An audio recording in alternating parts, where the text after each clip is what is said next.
1 2 1.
One, two, 1 2.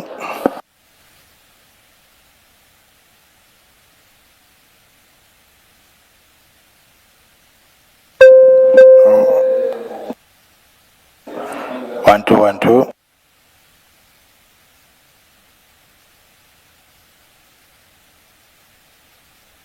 1 2 1 2.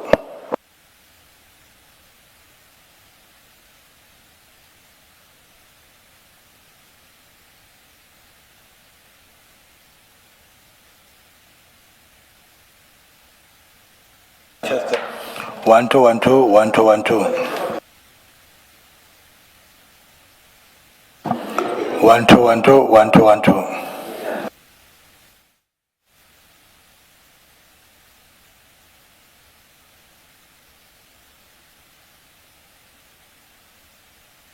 One two one two one two. One two one two. Yeah. Yeah. Yeah. One two one two one two one two.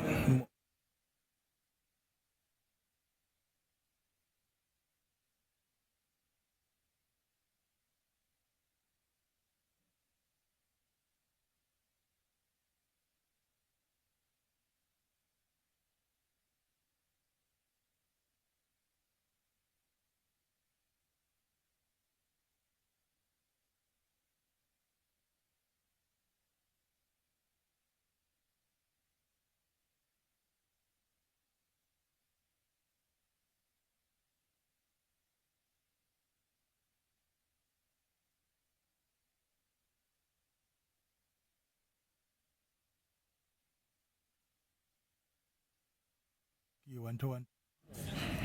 Yeah, good thing. Over that touch.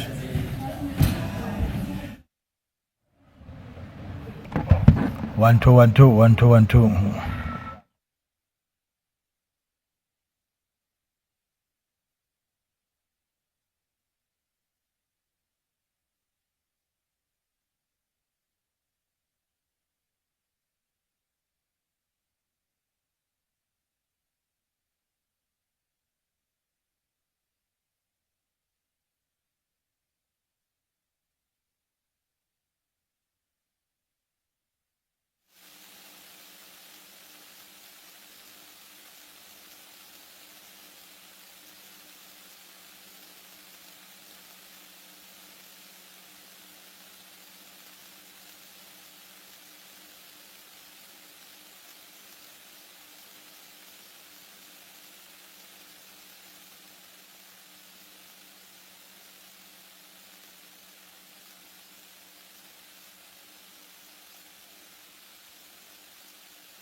One two one two one two one two.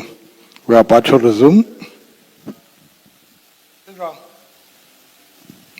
One two one two one two one two.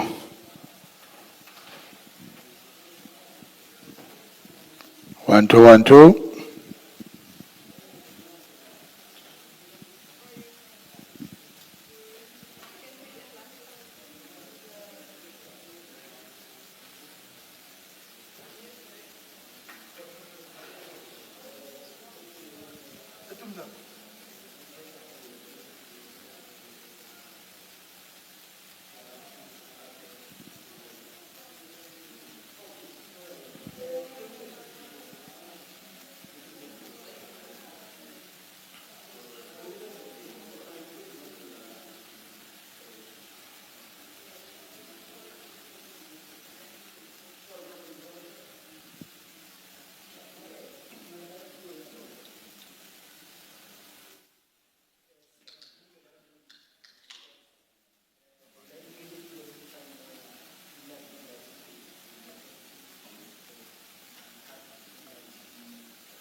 One.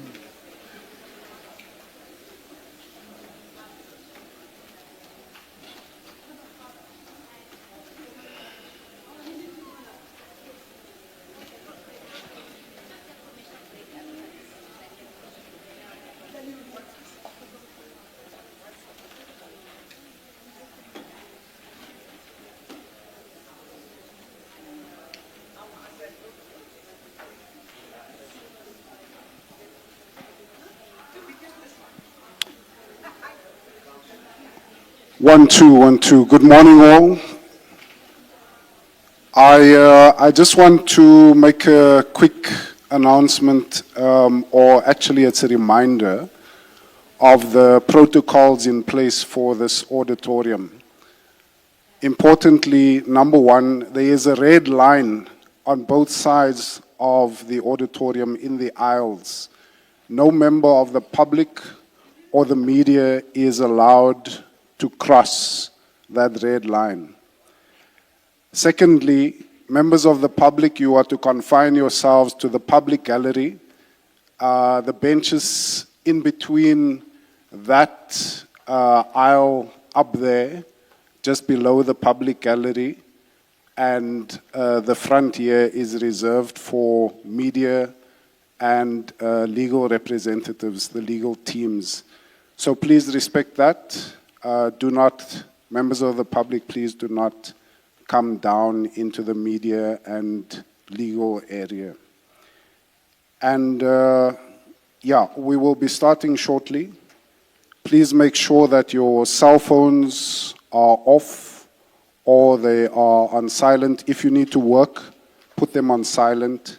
Make sure that they don't ring and disturb the proceedings in the process. All right, it is 29 minutes past 9. We are about to start. Please stand. Thank you.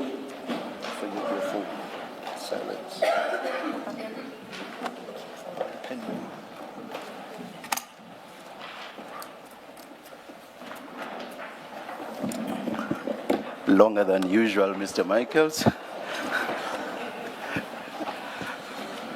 Good morning, Ms. Silog. Good morning, Ms. Hassim. Good morning. Please place your name on record. My apologies. But good morning, so long. Good morning, Chair. I'm Advocate Missy on behalf of Mr. Matlala. Sorry? I'm Advocate Missy on behalf of Mr. Matlala. How do you spell the surname? Missy, M-I-S-S-I. Oh.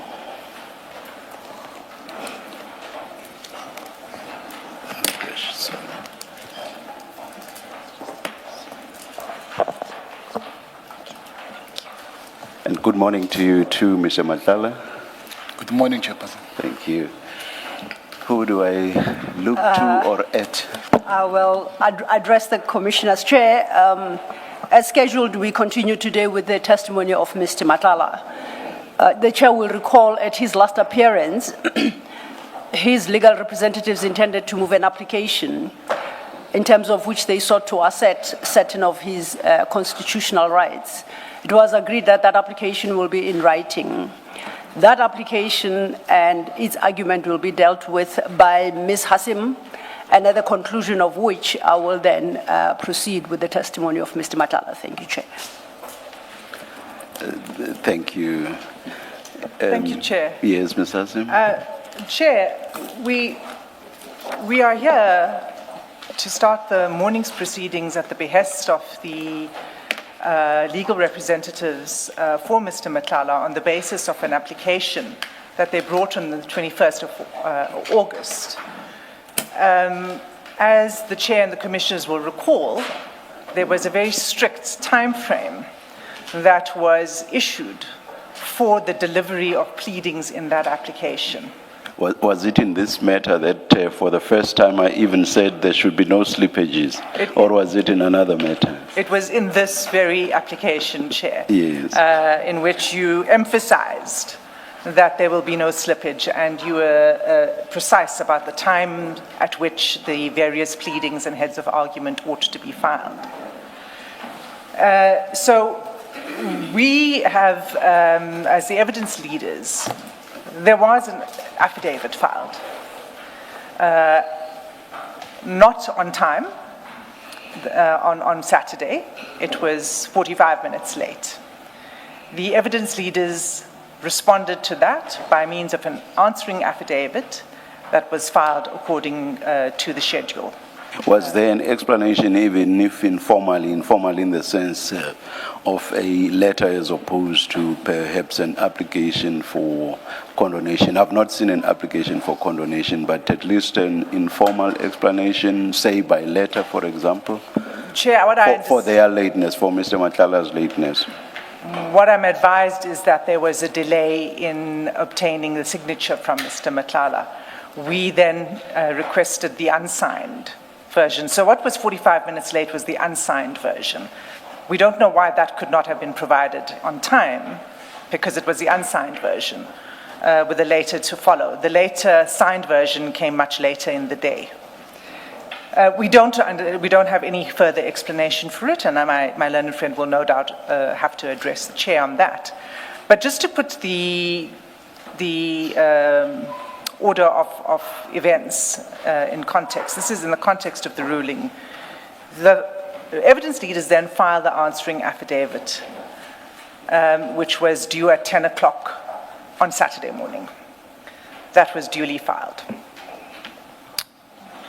The second aspect that we were required to address was heads of argument based on the application. Those heads were due at 6 p.m. on Saturday. They were duly filed at 6 p.m. on Saturday. What we did not receive by the evidence leaders, what we did not receive was the replying affidavit from the representatives for Mr. Matlala, which was also due at 6 p.m. on Saturday, nor did we receive heads of argument.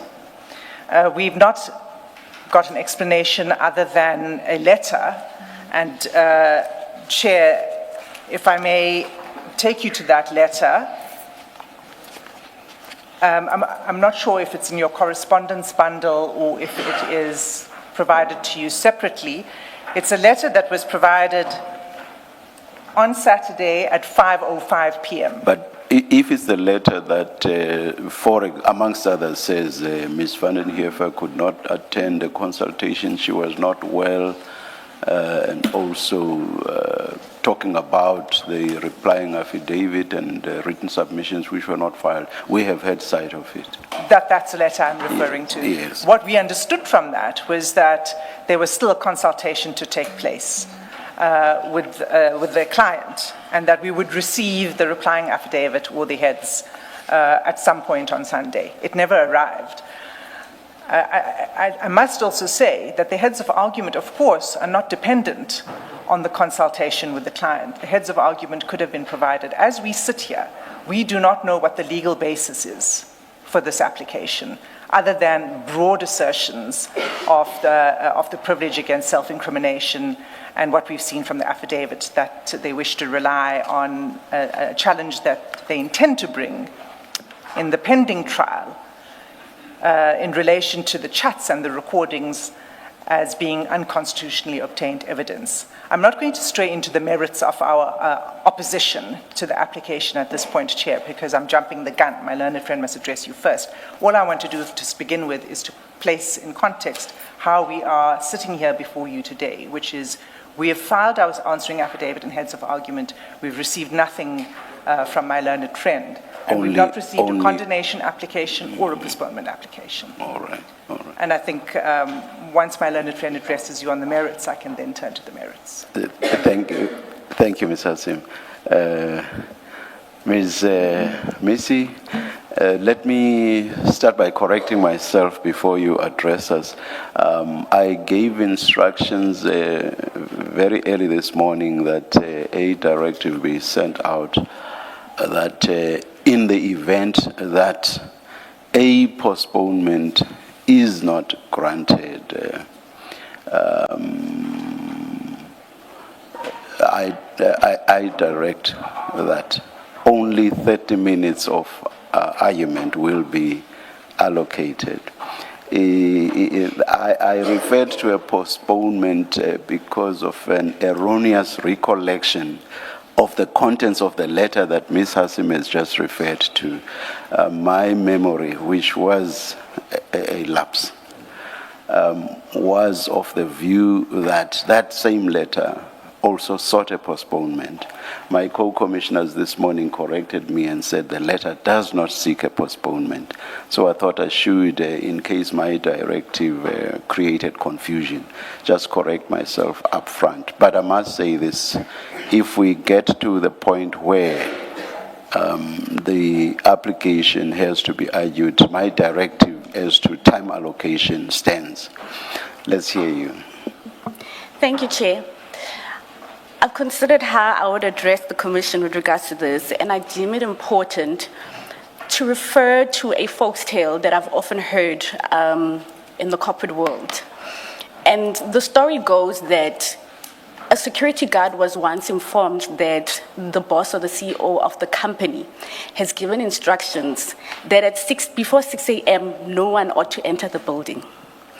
And the said CEO, on another day, attempts to enter the building before 6 a.m.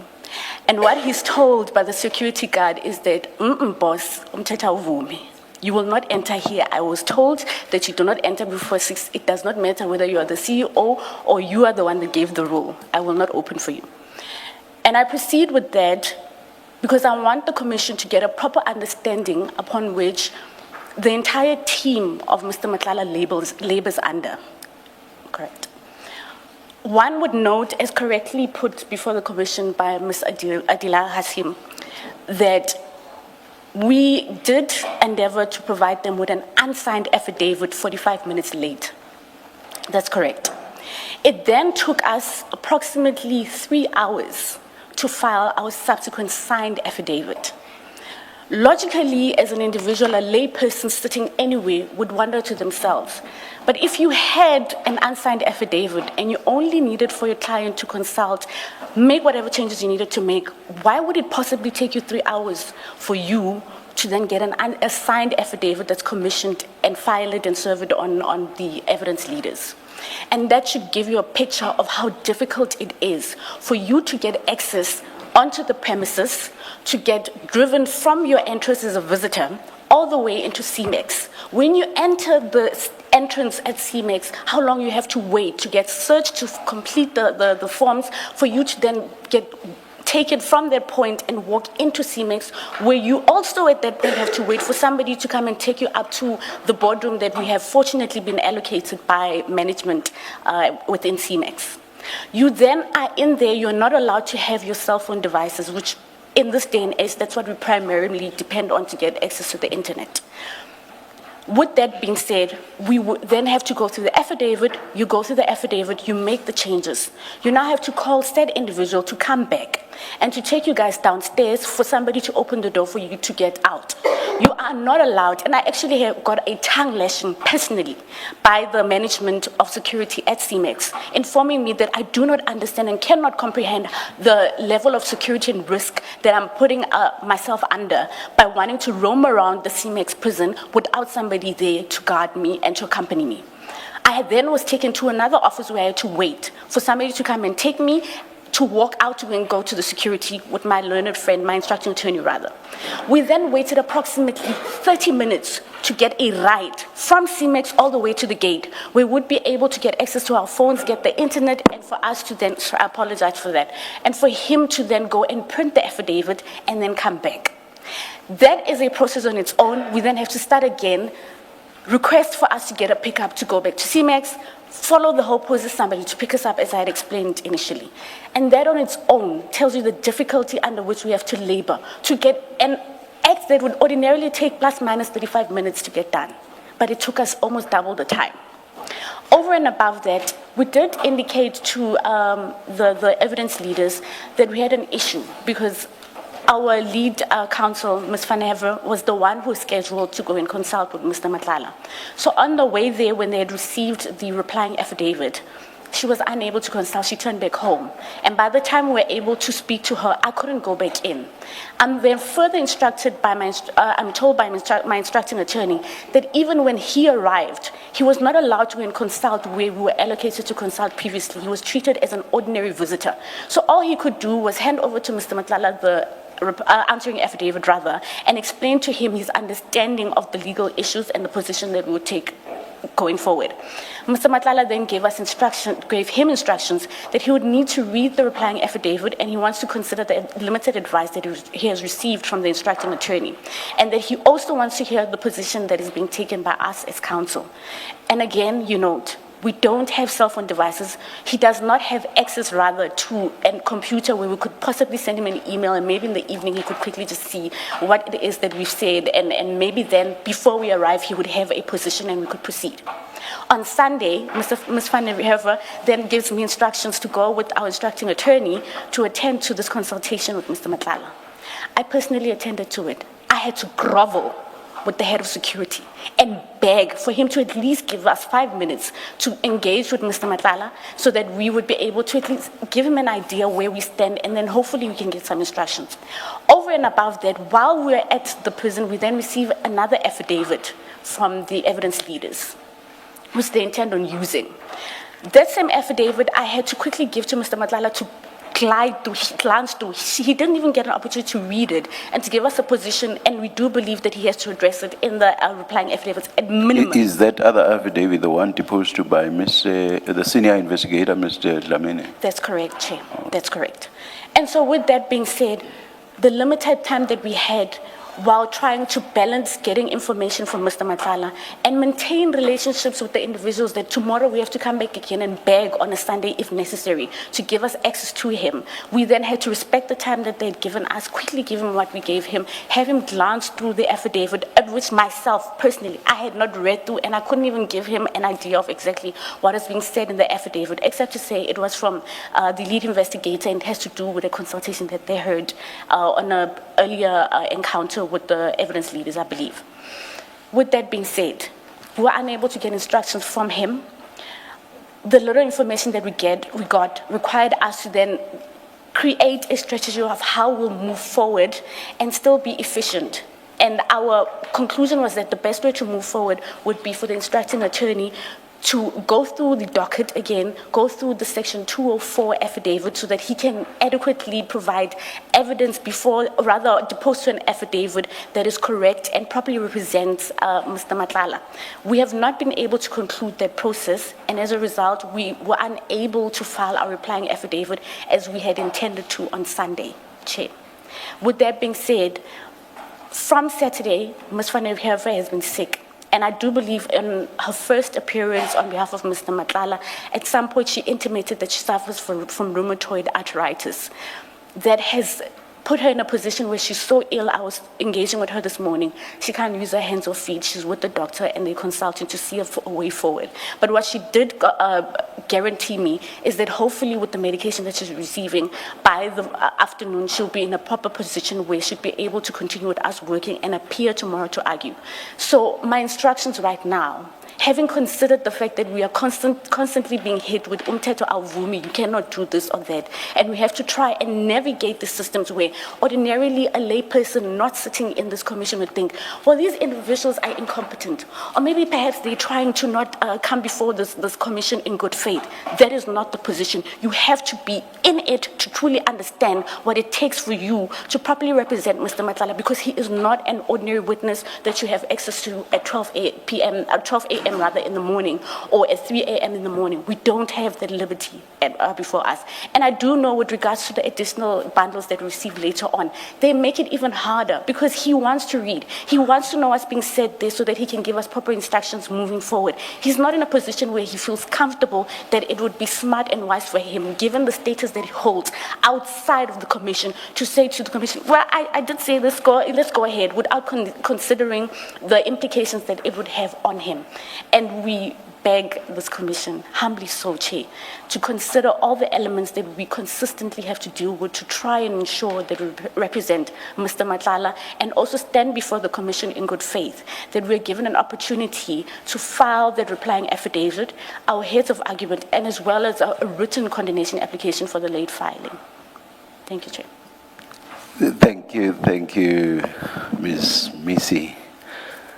Yes. Chair, just 3 points. May I just raise an issue, Ms. Missy? What the evidence leaders answering affidavit raises is a legal question, or rather what it raises are legal questions, 100%. So I don't understand this issue of agonizing over how, when to consult Mr. Matlala with regard to a replying affidavit. Those are legal questions which would not necessarily have required Mr. Matlala. Those are legal questions that you, as lawyers, should have been able to respond to. Truth be told, actually, there wasn't even a need for a replying affidavit. You could just have put together written submissions, and you would not have been out of time. So I have difficulty understanding the difficulties that you say you had. Chair,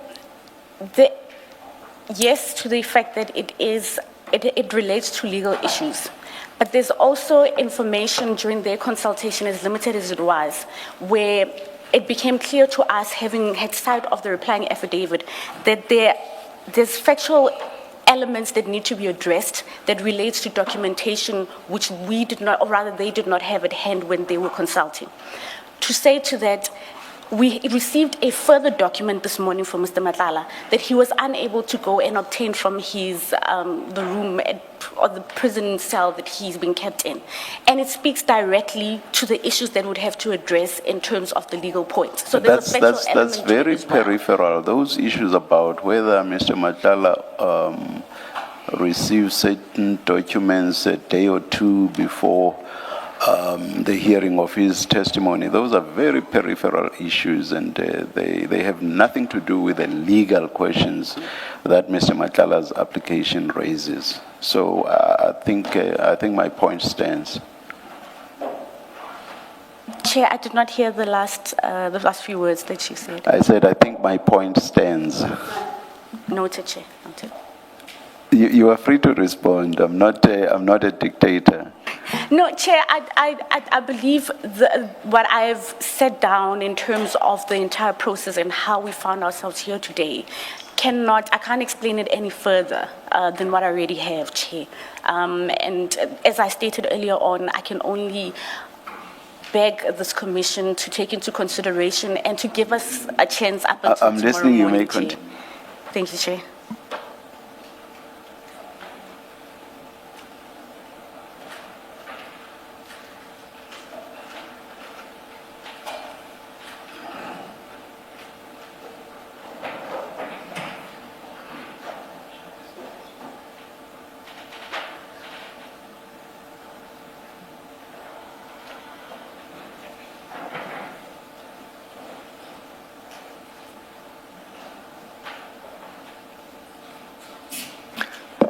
Let me indicate what my inclination is, which you would obviously have seen in the directive that I issued. In fact, I sent it out to the attorneys after 6 a.m. I don't know what time they instructing them to write a letter to Mr. Matlala's attorneys. I don't know what time that email was sent, but I gave the instruction after 6 a.m. My inclination is for Mr. Matlala's application to be argued now, this morning. That's my inclination. What's your response to that? Chair, my application for a standout tomorrow, still, that is the position that we're taking. If the chairperson could grant us that opportunity to come before this commission prepared, and at least for you to have sight on paper, at minimum, some of the case laws, because we do believe that this is an issue that has never been dealt with by any commission in South Africa. Speaking to the position that we find Mr. Matlala in, and we do deem it imperative that you have sides, yes, of the legal argument, but also the case law that we rely on to make out this argument. I don't know how efficient it will be, given that it's a constitutional issue and the position that we find ourselves in, and we've tried to look and research to see internationally if we could find something that could give us guidance on this here, on the issue that we intend on arguing. And we do believe that it would be of a benefit to the Commission to have sight of the case law and our written submissions, Chair. I don't know how beneficial it would be if I only argue this and you are unable to make reference to those cases and the paragraphs and see exactly, is she applying herself correctly? Do you agree with me, yes or no, and what's the position? And I think perhaps that's the consideration you'd have to make in finality, which is one, this is a position that we believe any commission here in South Africa has never had to deal with and answer and consider, and perhaps it would be beneficial to have consideration of the cases that we would like to refer to or refer the Commission to, Chair. Thank you. Thank you.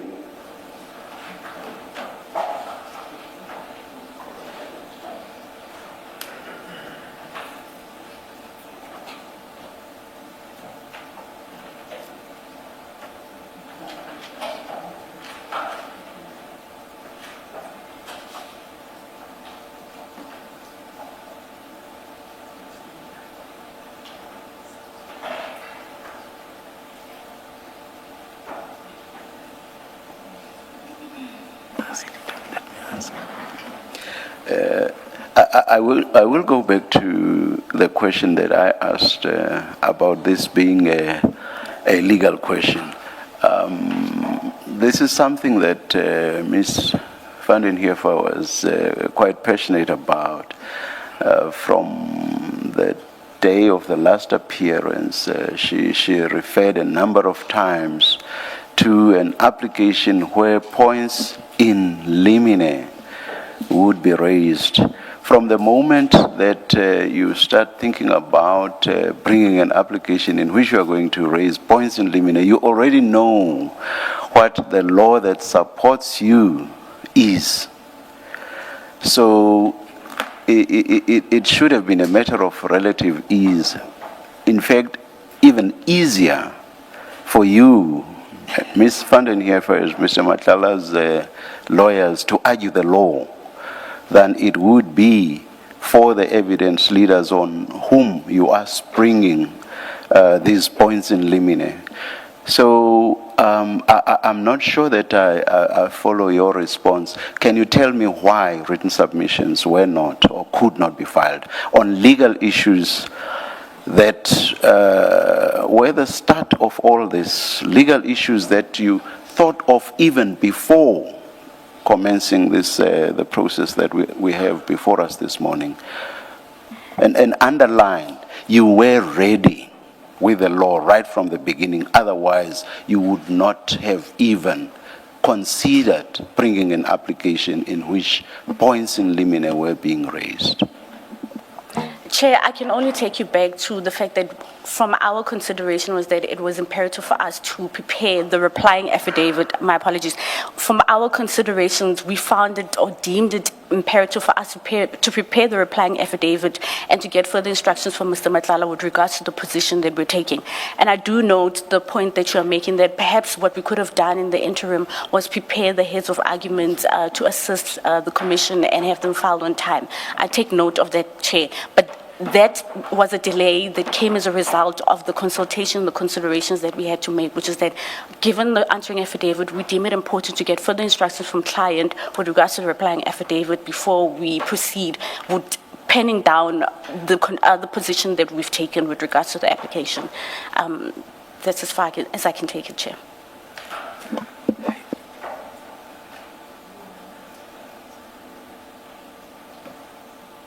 Morning, Ms. Missy.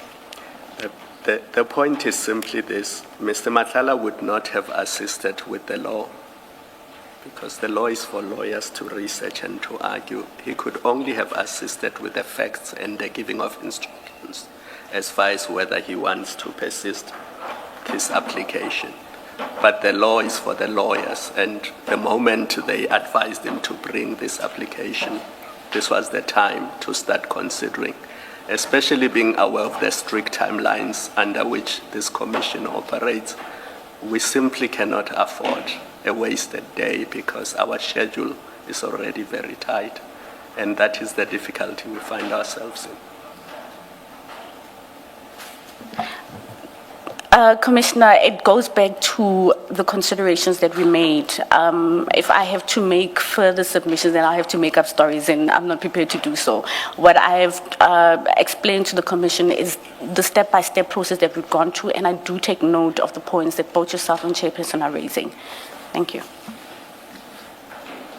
Yes, Ms. Hassim. Perhaps let me just ask this quick question of Ms. Sillo. How much longer do you think Mr. Matlala's testimony will take? I know those estimates have regularly been overshot. I know, Chair, and in this case, it shall be particularly so because Mr. Matlala's testimony in truth hasn't even begun. So all he's done is read his statement into the record, which he has sort of supplemented through this application. I guess he may want to place that also on record. We had anticipated a minimum of 2 days after he has placed his statements on record, Chair. So today and tomorrow? Today and tomorrow. A minimum of 2 days. Thank you, Chair.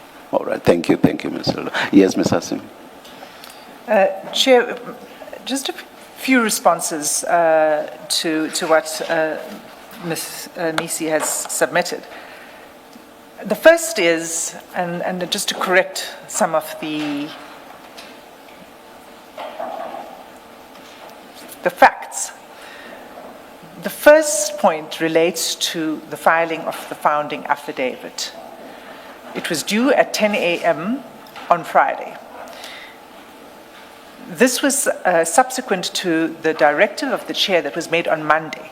So there was a long period between Monday and Friday for the purposes of consultation with their client before the filing of the first affidavit.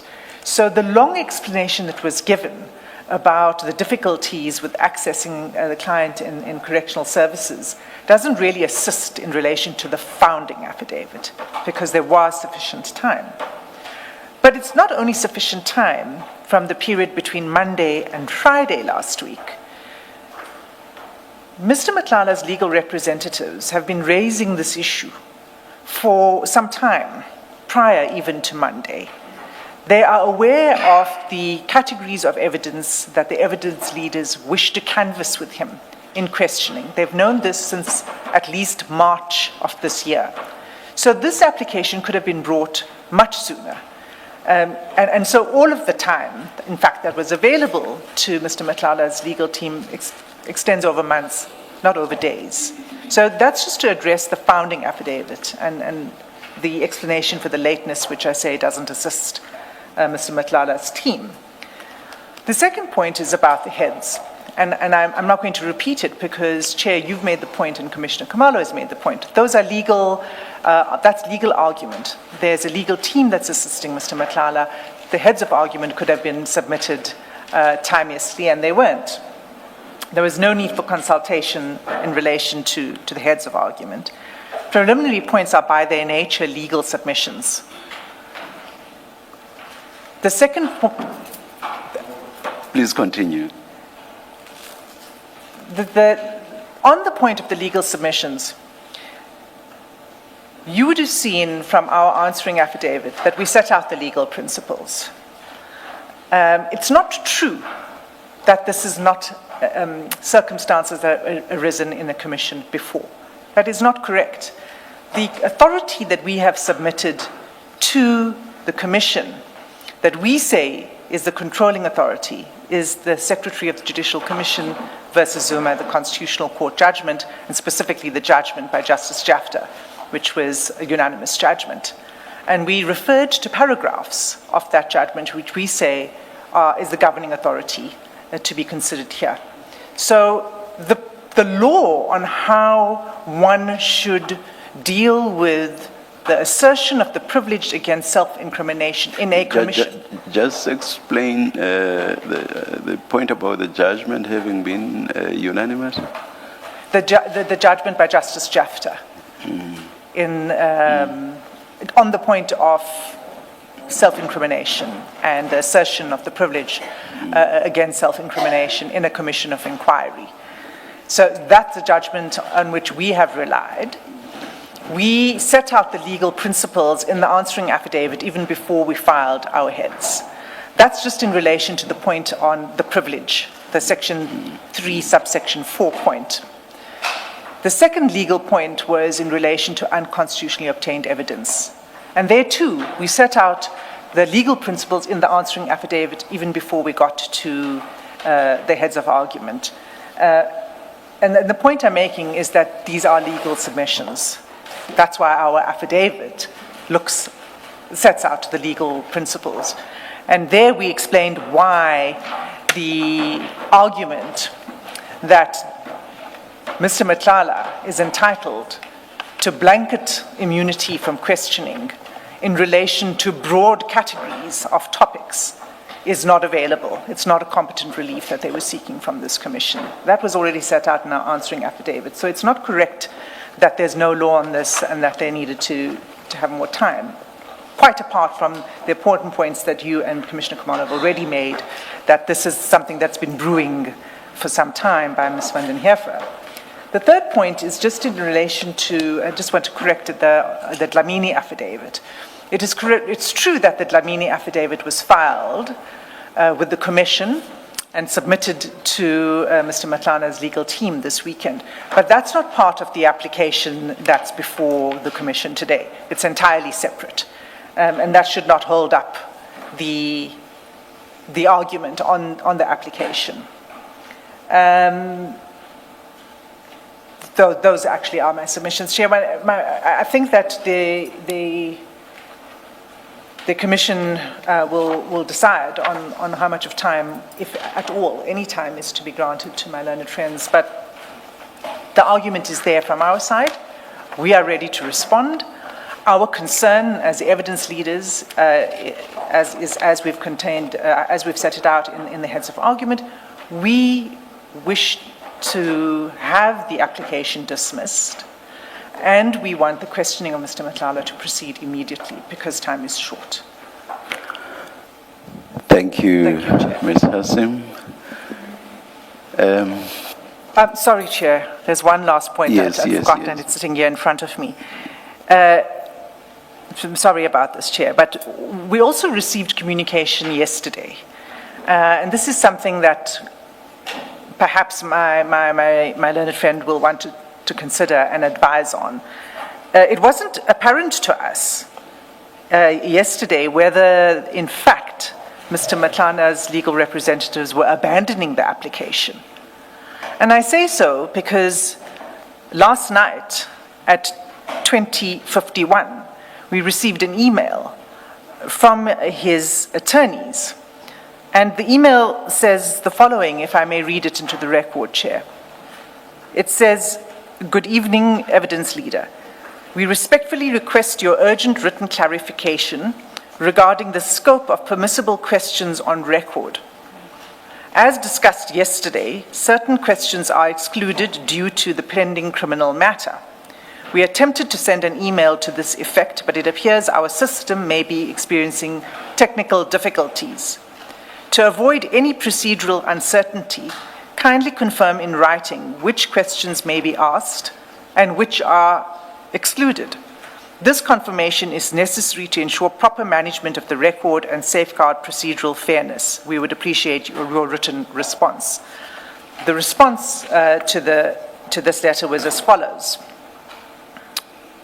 Greetings and salutations, and then please note that until the commissioners rule otherwise, there are no questions relevant to the terms of reference which we treat as being impermissible. So that was the correspondence between the two sides yesterday. It was quite confusing to us what the meaning of this was, because what it suggests is a request for the questions, what questions we intend to pose. From that, we thought that maybe the approach being taken is to proceed on the basis of pose the question and then the privilege will be asserted once questions are posed. And so I think that my learned friend may need to just also clarify that. Ms. Missy, does the letter mean that the application is abandoned, or what does it mean? Chair, no, the application is not abandoned. The reason for the email is we're trying to anticipate an instance where the ruling perhaps doesn't go in our way.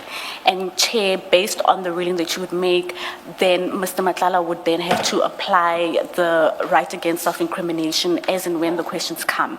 And I believe the thought process was that when it comes to those topics that he cannot claim privilege over, then what are those topics that we can anticipate an engagement over so we can prepare with regards to that? It was not to indicate in any shape or form to my learned friends that we are abandoning the application. Yes, I must say that it was a very strange request. One can't quite tell whether the request was for all the questions that are going to be asked to be itemized, which would be something that's unheard of and in fact quite bluntly very strange. Chair, I do take note of the wording as well, the confusion that would have come from it, but my understanding was that I think the attempt was to ask under which topics are you going to proceed on once the Commission has made a ruling with regards to whether we can proceed, or the argument that we make brings the entire process to a halt. Thank you, Chair. Thank you.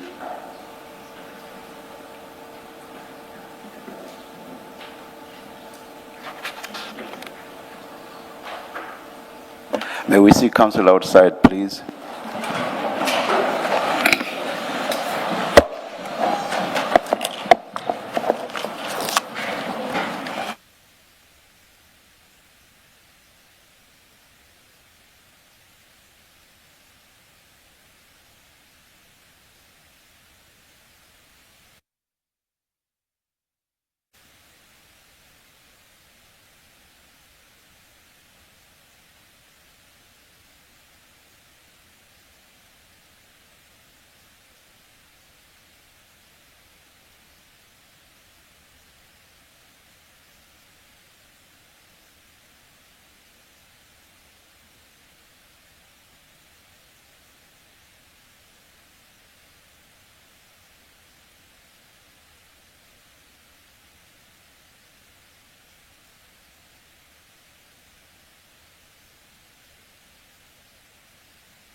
The application for a postponement to tomorrow is refused. Mr. Matlala's application must be argued at 12 midday today. Let's adjourn and resume at 12 midday.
All right, it's 29 minutes past 11. We are ready to resume. Please again make sure that your devices are quiet, switch them off, or put them on silent. Thank you.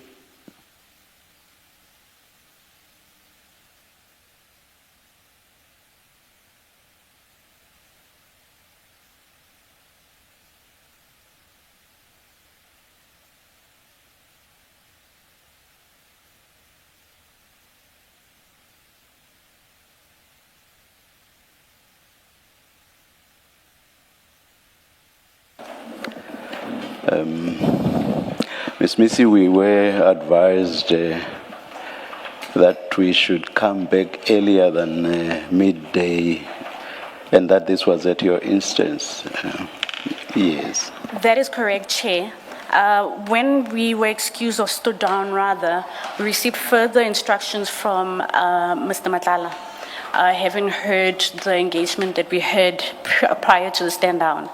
And the position that is taken is that he feels that it's unfair that the Commission is putting him in a position where he has to proceed where his lead counsel, one, is not here, obviously not of her own doing, but because of an illness that became rather sudden in the manner that it's attacked her. Two, because we've intimated that we've not prepared our heads in written submission, he's of the view that he's not comfortable to proceed because that implies that we're not properly, we're not fully prepared to represent him. And so his instructions are that if the Commission is not willing to at least grant us this afternoon to ensure that we have those documents before you and that we have our heads put together properly, in the alternative, he has no option but to instruct us to bring an application interdicting the proceedings of this hearing, pending the review of the decision for us not to get a stand down until tomorrow. You said something about this afternoon, and now at the tail end you say something about tomorrow. Can you please clarify? Chair, you'd recall when we began our discussion earlier on, we were requesting that the Commission stand us down until tomorrow morning, at which point we had made an undertaking that we would have served you with our replying affidavit and our heads of argument. And so what the instructions are is that our application on an urgent basis would interdict the proceedings of the hearing or him giving testimony pending the reviewing of the ruling that you would have made, which is that we must proceed with arguing this matter, because he's of the view that it's unfair that he's been placed in this position where he has to proceed without Van der Heerver, who is his lead counsel, and without heads of arguments before you, which he believes then implies that we are not properly prepared and we're being strong-armed into proceeding. Now, this time around, you've not said anything about the afternoon. It's what you said about the afternoon that I want to understand. Yes, Chair, what I meant is that if we stand out now, it'll imply that we only have this afternoon and evening, I suppose, to ensure that we get the documents before the Commission. So that's what the afternoon referred to, that if you do change your ruling into us standing down or postponing until tomorrow, it means that it's just this afternoon that would have to ensure that we have bring the documents or serve them on the Commission and the evidence leaders. That's what the afternoon was. No, you keep repeating that because you don't have your written submissions, you are not ready. Written submissions, yes, they do assist legal representatives, but in the main, written submissions are prepared for the assistance of the decision maker and not so much the arguer. Do you want to address us on that distinction? So those would more have been of use to us, but seeing that the written submissions are not there, we are prepared to forego the assistance we would have received from your written submissions. So as I say, it's more for us than for you. Chairperson, having engaged with client afterwards stood down, and obviously with what he had heard during our discussion, his instructions to us is that his observations and his views is that if Ms. Van der Heerver is not here and we have not prepared our arguments for you, it implies that he's not going to be properly represented and he's not comfortable proceeding, which is why he's intimated that should the ruling not be changed to allow us to stand down till tomorrow, it implies that he's of the view, rather, that he's being treated unfairly and he would rather approach the court to have that addressed, Chair. And I do note that you're distinguishing the difference between written submissions and who exactly they're meant to assist. But it's client's instructions that he's of the view, if his lead counsel is not here, together with us having not produced the heads before this commission, that he's not properly represented. And unfortunately, I can't comment any further than that because, as you do know, myself and my junior, my apologies, Chair, I forgot to put Ms. Brighton onto record. She's the third junior on the matter. And consequently, he's of the view that he's not willing to proceed, and he would like an opportunity to have this addressed before a court, Chair. May I ask an issue that we did not raise before? It is this. Why is it that there is no substantive application for a postponement with sufficient clarity? Now it has just been emphasized to us that, as I understand it, the main reason is the fact that lead counsel is not here. Why is it that no substantive application for a postponement on affidavit was brought? Chair, I think, for one, we did not anticipate that we would find ourselves in a position where we were not able to, firstly, consult with Mr. Matlala yesterday to get the additional information that we needed. Before we left, I did intimate that there is a document that is imported and it speaks to one of the bases upon which we bring this application, but it's obviously of a factual nature. He had to bring it here in the morning, so that's one element. The fact that we didn't anticipate not being able to prepare the replying affidavit. Number two, that then created circumstances that follow when we were not able to proceed and prepare the heads of argument on time to be before, to serve on the evidence leaders and for the commission to have signed off. And so those are the reasons why we were not able to prepare ourselves on time to, or rather, finally, we hadn't anticipated that Ms. Anneline would fall so ill to a point where she's unable to even be here in person. Because perhaps her being here in person as the lead counsel, we would have had a better argument, so as to say, and it maybe have created way for us to proceed to argue on a legal basis. But one thing I can say is that our instructions from client is that if his lead counsel is not here, he's not comfortable and he doesn't feel properly represented. But the main reason throughout for not proceeding today is the fact that you did not have all the documents you think you require, and that was known for quite a while back, and that had nothing to do with Ms. van den Heever's being here or not being here. So at some point, especially because this morning a postponement is sought on the basis that these documents are not available. Your argument, that was the gravamen of your argument this morning. A reference to Ms. van den Heever not being well was something that was said in passing in your argument. Main reason, the fact that no replying affidavit had been filed, and also the fact that written submissions had not been filed. So the short point I'm making is that that's something that was known for quite a while. At some point, a decision should have been made that, seeing that we don't have these documents, and because we do not have them, we are going to seek a postponement. Let us bring a substantive application for a postponement. That's the point I'm making. The issue about lead counsel not being here arises because I have now directed that I want to hear, that we as a commission want to hear argument on the application, on the points in limine. That's when now the issue of Ms. van den Heever's absence takes center stage, and that has nothing to do with why this morning you argued that there should be a postponement. I hope you do get that distinction. Can you address me on that distinction in particular with regard Chair, to... I do Just get that- let me finish. With regard to why there is no substantive application. Chair, firstly, I'm just getting notes from a junior. Ms. Van der Heever would have been prepared to argue the matter whether there were papers before us or not. That's the first point. Secondly, we don't anticipate an instance where she would be ill and not be in a position to appear before the commission, which is why we were unable to prepare a written postponement. Because in the morning when we engaged with her and she was being rushed to the hospital to go and have her ailment addressed, we hadn't anticipated that she would not be here in person in time for us to then prepare a written postponement application.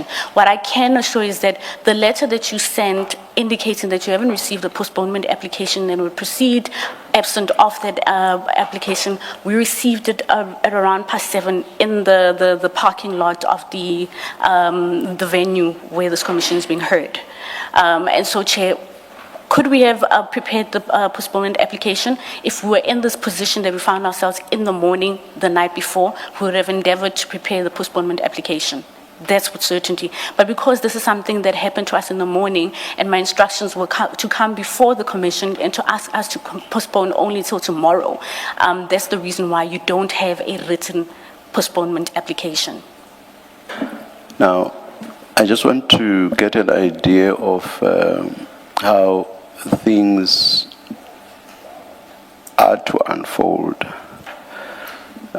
In the event that I'm not saying we are adopting that stance, but in the event that we adopt the stance that we go ahead with the hearing of Mr. Matlala's application, how will things unfold then? Will you walk out? Will you withdraw as Mr. Matlala's legal representatives? I just want to get an idea of how things will unfold. Going further and saying, if we get to a point, and underline if we get to a point where, having heard Mr. Matlala's application, we do not grant it, and we go ahead with the hearing of his evidence in the normal course, with him, of course, being entitled to raise whatever privilege he may want to raise. So I want you to address me with regard to how things unfold, even looking ahead up to and including that furthest or farthest point. So, Chair, as you rightly pointed out, it's either one of two options, which is the fact that it would be removed off the brief as his counsel and possibly even his attorneys. The alternative being that you would grant us another ruling, which is perhaps to say within a certain period of time, please ensure that you've served and filed this urgent application with your Part A and your Part B to review my ruling, and at which point would get the opportunity to do so. I must say I wouldn't have... The application, the interdict, I assume that's a High Court interdict, so Yes. time frames with regard to that would have nothing to do with us. So... Chair, when I refer to the time frame, Yes. I'm referring to in terms of us ensuring that we've served you here and not what the High Court or the senior judge sitting would determine would be the ideal time for the urgent to be heard. That's just, again, ideas that I'm throwing out. And may I, sorry to interrupt you, and as you are making your submissions, again, bear in mind, I started with two big ifs.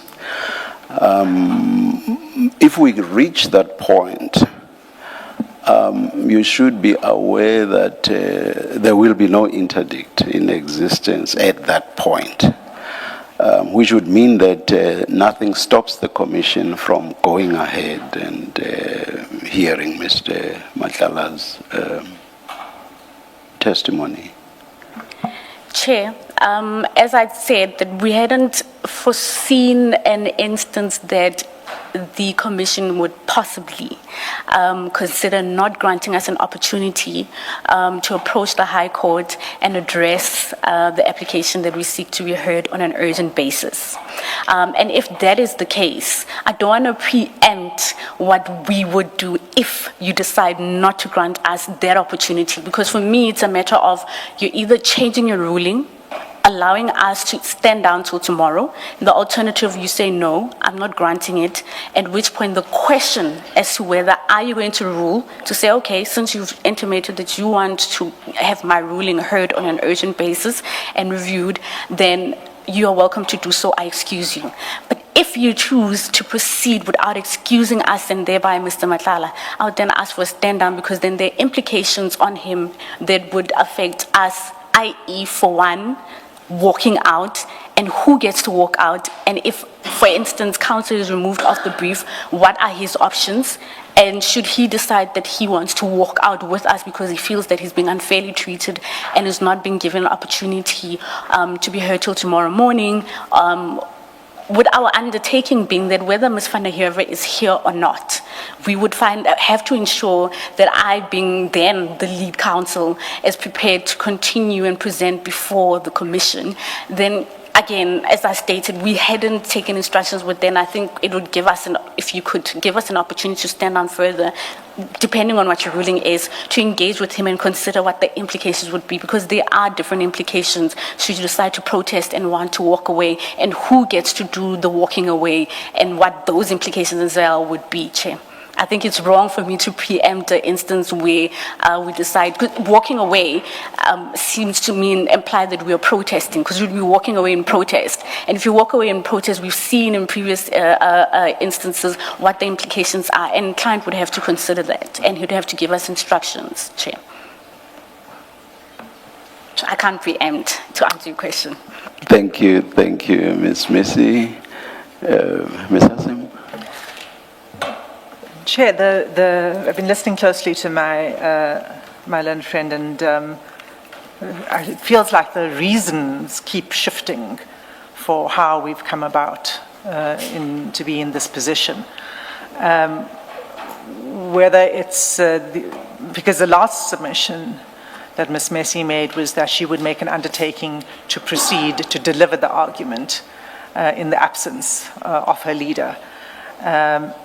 But if that is the case, then what would be the need then for the postponement? So, and for the urgent interdict? It's not entirely clear to me. It seems to me that, and I have some sympathy for Ms. Messi and Ms. Brighton, that juniors are placed in a difficult position where they have to step into the shoes of their leader. The leader has become unavailable for reasons not in her control.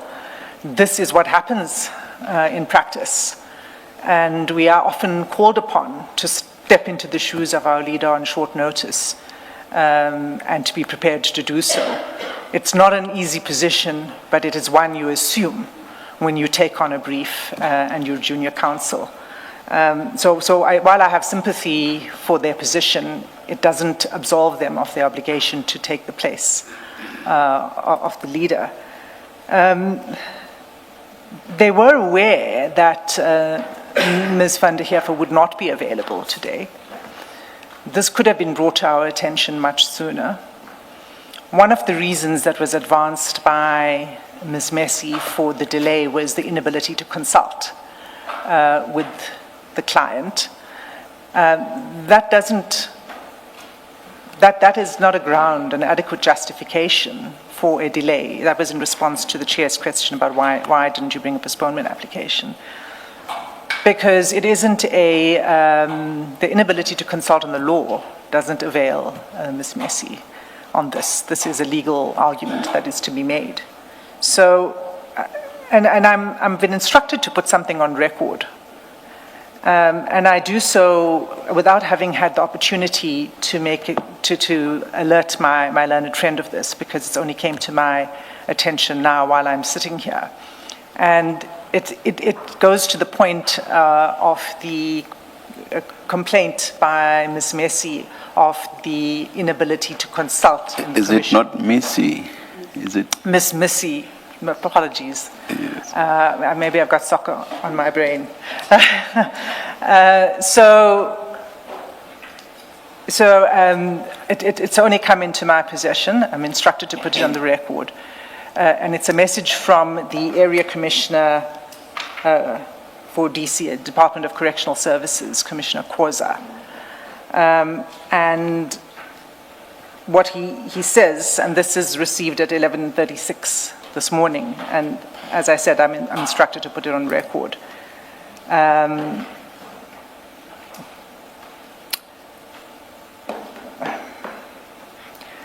not going to read the entire thing into the record, just the factual part, not the comments, if I can put it that way. So the relevant part of the message is facts provided are not true. I am not even aware of the challenges advanced to the Commission. I think the challenges that were complained of. And then the next message, they consulted for 3 days and we are prepared to make concessions anytime because we understand the importance of the Commission.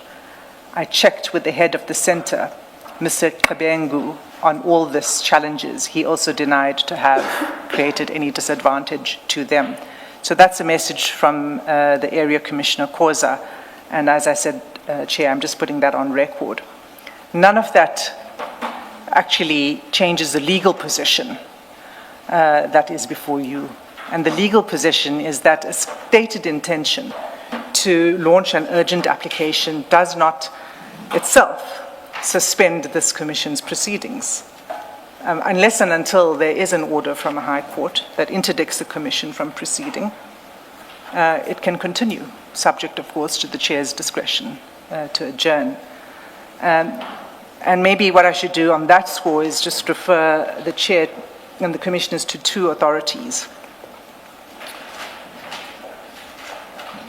And the first is the Constitutional Court judgment in City of Tshwane, Metropolitan Municipality versus AfriForum.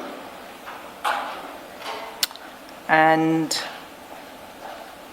it's 2016, volume 6 of the South African Law Reports, page 279.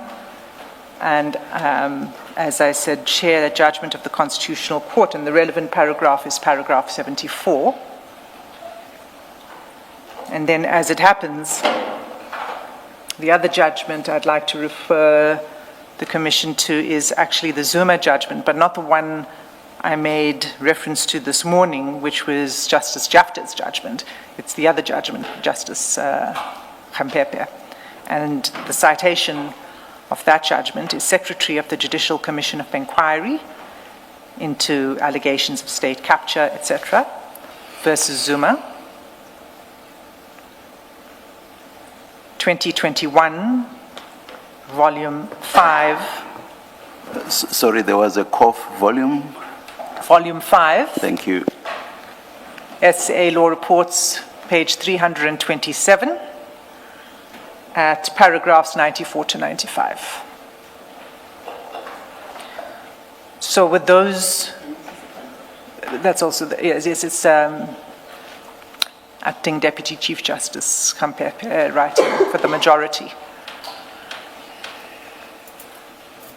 So with those legal submissions, Chair, we request that... What do the cases say? Let me take you to You don't need, the City of Tshwane. You don't need to quote verbatim. You may just tell us the substance. Well, it supports a proposition, Chair, that proceedings are not halted pending an intention to bring legal proceedings. It's not halted even if you have brought the legal proceedings, and of course we know here there hasn't yet been a filing of an urgent application. It is a stated intention to file an urgent application. So that's the proposition.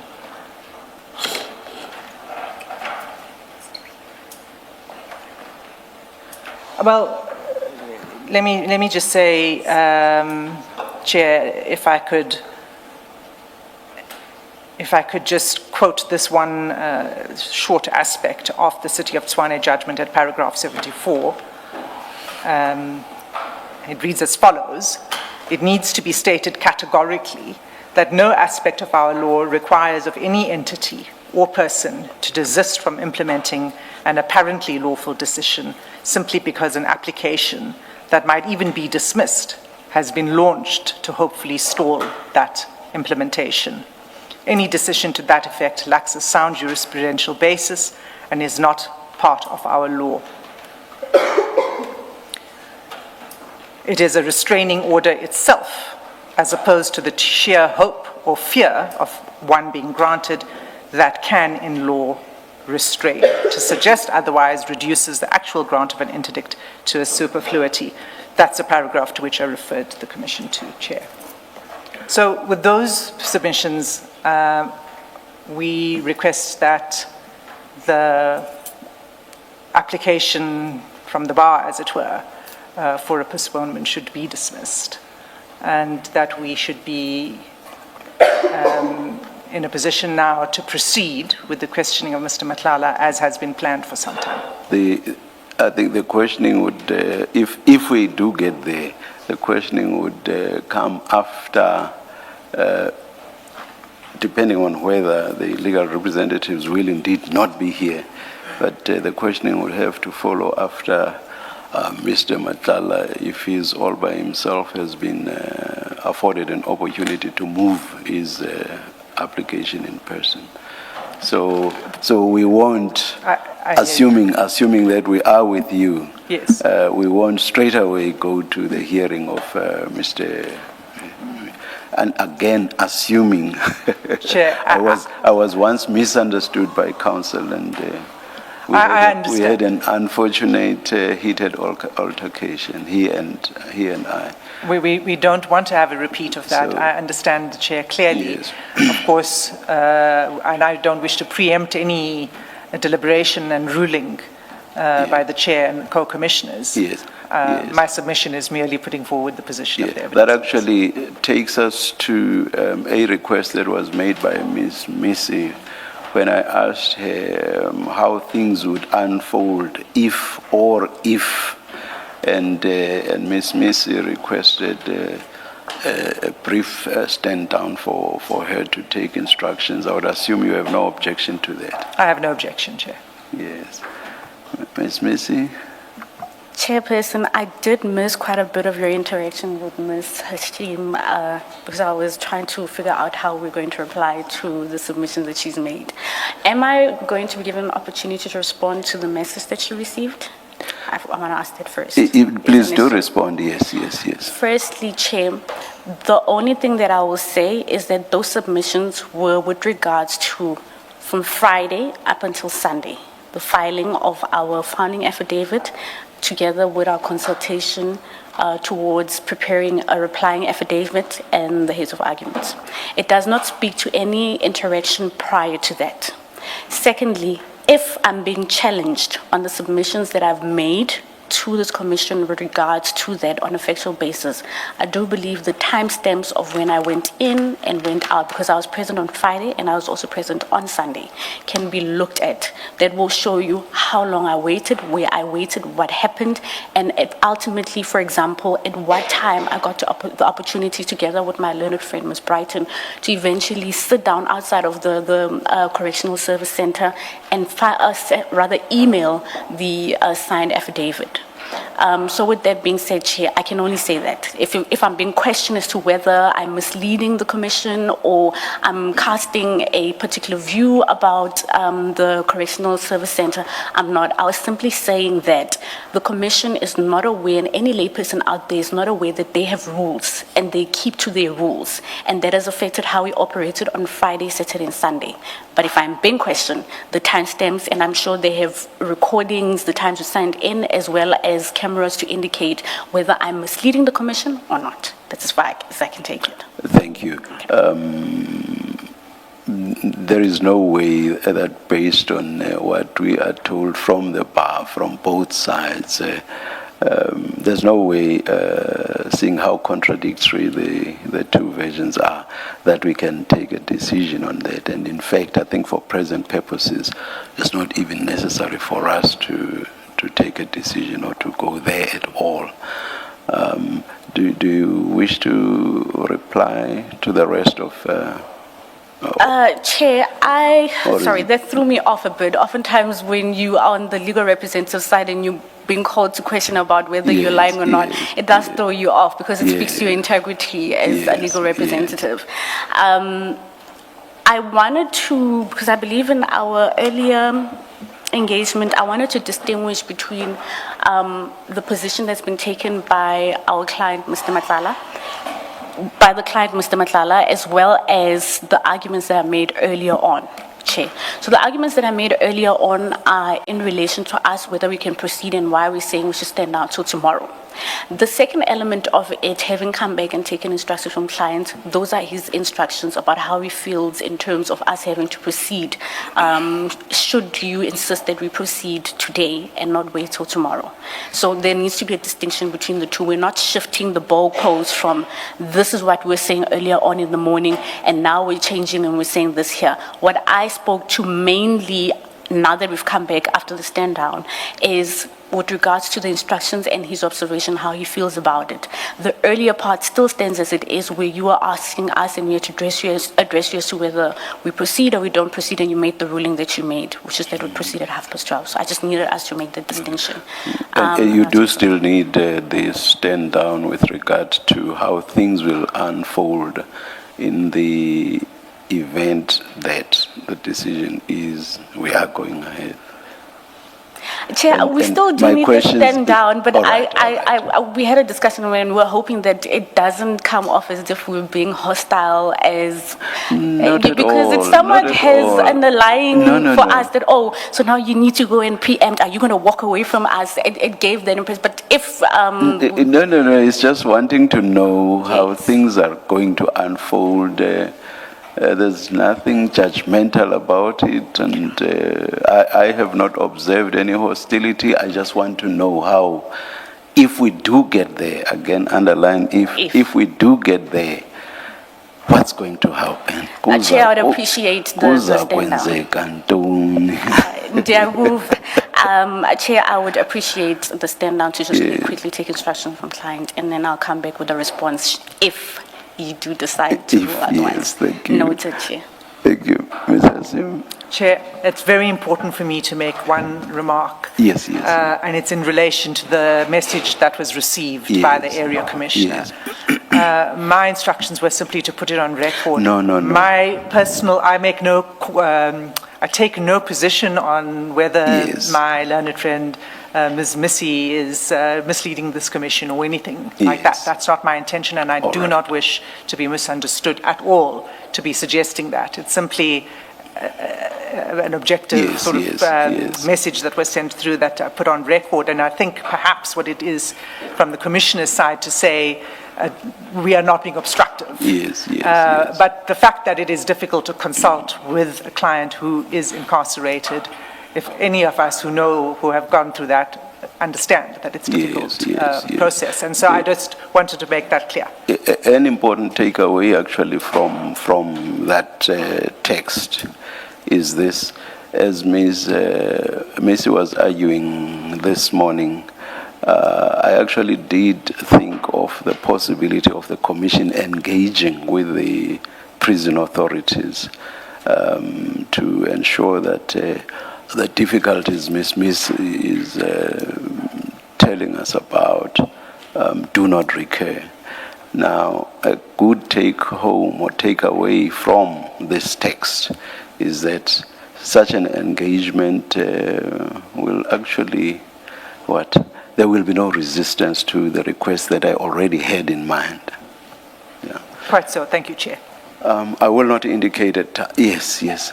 Chair, my little friend just highlighted something. I did speak about how we often use our cell phones for internet. We use our cell phones to get Wi-Fi through them to connect to our phones.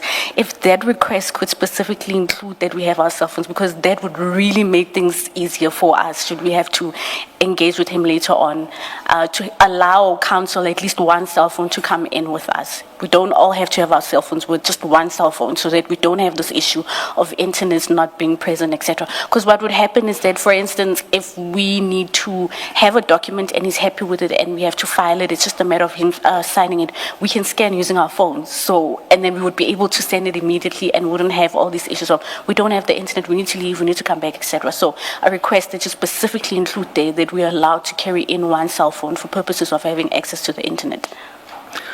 That will be considered. Thank you, Chair. I'm saying considered. Let's adjourn. I will not indicate a time.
Yes, Ms. Missy. Chairperson, thank you for giving us the time to deliberate over the hypothetical questions. The first one being that in a perfect world, we would anticipate that you would say, yes, I'm giving you the additional hours and I want those documents, and whether you're prepared or not, tomorrow proceeding. That's when we win and we get our kitty and we walk away. In the instance you rule that no, we are proceeding, our options would be to go off record as his counsel, and he would be without representation, it implies. Given the fact that... Counsel only or counsel and attorneys? Counsel and attorneys. So, or you will no longer be representing him? That's correct. Yes, yes. So that would be the hypothetical scenario that we'd find ourselves in if you decide that you're not willing to give us the additional time to come through prepare tomorrow. Again, I do want to stress the undertaking that we're making, which is that should you decide to rule to give us the additional time, whether Ms. van der Heere is here or not, we will be proceeding to argue. Whether you have received the papers or not from us, we will proceed to argue orally with or without the papers. You say when? Tomorrow morning. Tomorrow. Should you decide to rule in our favor that we should go home and come back tomorrow prepared. What I'm intimating or suggesting is that the scenario you would have is that whether we file the documents or not, we will be proceeding to argue. Thanks, Chairman. Thank you, thank you. Ms. Missy, when you say off the record, you mean you withdraw as his legal team? That's correct. Would that go for Ms. van der Heere as well? Those are the instructions that I received as well with regards to, so it would be the entire team. Okay. Thank you, Commissioner. Oh, and there was another team yesterday. Yeah. When she placed you on record, Ms. van der Heere, last time, she said there was another firm of attorneys as well. Are they present here, and do they also withdraw? Because it's not just the people that are sitting behind you as we understood here. Yes, I actually just realized right now that Mr. Maluleke is and his firm still is part of this team, so they would also withdraw from there. Can it be the entire team, all attorneys and counsel? That's your instruction from Mr. Matlala? Those are our instructions. From Mr. Matlala? That's correct, hypothetically speaking. Okay. Yes.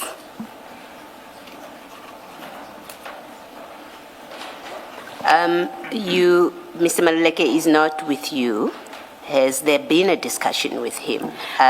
Because it's important that we don't end up with a situation where, if this eventuality that you're contemplating happens, that we don't end up with a situation where he comes to the commission and said, I never put myself off record. The team that was here on Monday were not speaking for me, and I hadn't spoken to Mr. Matlala. So I think it's very important that we are clear about that. I'm glad that you raised it, because that could potentially happen, hypothetically speaking. And with that being said, because these are instructions and engagements that we had with Mr. Matlala, and Mr. Maluleke is not here in person, I suppose then, in fairness to him, he has not commented on that element. These are just instructions that the entire team would be off record. But I suppose in that instance would have to engage with him and consider his stance should we find ourselves in that position. I suppose there won't be a need for us to stand on further until we've had a ruling. It just gives an idea of where we potentially would be. And if that is the case, we'll engage him and inform the Commission of his position.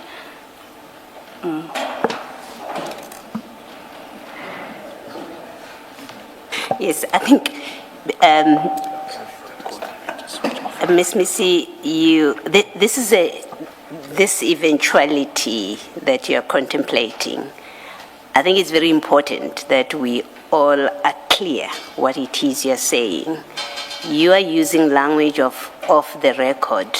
My experience is counsel say, I'm withdrawing. I'm no longer on brief. I'm not counsel on brief in this matter, and I'm withdrawing because for their personal reasons or because that's the instruction from the client. So just so that there's no confusion, can we clearly understand you? You are saying in the event you do not get, I'm going to say your way, because that's what it is. If you don't get your way, or Mr. Matlala's way, you are saying to us your instruction from Mr. Matlala is that the entire legal team, and I'm happy to leave aside Mr. Maluleke for now, you're saying your instruction is that the entire legal team, counsel and attorneys, including Mrs. van den Hefer, you withdraw as counsel. That's correct, Commissioner. Okay, That's thank you. correct.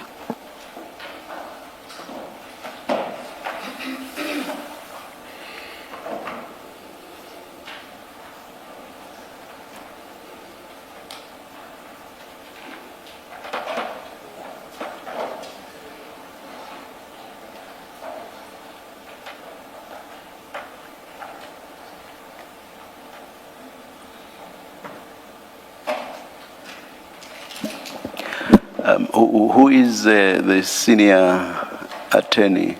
This is something that that's so crucial that I think we should hear from the attorneys directly. Who is the senior of the attorneys? And can That would be Mr. Abaloi. Please come to the microphone and.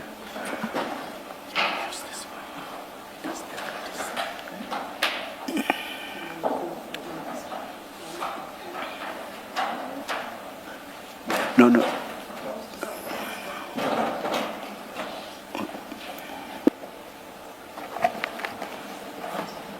Please state your name for the record Thank you, Commissioner. and your firm. Yes, it's Mr. Baloi with initial N from Baloi Attorneys in Pretoria. Yes. I asked if you also confirm that if our decision is that we proceed with Mr. Matlala's application, is your decision that you, as Mr. Matlala's attorneys of record, are withdrawing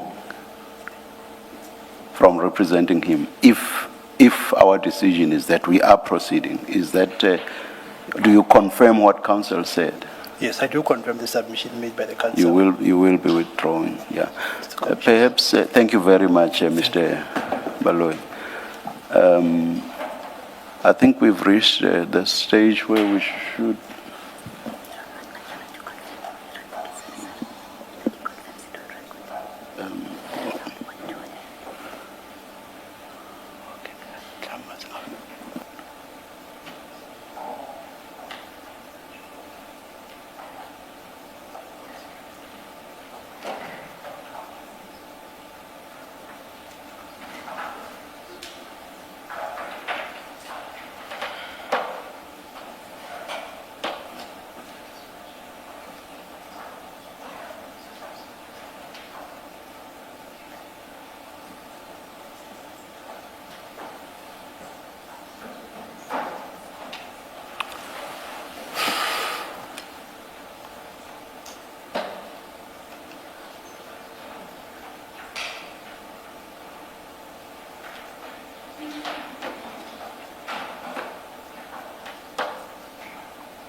Ms. Asim, I'm not sure that you would want to say something, but perhaps because this is not really your decision, if haven't we reached a stage where we should just indicate what we think? Chair, there was or what I think, because I think our regulations and rules really say that process-related decisions are mine, and indeed all rulings that have gone out go out. Even if signed by the Commission Secretary, they go out under my name. But of course, for practical reasons, I'm always assisted by my co-commissioners. But ultimately it's my decision. Chair, there's Yes. nothing that I can usefully say in response to the last Yes, submissions that have yes. been made about withdrawing, etc. So it's in the chair's hands. Yes, thank you. I will address Mr. Matlala directly on this. Mr. Matlala, I just want to get an idea whether you two confirm that after your counsel or legal representatives were afforded an opportunity to consult with you, what was agreed upon is that if my direction is that we go ahead with your application, they will then withdraw as your legal representatives. Thank you, Chair. Oh, can you please switch on both microphones? Yes, thank you. Thank you, Chair. Chair, we had 3 scenarios, so I'm actually in the dark now because while I was having lunch, I didn't have enough time to conclude what we've been discussing, so we just came right straight here. So I do not know whether my legal counsel, what they are saying now is what comes from Mrs. van der Heever as instruction or not. So I'm actually in the dark. I don't know what to say. So basically, you are not really party to what has been announced. No, we've discussed the options, yes, Okay. but I haven't had the time to make up my own mind. So, All right. Maybe the best is for me to announce the decision. Having considered everything that has been presented to the Commission, my decision is to go ahead to hear Mr. Matlala's application. That's the decision. Ms. Missy? Chairperson, given the fact that Mr. Matlala, being our client, has now confirmed that he hadn't settled his mind because we labored under the impression that this is where we're standing and these are our instructions, given the fact that he's of the view that he feels confused now, he's no longer witness, will you please grant us an opportunity to then finalize and get the instructions so we don't have this situation again? Ms. Missy, the withdrawal of counsel and legal representations is not, strictly speaking, a matter of instruction from client. It's ultimately a decision taken by the legal representatives. They choose on their own for whatever reasons that we have now reached a point where we can no longer represent our client. Therefore, we are withdrawing as legal representatives. I don't know whether you are now suggesting that it was not a properly considered decision. I'm not pushing you to Yes, Chair. to withdraw if you've suddenly become ambivalent about it. Chair, remember we were operating under hypothetical instances. Now that we know definitively what your position is, I do believe that we ought to be given an opportunity to finalize if really we're sticking to that position of walking away or not. As you've noted, that perhaps we might feel a bit ambivalent and would feel we want to continue. This was what we're simply requesting, Chair. Ms. Missy, what's happening now is deeply problematic. I asked you directly, is it your instructions from Mr. Matlala? You said yes. That's deeply problematic. Whatever stand down you get to go and consult with him, I would like you to end on that note from me. It's deeply problematic what just happened now, and I hope you find a way to address it. Because what it suggests and represents is what you said in response to my direct questions, is that is not the true position, given what Mr. Matlala is saying now. If you come back to say it was a misunderstanding in whatever form, that I'm prepared to grant you that, but it is deeply problematic. that you have put family, those are your instructions from your client. And now you say, well, maybe we need to go and discuss. I want you to understand my concern about it. If I may, Commissioner, I do understand your concern about it, and that's the reason why I specifically have asked if the chairperson, the commissioners, could let us stand down, because I was laboring under the fact that those are our instructions. Now that he has intimated that he does not feel that he's on the same page with us and he does not understand, that implies that there's been a misunderstanding, and that's the reason why I would like for us to address this, so that when we come back before the commission, then we don't have this issue happening again. And to add over that, if you recall, this is a hypothetical situation that we're talking about. Now that you've made your ruling, that implies that we need to come back to the chairperson with a final decision of what are we going to do. Chairperson, I don't know if... And as I said in my ruling, at this point, this is only about hearing Mr. Matlala's application. We have not reached the stage of the continuation of his testimony. That's where we are, just for clarity. Thank you, Chair and Commissioners. And Mr. Matlala, you are fortunate to have had lunch already. We are yet to have ours. No, I'm mentioning that because you said when you were having lunch earlier during the break that we had. Because it's 3 minutes before the lunch adjournment, maybe let's just take the lunch adjournment and resume at 2 p.m.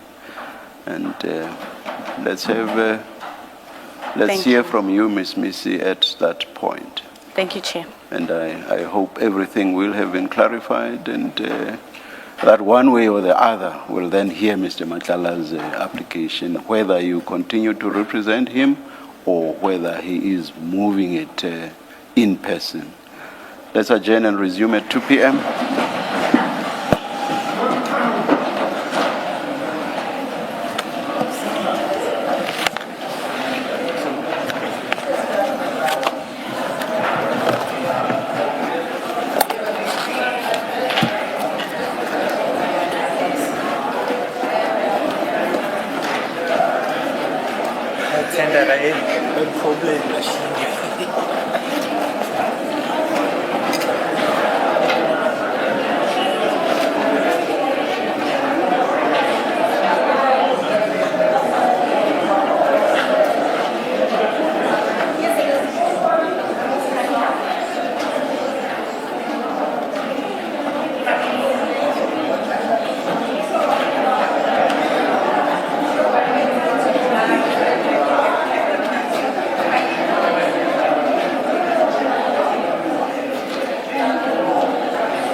We're about to resume. It is 13:59.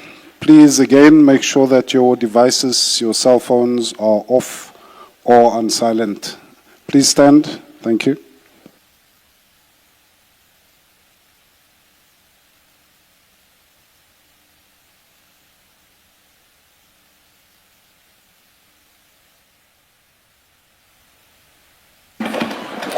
Ms. Missy, Chairperson, we have consulted with the client, and with regards to the misunderstanding, he would like to address the commission about the misunderstanding relating to the issue of the hypothetical scenario and the instructions that he has given us. May he be granted the opportunity to do so? thank you. Yes, Ms. Matlala. Yes, thank you, Chair. Chair, I was of the view that the question that you raised to me was a final question that I'm terminating my mandate to my legal counsel, and hence, before that, I explained that we explored 3 scenarios. Oh, please switch on your second mic, please. I'm sorry about that. No problem. Yes, I'm saying it's a huge understanding because my counsel was raising the scenario as hypothetical, and then it was not a final thing. So I was of the view that your question was, am I terminating my mandate to my legal counsel? And then hence I said I was in the dark. But obviously it was a very huge misunderstanding, so I wanted to clarify that. Now that this is no longer hypothetical and I've made a ruling, what's the position now? Do I hear you, Ms. Missy, or do I hear Mr. Matlala? Chair, you can hear me on that. Chairperson, we've deliberated with Mr. Matlala, and he has requested that we remain on brief as his counsel and other attorneys of record. The position that we found ourselves in with the legal advice, given the circumstances that we face, which is one that Ms. van der Heever, as you correctly pointed out, has been preparing on these points for as long as she's appeared here. And we've come in at a later stage and are not properly prepared to argue these points, and he's not comfortable with it either. His suggestion was that we could proceed with the hearing as is, and then he reserves his right to claim privilege as and when the questions are posed to him, and if necessary would then advance arguments before the commission. And what should we consider the status of the application to be? I'm happy for us to go along those lines. But what is the status as a matter of law? What is the status of the application then? I'm not pushing you to. It sounds like yes, it's actually a practical. Maybe let's just go ahead then with the evidence. That's what Ms. Missy says. Thank you, Chair. And as the answering affidavit of the evidence leaders and written submissions say, it's still open to Mr. Matlala to raise privilege. Nothing stops him from doing so. And I also understood you to be saying exactly that, Ms. Chairperson, those are our instructions Yes. from him that he still reserves his Yes, right as yes. and when you ask the questions that he raises the privilege against Yes. self-incrimination. I do have one point that we received instructions about earlier this morning after considering the last affidavit that we received. I don't know if we could be granted an opportunity to address it before we proceed, because we do deem it pertinent that it's addressed, and then you can give us What's that issue? the issue regarding the affidavit that was deposed to by Mr. Dlamini, the senior investigator. Let's just proceed with the testimony, unless Ms. Sillo is proposing to start with that. Let's just proceed and avoid that affidavit because a lot of time has been wasted already. It has, Chair, and I definitely am not starting with that affidavit. Yes. And I think I'm looking at the time. Chances are that we are unlikely to get to the affidavit today, just to put it out there. But I see Ms. Hassim wants to say something. Oh, And yes, Mr. And I forgot to say, and you are excused. But let me hear you. I'm afraid I'm not excused because I'm responsible for this witness as well. Yes. It really is to just close the loop, Yes. Chair, on the application that was brought. Yes.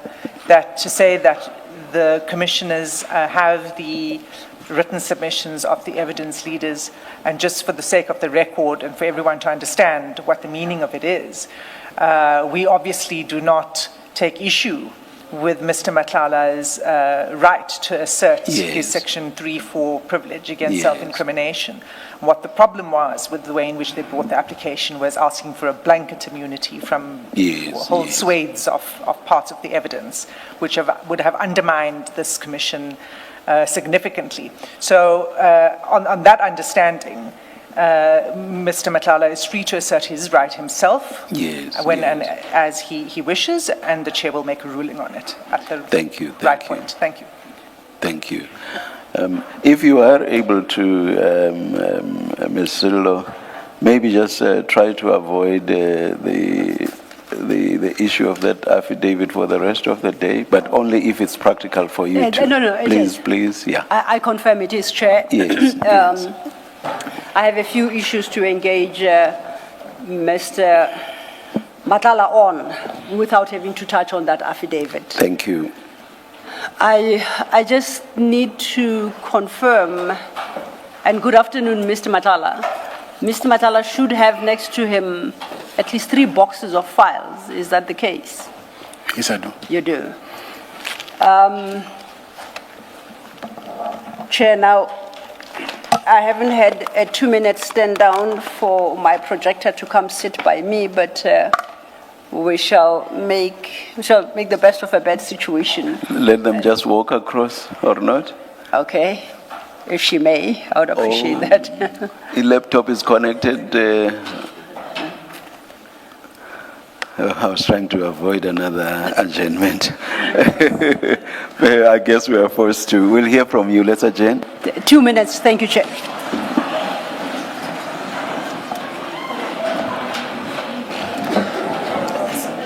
Which files must we take out?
1, 2.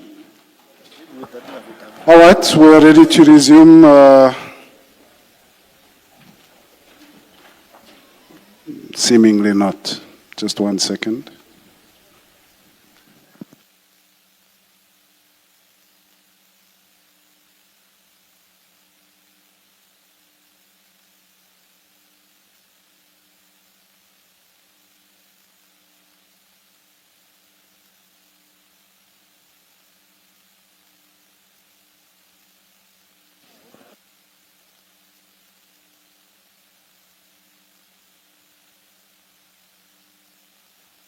Clearly not.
All right, it looks like we've got a green light. Let's proceed.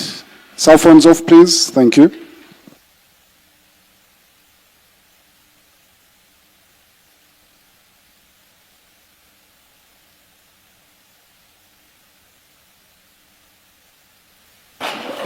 Yes, Mr. Thank you, Chair.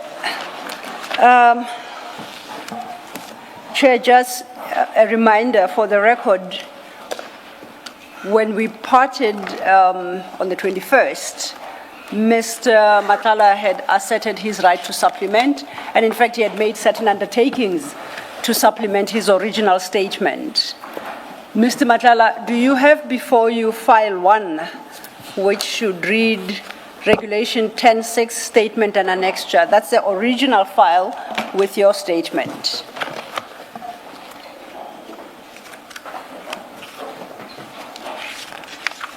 Can I please check? You will recall that in dealing with that statement, we first had regard to the Regulation 10.6 notice that had been issued, to which was annexed a schedule with a list of names and names of individuals. And you had been requested in the 10.6 to explain any relationship you have with any one of them. You recall that? Yes, I do. And in the course of considering the contents of your statement, it became apparent that you hadn't addressed some of the persons listed in Schedule A. And you undertook to do so in your supplementary statement. Do you recall? Yes, I recall. And that's the basis on which we parted, Chair, on the 21st, that he will supplement and provide detail on such individuals that he had not addressed in Schedule A. At the same time, that's when a decision was taken that they will institute this application to raise preliminary points, which they did. The challenge we have is, much as we expected Mr. Matlala and his team to file 2 separate documents, one being a supplement to his original statement and the other being the application raising the in limine points, they combined the 2 to create one document. We have attempted to look at that affidavit that they have filed in support of the application to get a sense of what would constitute supplementation for the purposes that I have highlighted. And with your leave then, Chair, I would invite perhaps Mr. Matlala to address the relationships of the various individuals as reflected in this affidavit, but only those aspects of this affidavit, and not read the entire affidavit as if it is a supplementary statement, if that is acceptable. Mr. Matlala, that was communicated to you, I think, by your legal team, that that's how we propose to deal with this matter of supplementation. Okay, it's fine. Okay. Now, if you have your list, then Schedule 8 to the Regulation 10.6 at page 7, you recall we marked those that you had addressed. There is a list of them that you did not address, items 13, I think, to 25, on the basis that, to 24, I think, on the basis that they are your co-accused in the Medicare matter. Yes, that's correct. So then, if you look at your affidavit in support of this application brought on your behalf, that would be in the second file, and that file would be marked application for immunity, supplementary affidavit. Do you have it close by? Yes, I have it. When I cast my eye on that, I see that up until page 10, you deal with, page 12, you deal generally with the basis on which you move this application and you are setting off your constitutional rights. You address for the first time at page 13 the issue of EMPD. And you recall that if you look at the Schedule A at page 7, at item 28, you were requested to speak about Commissioner Julius Mkwanazi. Yes, Commissioner Julius Mkwanazi. And you had been requested to provide an explanation of your interactions and business engagements with such entities as the EMPD, that is at item 2.1.6 of the 10.6 regulation notice. You recall that? Yes, I do. Now you respond to that then at page 13, starting at your paragraph 62. I would invite you then to read into the record, by way of supplementing your original statement, paragraph 62 to 65. I have responded to this question in my previous affidavit. I have been advised to also place on record that I am a suspect in case involving the EMPD, and I therefore do not wish to answer any question regarding my interaction with the EMPD. I attach here to a copy of a statement deposed to by Intervision Cordelia Kabeng, from which it is evident that I am a suspect in a case under investigation by members of the IPID, under case number 262/2023, relating to the unlawful fitting and usage of blue lights. A copy of the statement is annexed here to marked VMSA1. Other companies, I have not done any business with the aforesaid entities through any of my other companies. Thank you. I'll then propose we jump to page 14 from paragraph 71. under 71, you say, in respect of the individuals I list herein under, I wish to amplify my original affidavit, and then you detail the individuals. Could you read the headings and the relevant subparagraphs to the name into the record, starting with subparagraph 71.1? I have answered this question when I gave evidence. Read the name as well. Oh, sorry. Yes, Okay. yes. Minister Senzo Mchunu, I have answered this question when I gave evidence. Former Minister Becky Cele, I have partly answered this question when I gave evidence. I do, however, wish to state that I am a suspect in a matter under investigation which relates to my interaction with him, as was made clear to me during my questioning by IDEC and as was later recorded in the statement I made in terms of the provisions of Section 204 of the CPA. Former General Komotso Patlani, I have answered this question when I gave evidence. Lieutenant General Nhlanhla Mkhwanazi, I have partly answered this question when I gave evidence. I do, however, wish to state that I am an accused in a matter on trial pending before the Johannesburg High Court under case number SS98/2025. I have also noted that Lieutenant General Nhlanhla Mkhwanazi has stated under oath that he recorded the conversation we had on the day I met him. I now invite him to disclose this recording to Commission so everyone can hear firsthand what happened on that day.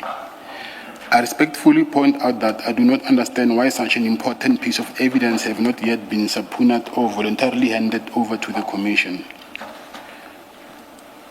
Lieutenant General Mule Fefani, I have dealt with this issue in my previous affidavit. Major General Feroz Khan, I have answered this question when I gave evidence. Thank you. I would then, on my reading, it would appear that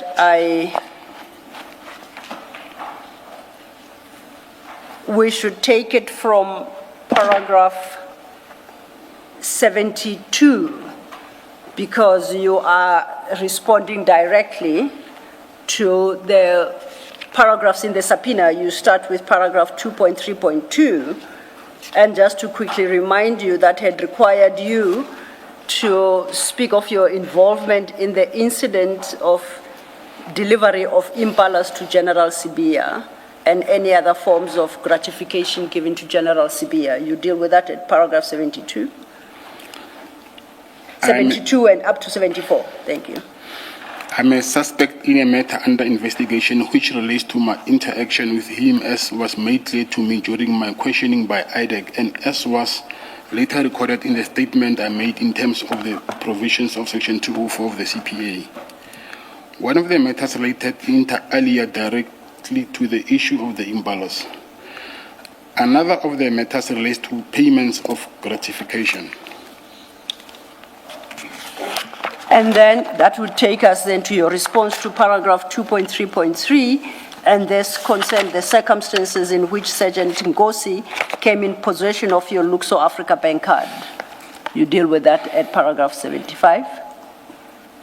Luxo is a co-accused of mine in the Medicare matter, and therefore I cannot comment and or provide any evidence relating to that matter. I therefore exercise my constitutional right not to answer any questions regarding the said matter, as same will violate my constitutional fair trial rights under Section 35, including my right to silence. And proceeding then to your paragraph 76 to 78 in response to paragraph 2.3.4 of the Regulation 10.6 notice, which required you to speak of your involvement in the loan or funding agreement entered into with Mr. Sulem Karim on or about June 2024. I have given instructions to my legal team to endeavor to obtain relevant paperwork on the matter relating Mr. Karim. At the time of signing this affidavit, they had not yet obtained anything, and I thus observe my right to supplement this affidavit regarding this aspect. Notwithstanding a thorough search of the records in my possession, I was unable to obtain any documents relevant to the question under reply. Thank you for that. That will then bring us to a response to paragraph 2.3.5 of the Regulation 10.6 notice, which had asked you to comment on your appearance at the ad hoc committee and whether you were ever induced, threatened, or influenced to give false evidence, including the details of who induced or threatened you to give false testimony, when, how, and for what purpose. You deal with that from paragraph 79 to 83 at page 17, if you could read those into the record. May I just quickly raise something, Mr. Matlala? It relates to paragraph 77, saying that you thus observe your right to supplement this affidavit regarding the aspect you are dealing with there. I'm not altogether sure that it's a matter of right for you to supplement. Perhaps this is a legal question which maybe Ms. Missy should respond to. And I've seen this point being made a good few times in this affidavit. It was already an indulgence for you to supplement, and something that I granted or allowed without any reservations. I just want to avoid a situation where it's suggested that it's something that should happen as of right. Ms. Missy? Chairperson, this directly relates to him claiming the rights of privilege in terms of Section 3.4. We would be required to show or give factual basis why it is that he wants to claim it. But in order for him to do so, he needed us to find that piece of information that he wanted us to research and provide to him so that we can confirm, in order to allow him, or rather enable him, to claim his right before this commission when it relates to issues that have to do with Mr. Karim. I read this differently, Ms. Missy. I read this to be saying Mr. Matlala is asserting a right to supplement the content of his affidavit with regard to the issue being raised about Mr. Karim. I did not understand that to relate to the privilege that Mr. Matlala is claiming, or am I misreading this? Chairperson, you are correct insofar as that he's asserting a right to supplement the affidavit in order for him to be able to claim the right of privilege, because as it stands, he has informed that with regards to why he would want to claim the right to privilege. But in order for us to do so, we'd have to lay facts to it, as previously argued rather on last week Monday. But we were not able yet to obtain the information that he needs. And so it put us in a position where we had to answer how would we then later deal with it if and when we do obtain that information that would put the commission into light that indeed he's either suspect or an accused, and therefore he would be in a position to claim the right to privilege. Can you please take me through paragraphs 76 to 78 and show me where it's intimated that with regard to Mr. Karim, Mr. Matlala wants to raise the issue of privilege? Again, I repeat, I'm probably misreading or misunderstanding. Chairperson, I agree with you that it doesn't categorically say so. I'm simply explaining why it is that he was asserting that right with regards to claiming... I guess my point is, where do you get that? Where do you get what you are saying? Because I do not see it in paragraphs 76 to 78. Chairperson, in that instance, the only submission that I can make is that should we have come across, or should we obtain that piece of information, then the supplementary affidavit, he would then refer to it to say the reason why I had asserted such a right was because of this facts that are now being averred in this affidavit and or statement. Let's leave it there. I do not understand you. Let's leave it there. Mr. Matlala, do you want Ms. Sillo to repeat a question, or are you in a position to go ahead and respond? No, it's okay. I can go ahead. Thank you. Chair, before we do, I think perhaps in fairness to Mr. Matlala, we should consider the contents of his paragraph 17 in the original statement. regarding this loan and the loan agreement. And in that paragraph, he states, I'm of the view that I may incriminate myself by answering questions related to this loan agreement, as I believe it forms part of the Medicare criminal matter which is pending before court. It's just that my reading of paragraph 76 and 78 don't tie back to the answer given in there, and instead they speak mainly of the right to supplement. Yes, which doesn't answer the chair's question. But Which is what caused me to raise the question. To bring to your attention. But thank you for Thank you. for that, Mr. Yes, Mr. Matlala. So then you have read your paragraph 76 to 78 of your affidavit into the record to supplement your original response to paragraph 2.3.4. That then would take us to 2.3.5. And at the time, 2.3.5 called on you to speak to your appearance at the ad hoc committee and inquired whether or not you had ever been induced, threatened, or influenced to give false evidence. And if so, that you provide the details of who induced or threatened you to give false testimony, when, how, and for what purpose.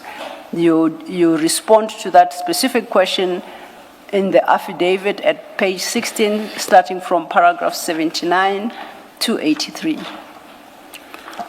I am not responding to this question for the following reasons. When I attended the ad hoc committee, I was not yet arrested and charged as an accused on the Medicare matter. I was also unaware of the fact that I was a suspect on some of the issues I was questioned on. It has now emerged that I am a suspect in a matter I was then questioned on, and the same are under investigation, as was made clear to me during my questioning by IDEC, and as was later recorded in the statement I made in terms of the provisions of the Section 204 of the CPA.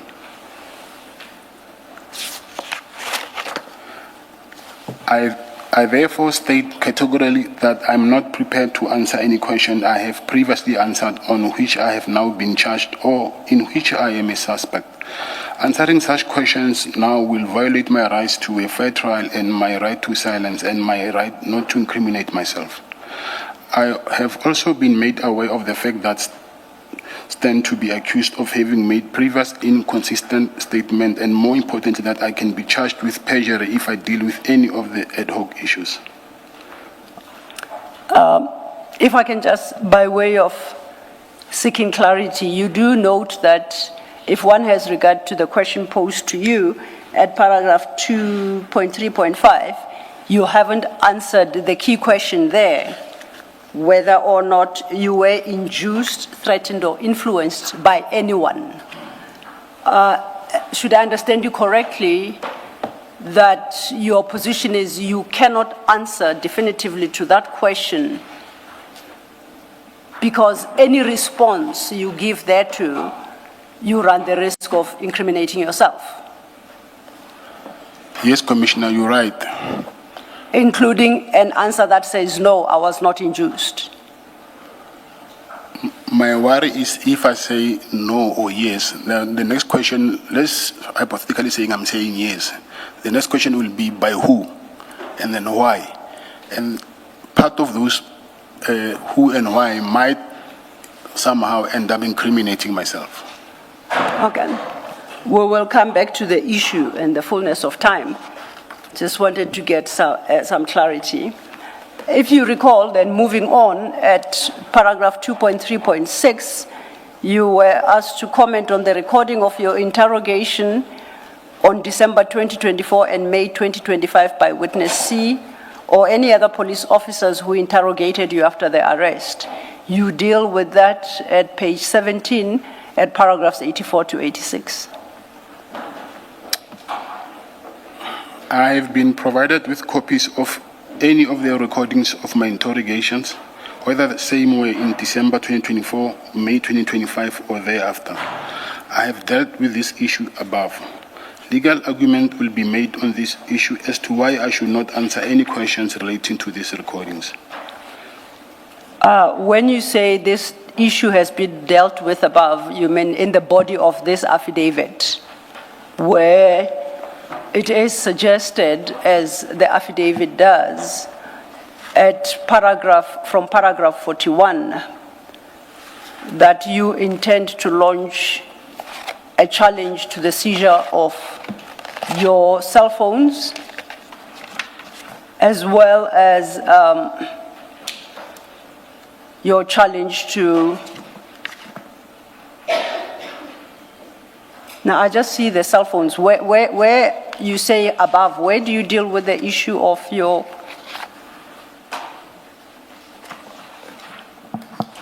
the recordings? Oh, you do please refer to page 9, paragraph 35.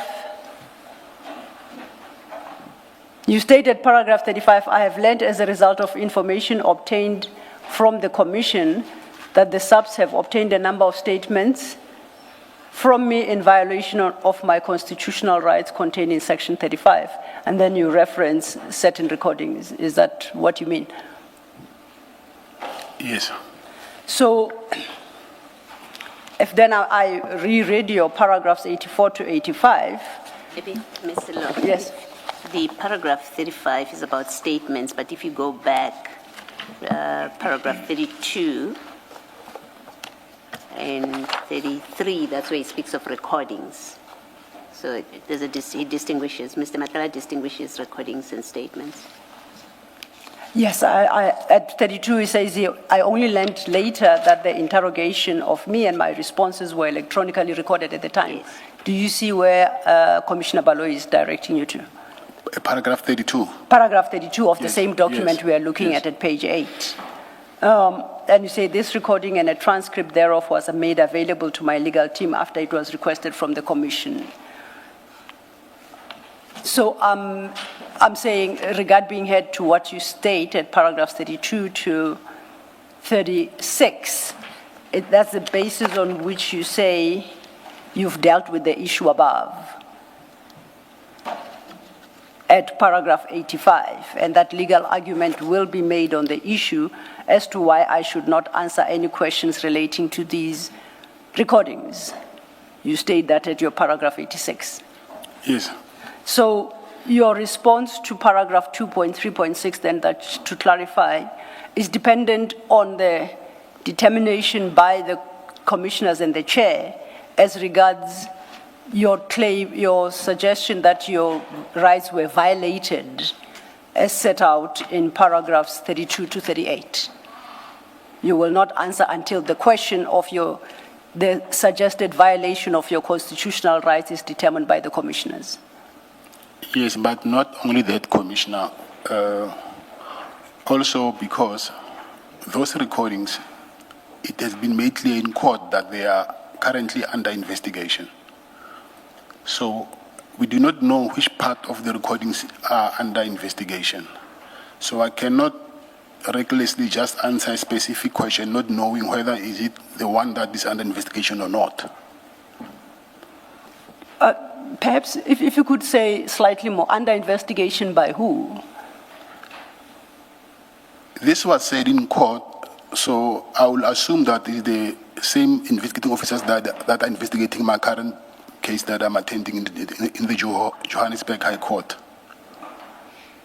So they are also investigating these recordings? Yes. Could we request, perhaps, to your legal representatives to obtain that portion of the transcript?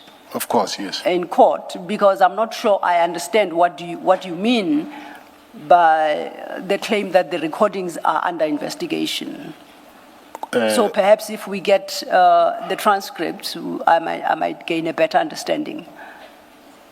It's okay, we'll get the transcripts, but also during the disclosure, it was during the pre-trial actually. So when it was during the disclosure of the docket, and then we've noticed that there were no recordings there, and then my counsel requested for those recordings, and then the state advocate said no, they cannot issue us those recordings because they are a separate matter, they are under investigation. But as you said, we'll get the transcripts and then it will explain everything. And I think just so we don't talk past one another, we would appreciate those transcripts by tomorrow, so that when we resume tomorrow, we know what the actual position is and how we engage with you on this matter.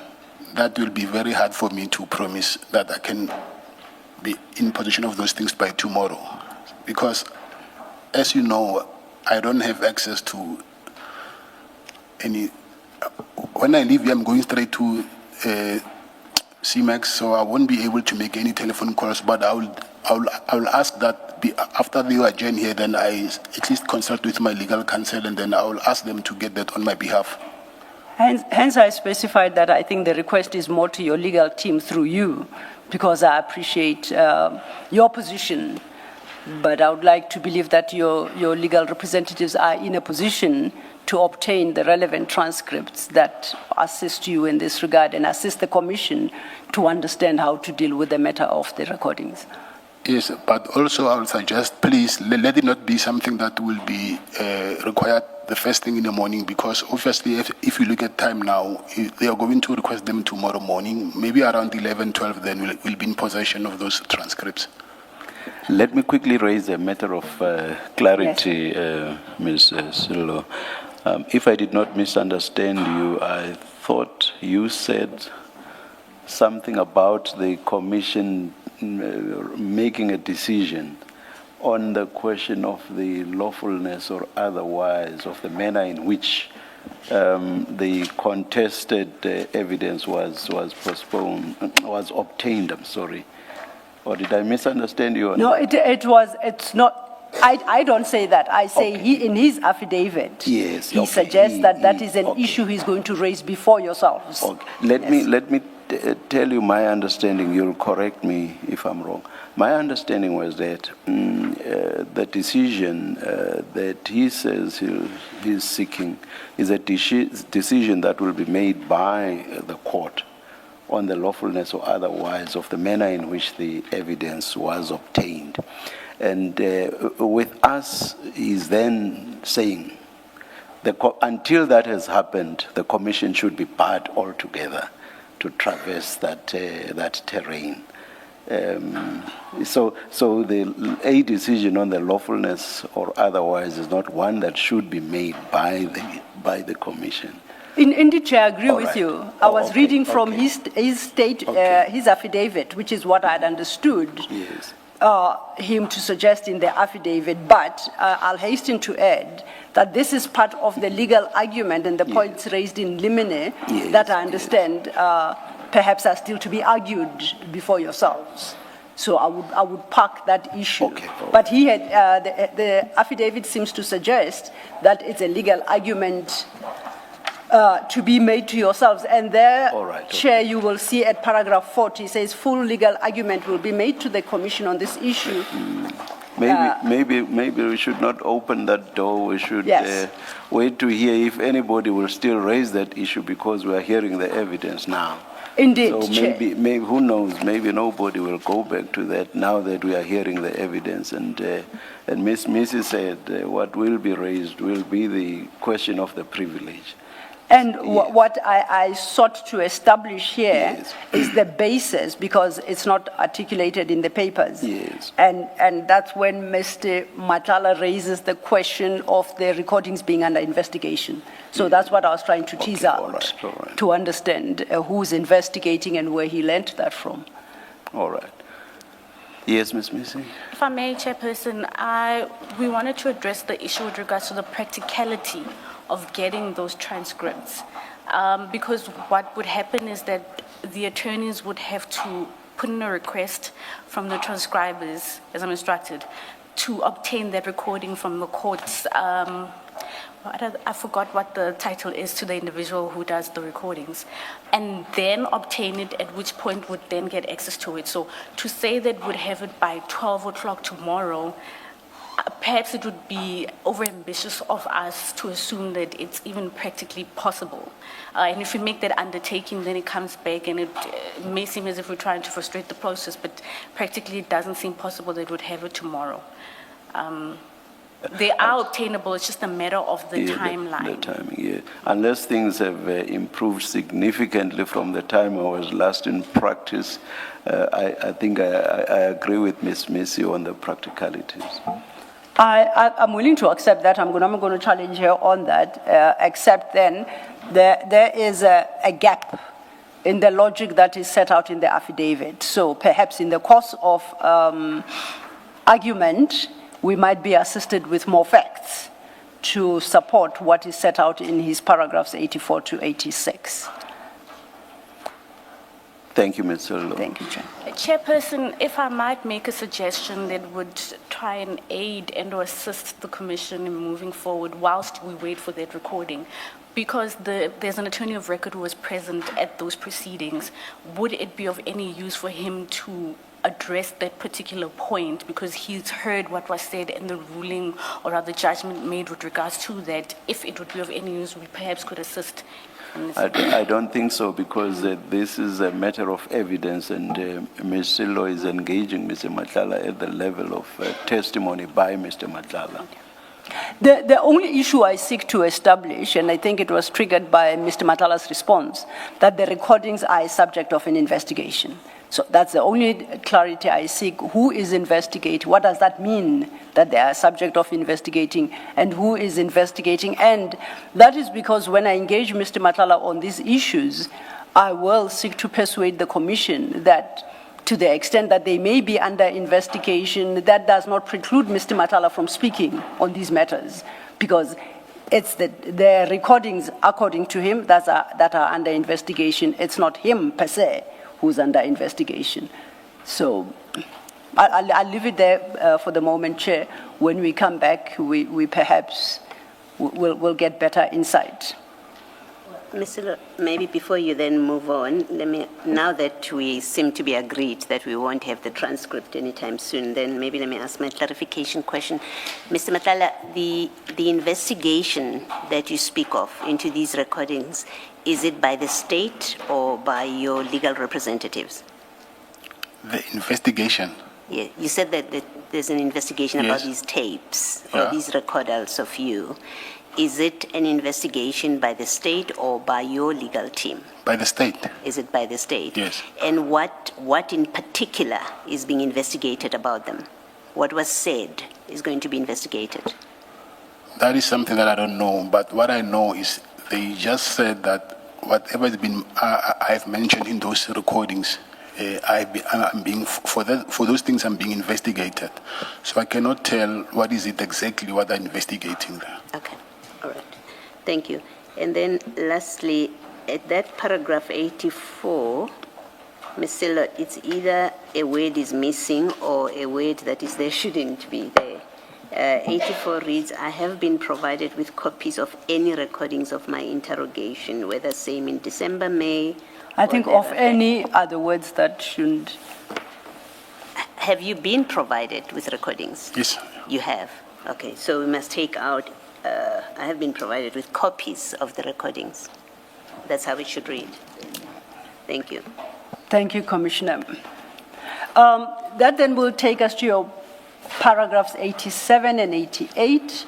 You are responding to paragraph 2.4 of the Regulation 10.6 notice, which required you to speak to the nature and extent of your relationship with the EMPD, including individuals employed therein, including agreements actual or negotiated with individuals within the EMPD, donation of vehicles and installation of use of vehicles fitted with blue lights, in particular who was involved, what the plan was, what became of the plan, and ultimately the use of vehicles fitted with blue lights and the use of peace officer cards.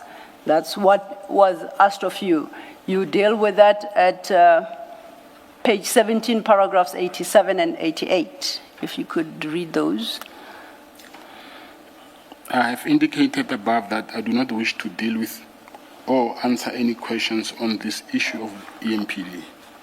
I refer to what I have stated above, and the statement are attached here to deposed to by Ntabise Nkodelia Kabeng. And for the record, that affidavit of Ntabise Nkodelia appears at page 20 of the same file, your VMSA 1, correct? Yes, that's correct. And just to confirm, again for the record, this affidavit of Ntabiseng Cordelia speaks to the issue of use of blue lights only. Yes. Now, the question posed to you was at paragraph 2.4 was actually a compound question. There were other issues that are unrelated to the issue of the blue lights that you were required to speak to, but once again, you have failed to. Can I comment on that? Yes, please. Yeah, it's not only the fitting of blue lights, it's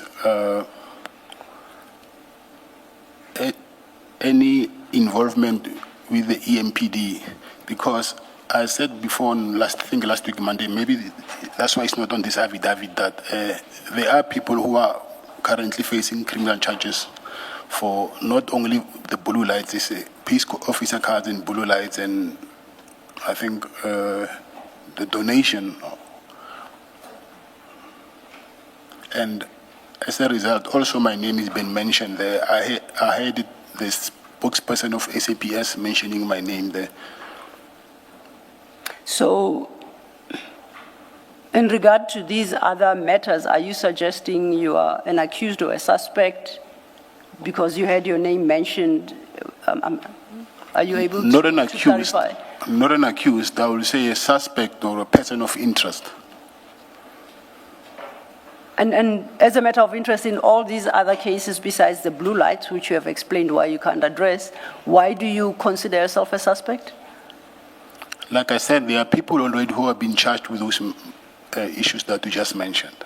And those people don't include you. So why do you suspect you're a suspect? The investigation is mentioning my name. Okay. We shall revert in time. Maybe just to get confirmation, Ms. Kabeng says the investigation is by iPad. You confirm that? Yes. That she was interviewed by iPad and they told her they're investigating. Yes, I confirm that. Thank you.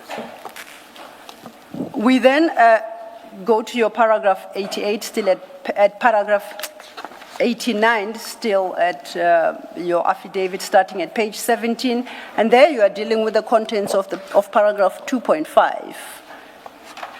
And from paragraph 88, you then deal with your relationship with 4 other people.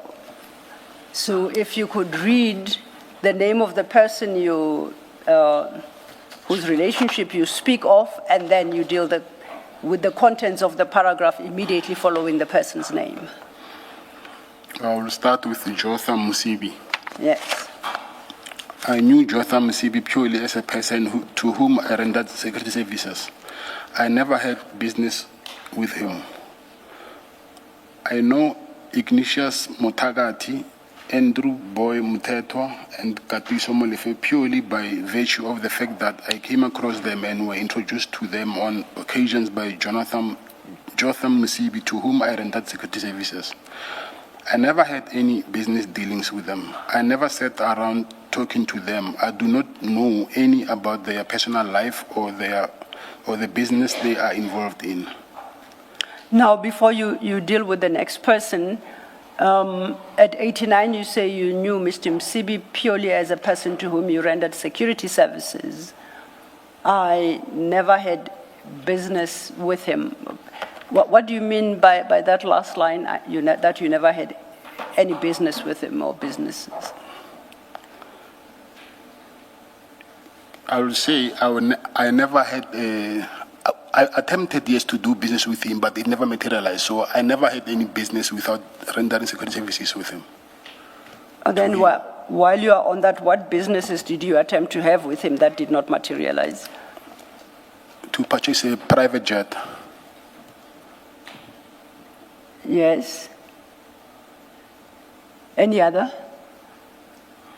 No, it's only that. Only that one. Yes. Were you then ever involved in any of his business dealings? No. Okay.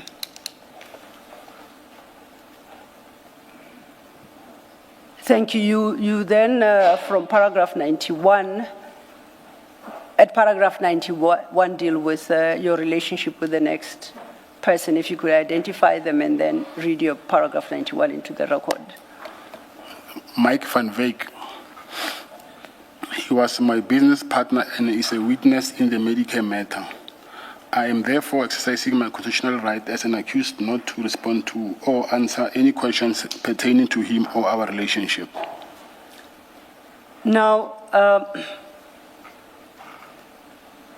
he was your partner in the Medicare matter, and you say you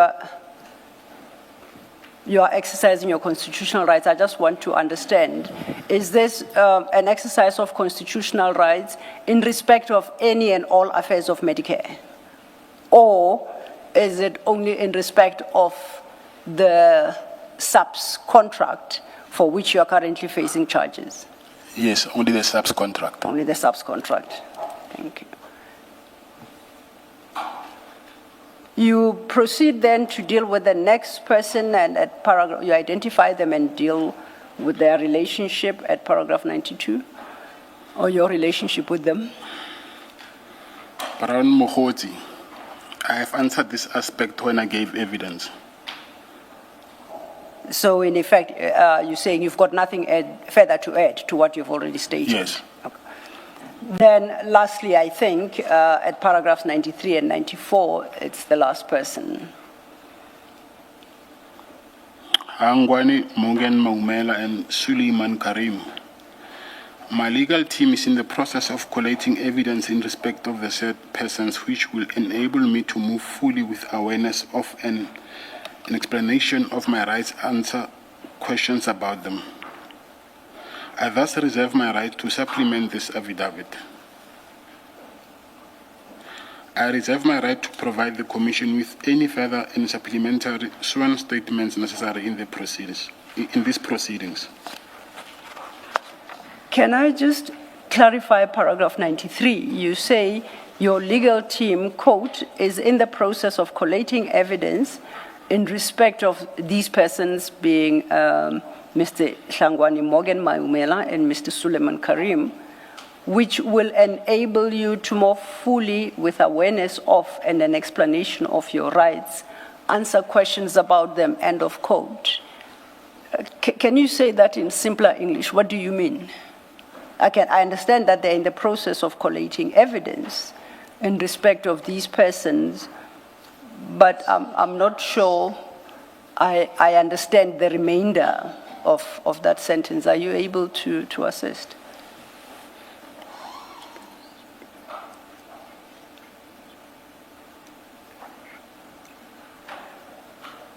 What do you mean that the evidence that they are collating will enable you to more fully, with awareness of and an explanation of your rights, answer questions about them? I think this is a typing error. Okay. So I'm not that bad. Let's try and correct it. What did you wish to express? Documents that will support that I do not wish to answer these questions because of self-incrimination. This morning I have managed to get a document that I already supplied to my legal counsel. I'm not sure I understand. It's a very cryptic answer you've just given, so I'm not sure I understand. What I'm trying to explain to you is, Yes. like the first sentence saying that I'm in the process of collating evidence. Yes. So maybe I was supposed to say documents that will prove that I'm a suspect and I'm being under investigation together with Mr. Maumela and also with Suleiman Karim. Okay. So, okay, I think I understand. So then you say your legal team is in the process actually of collecting documents that will demonstrate and prove that you are a suspect. I take it in some alleged criminal wrongdoing together with, not together, with Mr. Maumela and or Mr. Karim. Is my understanding correct? With Mr. Maumela, Chairperson, sorry, Commissioner, if you can remember, last week I already touched on the Suleiman matter, and then you asked that I should bring an unsigned, what is it? An unsigned Loan agreement? Loan agreement. Yes. So this is what I had that loan agreement, but I couldn't just find it. So what I had is only the document in relation with Mr. Maumela. Okay, now, so you say that those documents will prove you a suspect. A suspect in what? Or which cases? Suspect in, I think this money laundering, I think. And that is in relation to both the persons identified No, there? only with Maumela. Or with Mr. Maumela?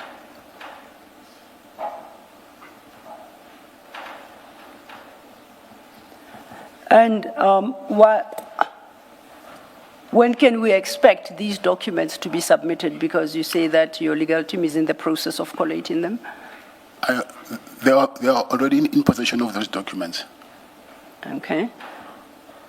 I take it that they're in possession of the documents with a view to share with the Commission. They will advise on that because they are under investigation. I don't know. Or you just gave the documents to your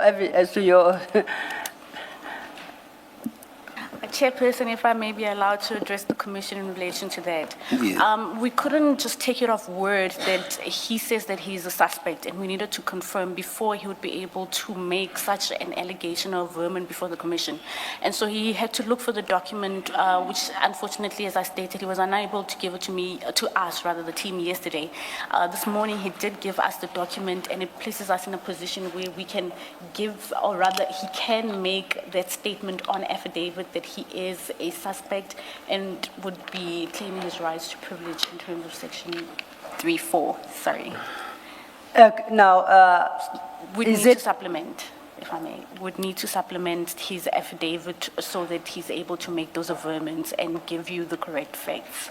so is it the intention of Mr. Matlala and or his legal representatives to share the actual document that demonstrates he's a suspect? Ms. Missy?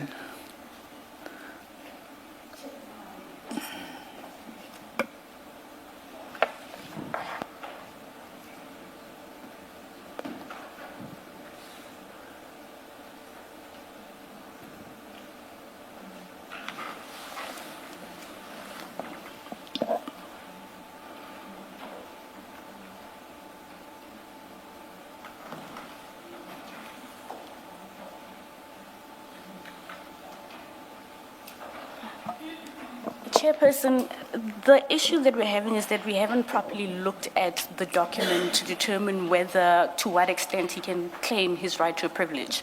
So provisionally, I would say yes, provided that we get a timeline in which we are informed that the supplementary affidavit needs to be in at a particular time, and then it allows us to look into the document and determine there isn't everything that's privileged that disallows us to hand it over to the Commission. Is there any problem sharing it with the evidence leaders right away? Chairperson, I have not looked at it in detail. It's a document that immediately after we had engaged, we came down, he handed it over to me. I quickly glanced over it, so I can't answer that question definitively. Is it a privileged document? Because if it is not, I would not understand why it cannot be shared immediately. Chairperson, I suppose if you have to ask if it is a privileged document, I do not believe so, because the investigators would have a copy of it Then it should just be shared with the evidence leaders. So as you look whether there is a basis for claiming privilege, the evidence leaders will be looking at the document for themselves as well. Noted. Share then on those bases, we should be able to share it. It will be shared this afternoon still. That's correct. Thank you. Thank you, Chair. Thank you, Advocate Missy. I think it should, because as things happen in the Commission, documents become available and they are added to the exhibit bundle. So too, regardless of their source, so too shall this one. And this document is important. As a result, I'll have to park the issue I intended to raise in respect of 93.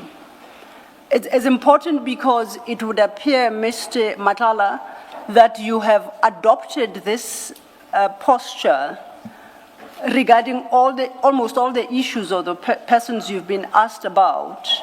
If we go then, before I forget, that is the conclusion of the supplementation of this statement.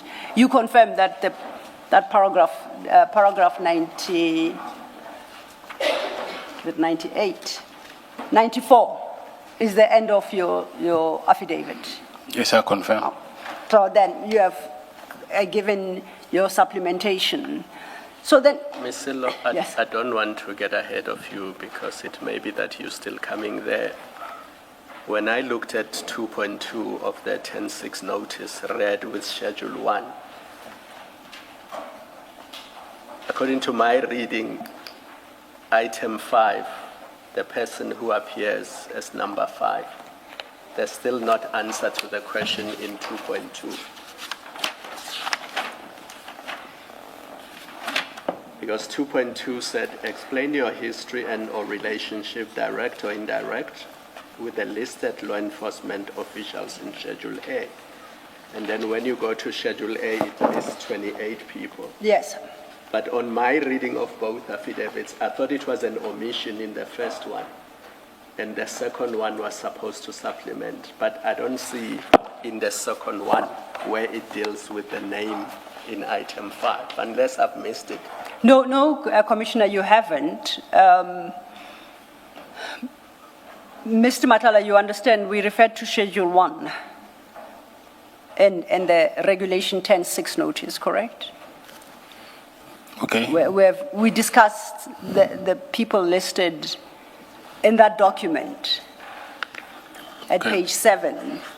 And you will recall that in your original statement, when you, from page 12, you then dealt with, at paragraph 14, you dealt with a cluster of persons, 13 of them, from General Masemola to Major General Temba, about whom you said you will not be able to say anything regarding your relationship with them because they are your co-accused in the Medicare matter.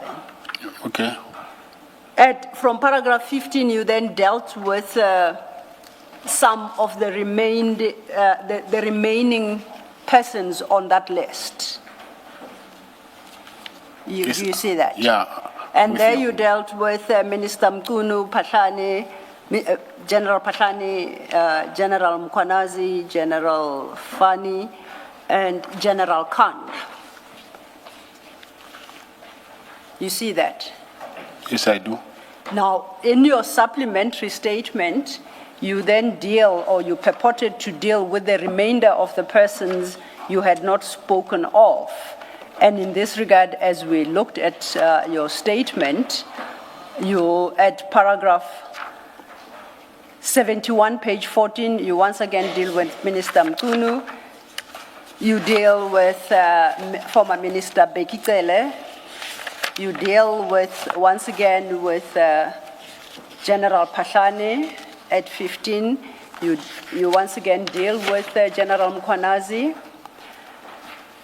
And you deal, followed by General Fani and General Koza. This is the affidavit we've just looked at. General Khan. It did sound. There has to be an explanation, Chair, somewhere on my papers there must be a Koza. I apologize for that, General Khan. So you deal with those at your paragraph 71, starting at page 14 of the affidavit. You see that? Yes, I do. Then we went further in your affidavit at page 18 from page 17 from paragraph 89. You deal with Mr. Msibi, the late. You deal with Mr. Van Veek, once again Mr. Mkhotsi, and then you deal with Messrs. Hangwani Maumela and Mr. Suleiman and Suleiman Karim. Yes, I see that.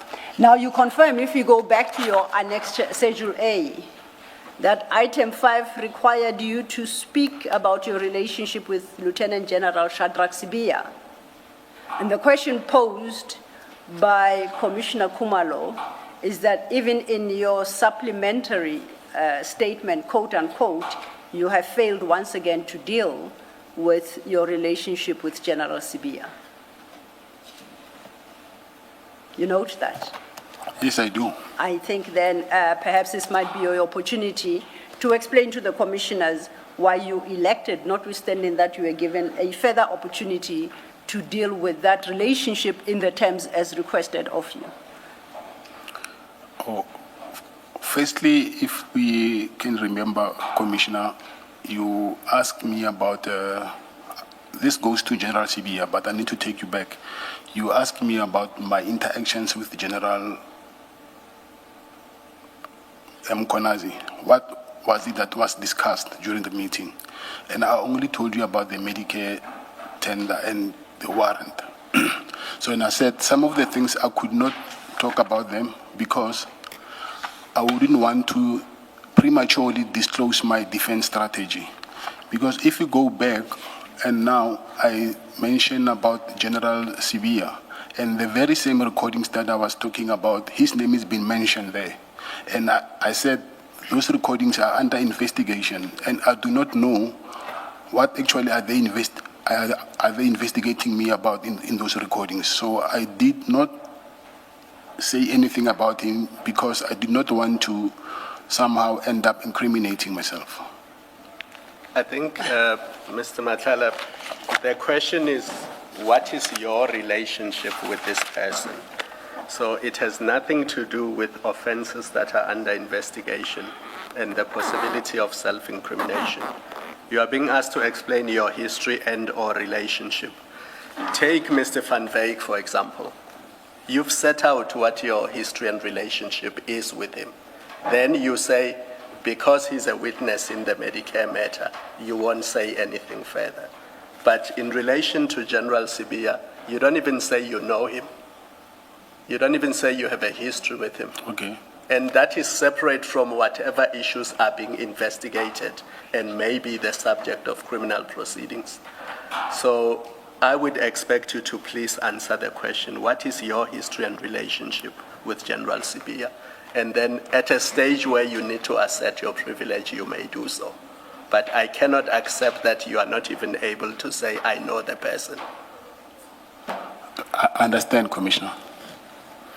So I will say I know him because of at some point I went to his office to make a complaint about the occupation of the lease agreement that I had with Public Works. So that is the first time that I got to know of him. The what of the lease?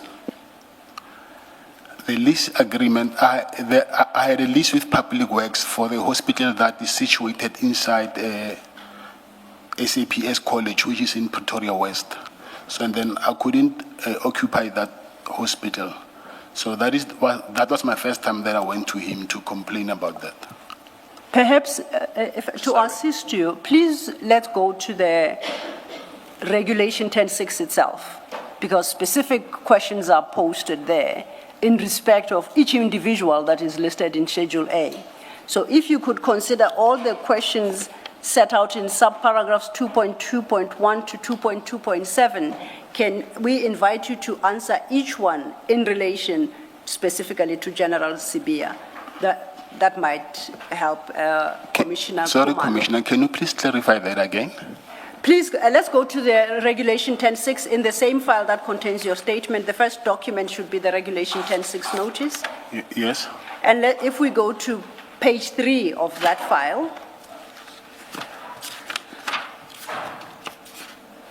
At sub 2.2, it reads, explain your history and or relationship, direct or indirect, with the listed law enforcement officials in Schedule A attached hereto. In your response, you are required to provide the following information, and then it is set out in further subs 1 to 7 at page 4. May I make this request, Mr. Law? Can you please read all those sub-paragraphs, but instead of individuals or officials, specifically refer in each instance to General Sibia? I shall do so, Chair. And then, so you refer to 2.2.1, we wait for an answer. I shall do so, all Chair. the way down. Thank you. Thank you.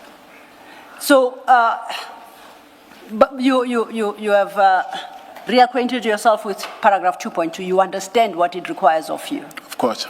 Yes.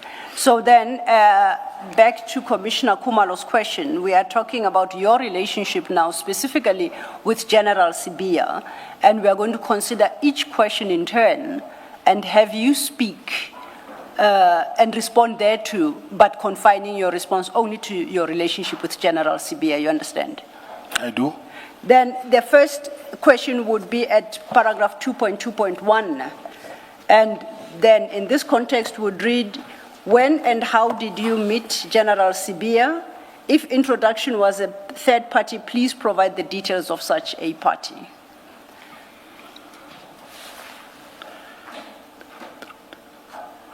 When our 2023 or 20, we still on General Sibia, right? Yes, only. Yeah, yes. It was in January, our 2023 or 2024, I don't remember well. Okay. And then by how, I already explained how I met him. No, you haven't. You say you met him when you went to raise the issue of the lease agreement regarding the hospital at the subs college. That doesn't speak to the how. So I'm sure if I tried to go to that office, they won't grant me access. How did you gain access there? Okay. How did you secure that meeting to get the opportunity to put your gripe to him? Why did he entertain your visit? That's the kind of detail required. So if you could help us with that. Yes, it's because I sent him an email. Okay. And then requested for a meeting. And his email address was given to me by Sergeant Nkosi. Yes. That's, I think that will answer by a third party who made the introduction. So it was Sergeant Nkosi who made the introductions? Yes. Okay. The second then is at 2.2.2, the nature or description of your relationship with General Sibia. I do not have a relationship with him. Maybe not now, but let's say from the date you met him until the date of your arrest. What was the nature of your relationship with him? The description, nature or description of your relationship?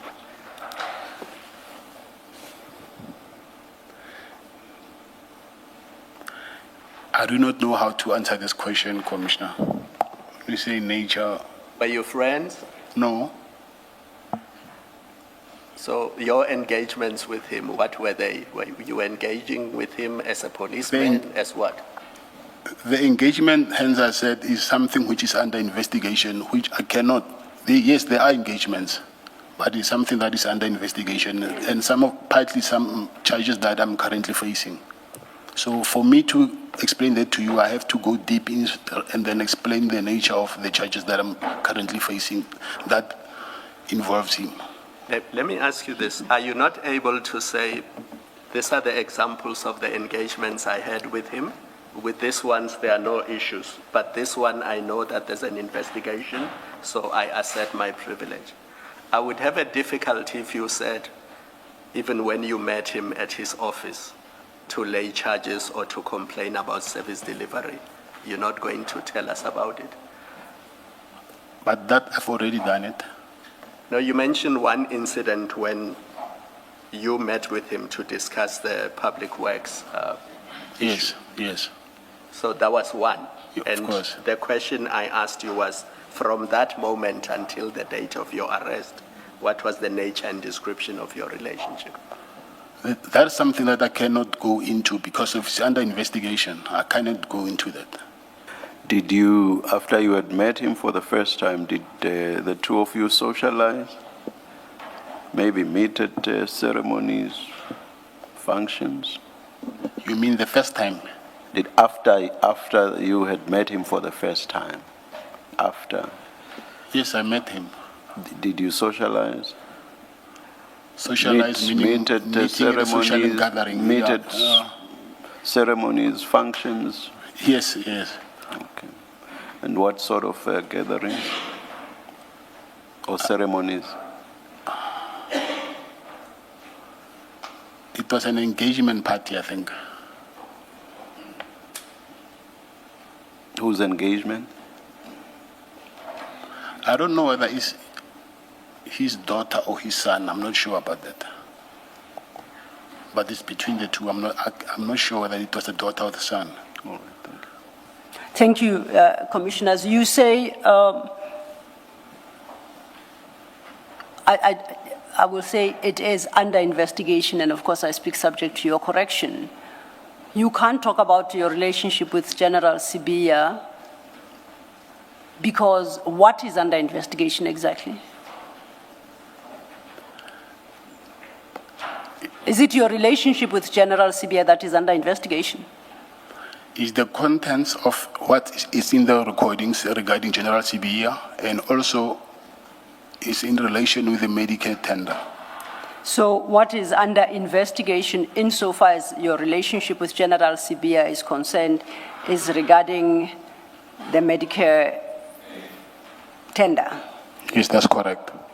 And anything else? Like the contents that are in the recordings. What does that mean, Mr. Matlala? Chairperson, for me to explain that, I have to obviously now speak about what is in the content of those recordings. You see, what I'm trying to understand is you are asserting a right, right? And the right you seek to assert is the right not to self-incriminate. Now, logic dictates that you can only self-incriminate in a specific offense. Do you understand what I'm saying, at least? I hear you. Okay. Now, what you seek to do, you say you can't talk of a relationship generally with this particular person because there is a risk you will incriminate yourself. That then raises the next question, incriminate yourself in what? You must be able to articulate that for the commissioners to accept that, yes, indeed, you do face such a risk. So you're going to have to articulate they're going to have to explain exactly what the offense is. The offense... Perhaps let me just explain where Ms. Silo is coming from. There is a decision by the Constitutional Court, and sitting here in a legal context, we are bound by those decisions. There is a decision by the Constitutional Court that says if someone is asserting the privilege that you are asserting, what they say must be within clearly defined contours or parameters. They cannot just in general say, I'm asserting my privilege against self-incrimination.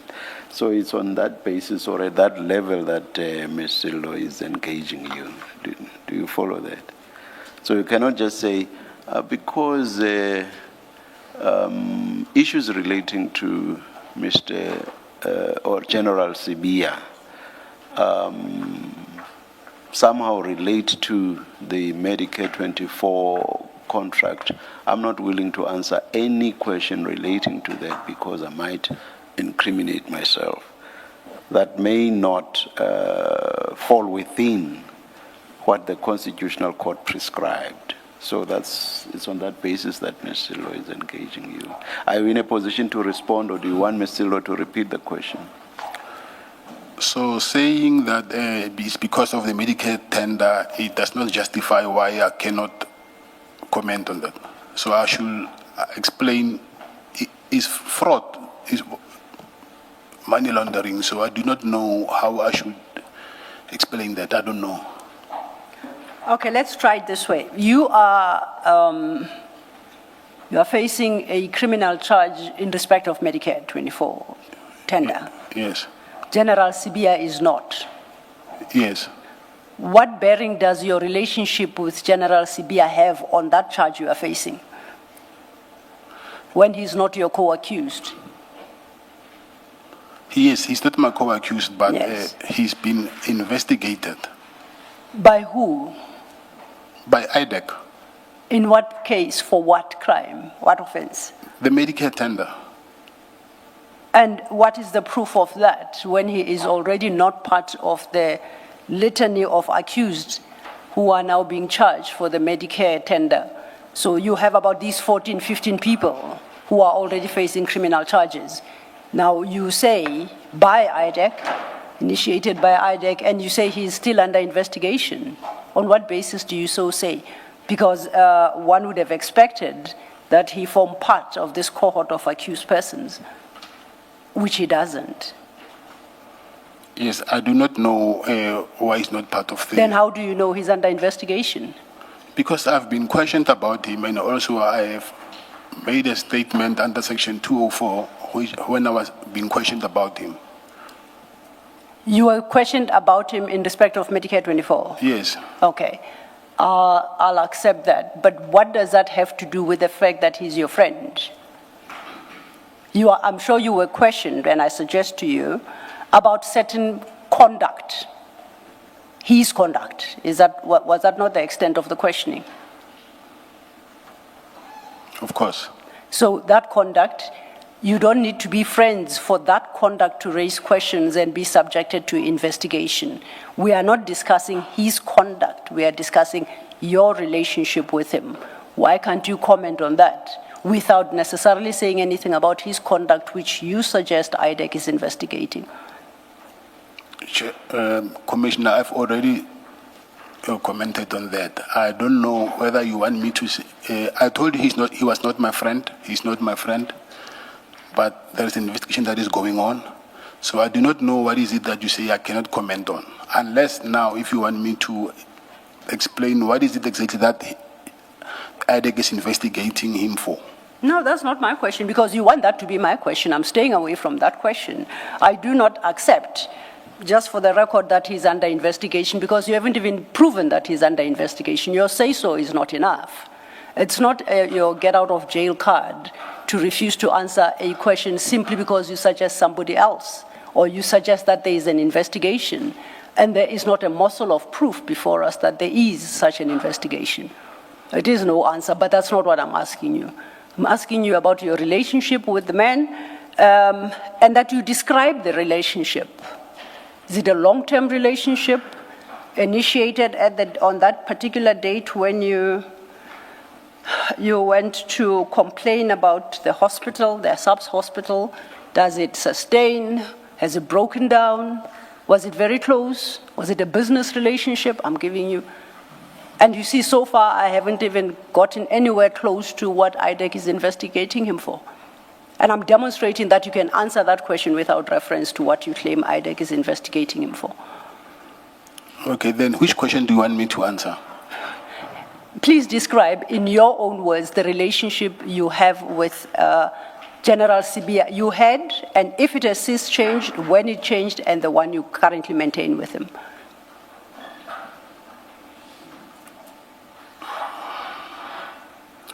The relationship that I had with him, it was not like a friendship relationship. Okay.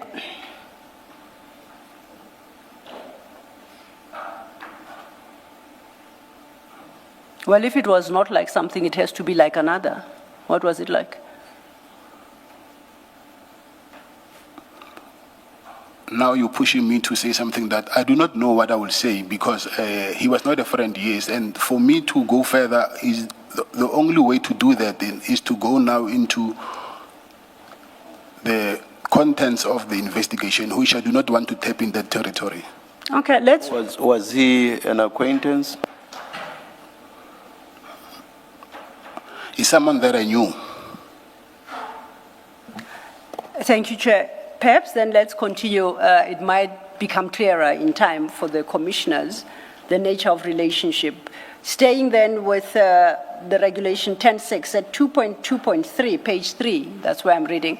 The 10.6 required you, in respect of General Sibia, to explain the nature, extent, and frequency of your communications with him.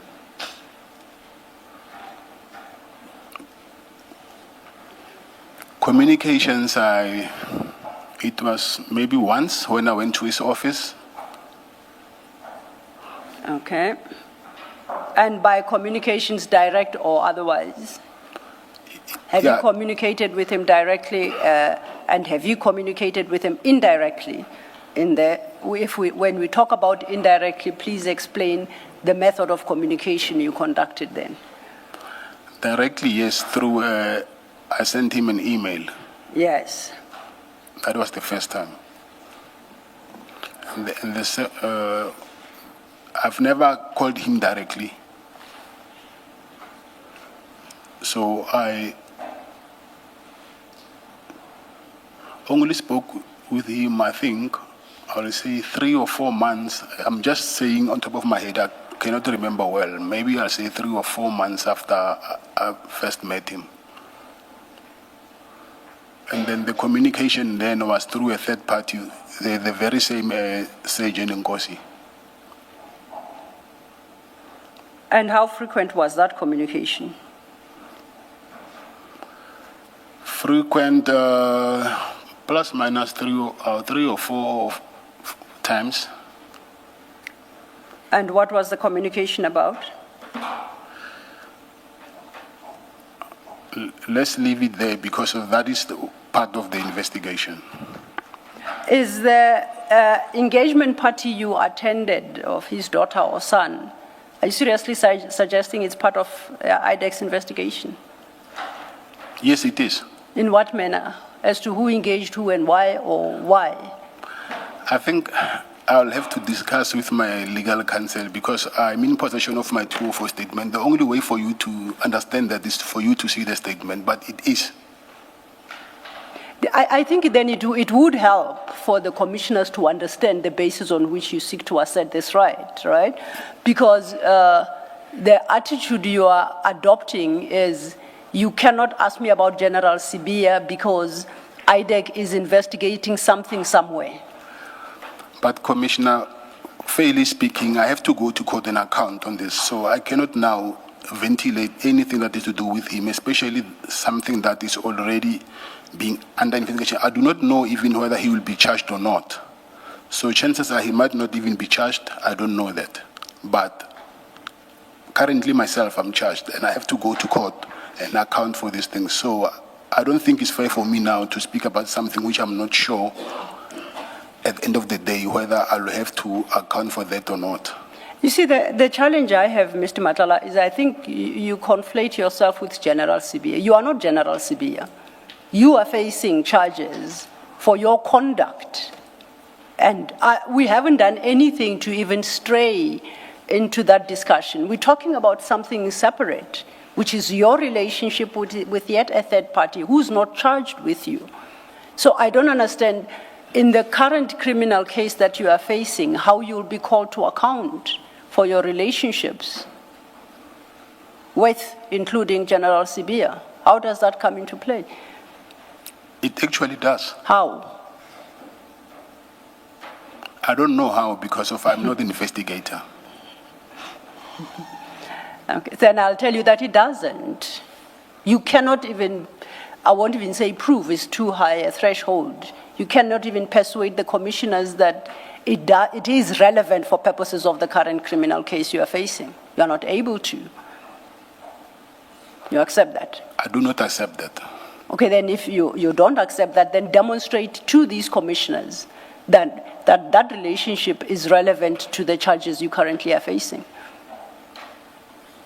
I think I've just said it that the only way for me to demonstrate that is for me to now to get right inside the cracks of the matter, which is something that I cannot do.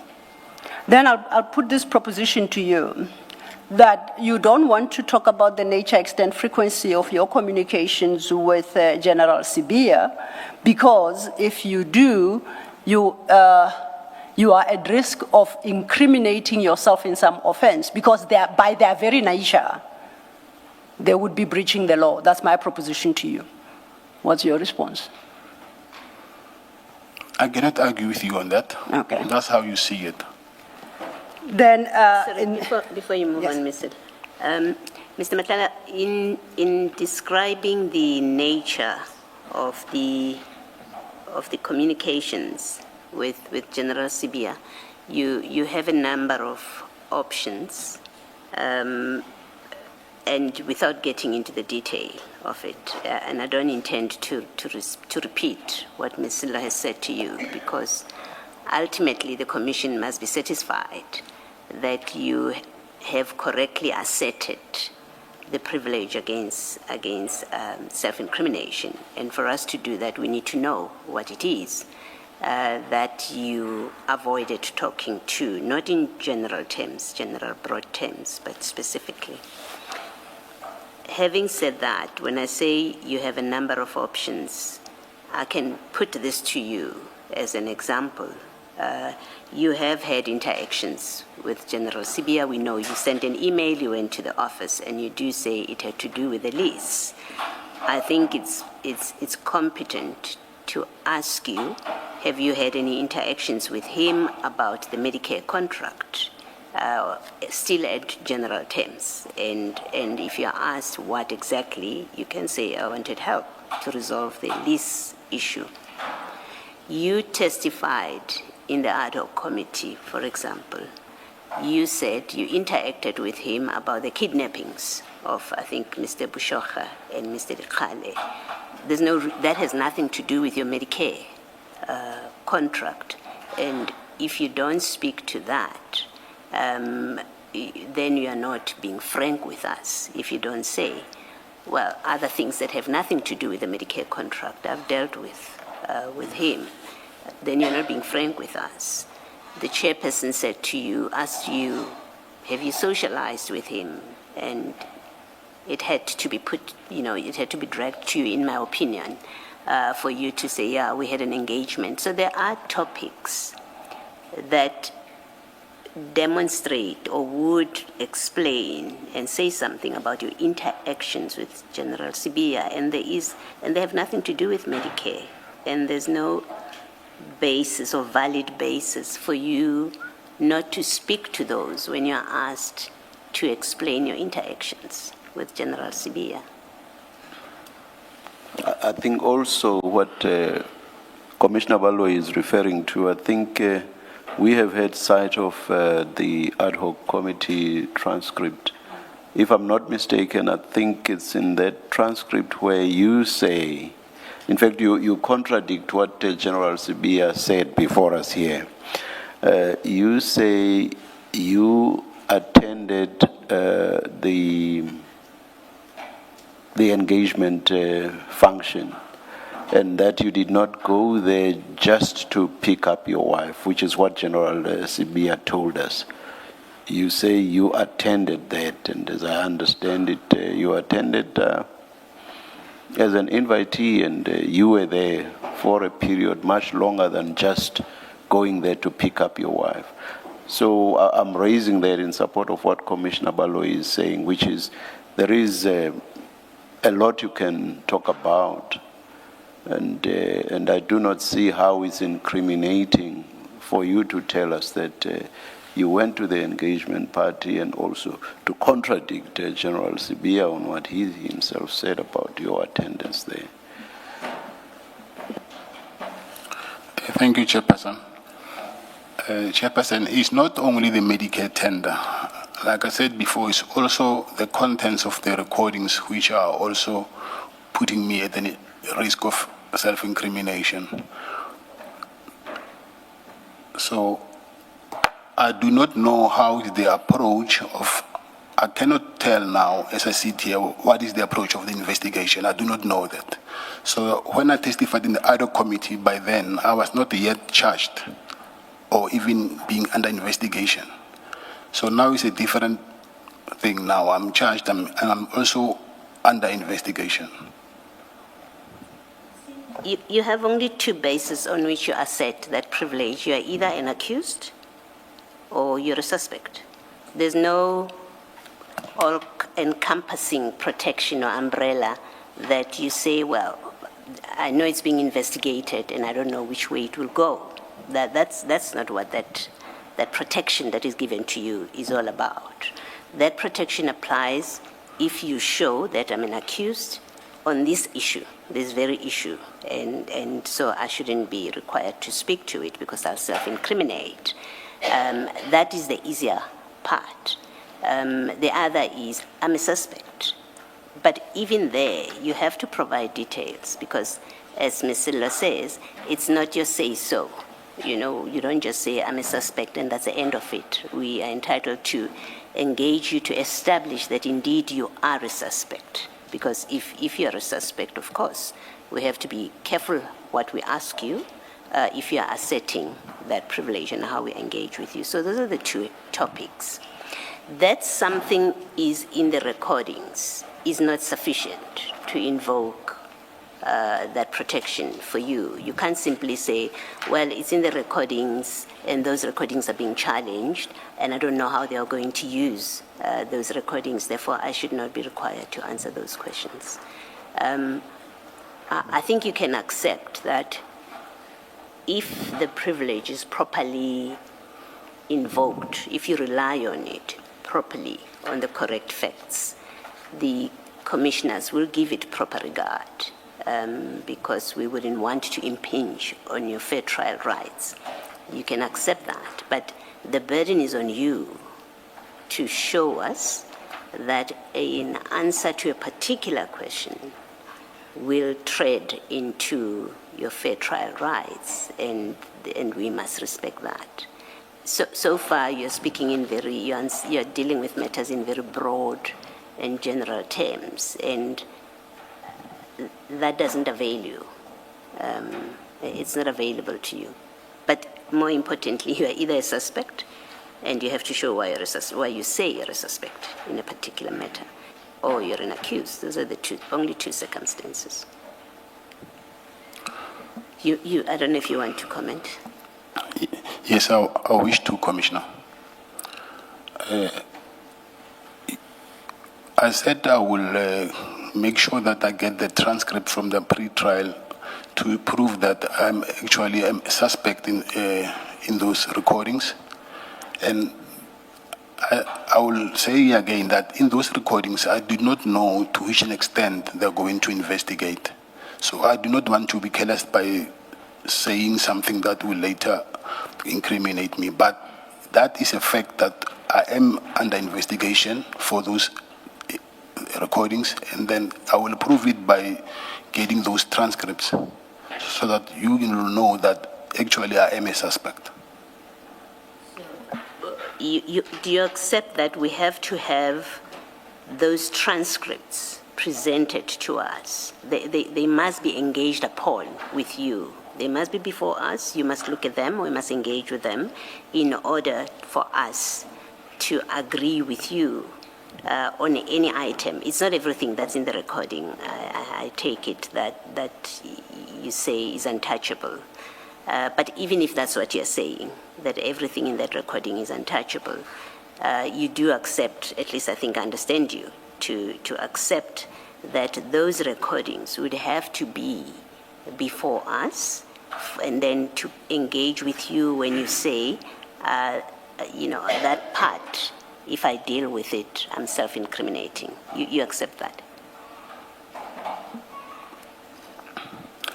The recordings, I do not want to deal with them because they are under investigation.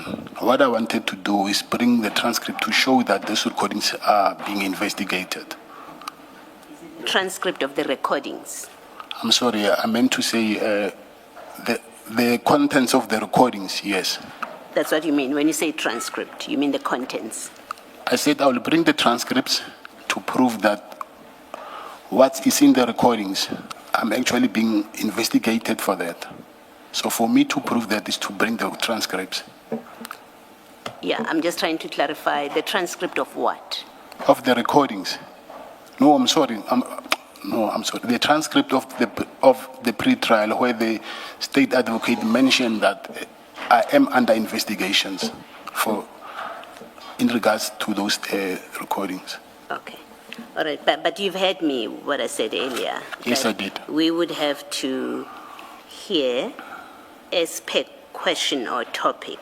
We need to see that indeed, if you are required to answer a question, a specific question relating to that topic, then it does validly raise the self-incrimination defense. I take that, yes. Thank you. Thank you, Chair. Perhaps if we could see if we can quickly work through this list.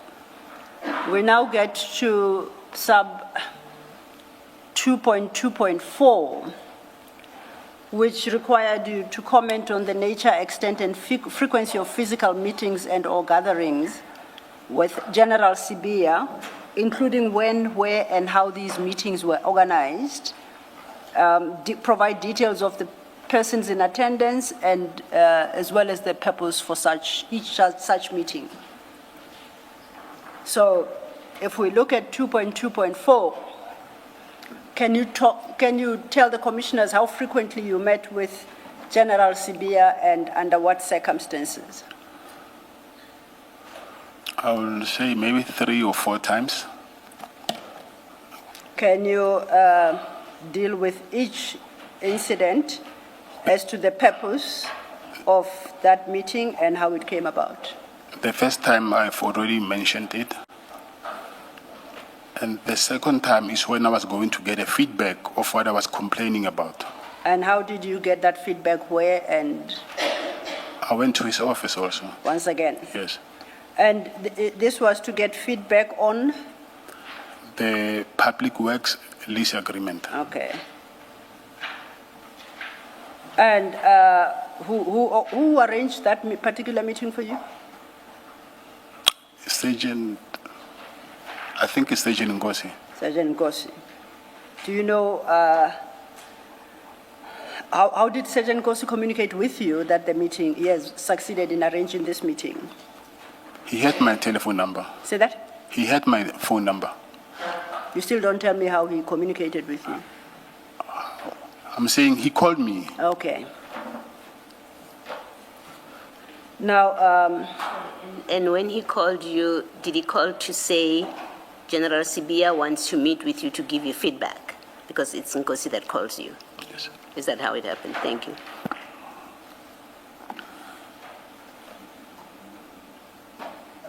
You said yes, Mr. Matlala. Yes, yes. oh, I too had missed the answer, sorry. So that is the second time. Now, the next time?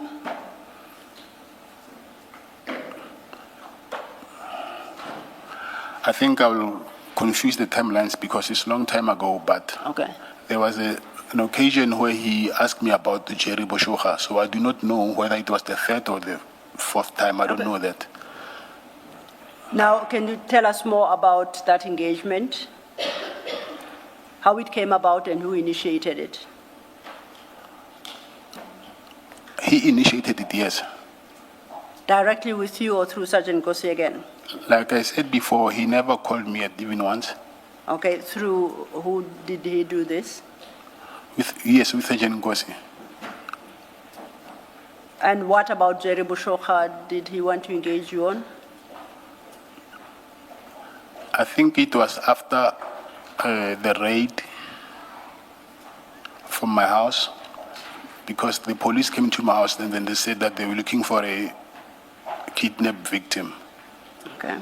And then later I just don't know, I can't remember when, but at some point I went to him and then that's when he asked me that, what do I know about that?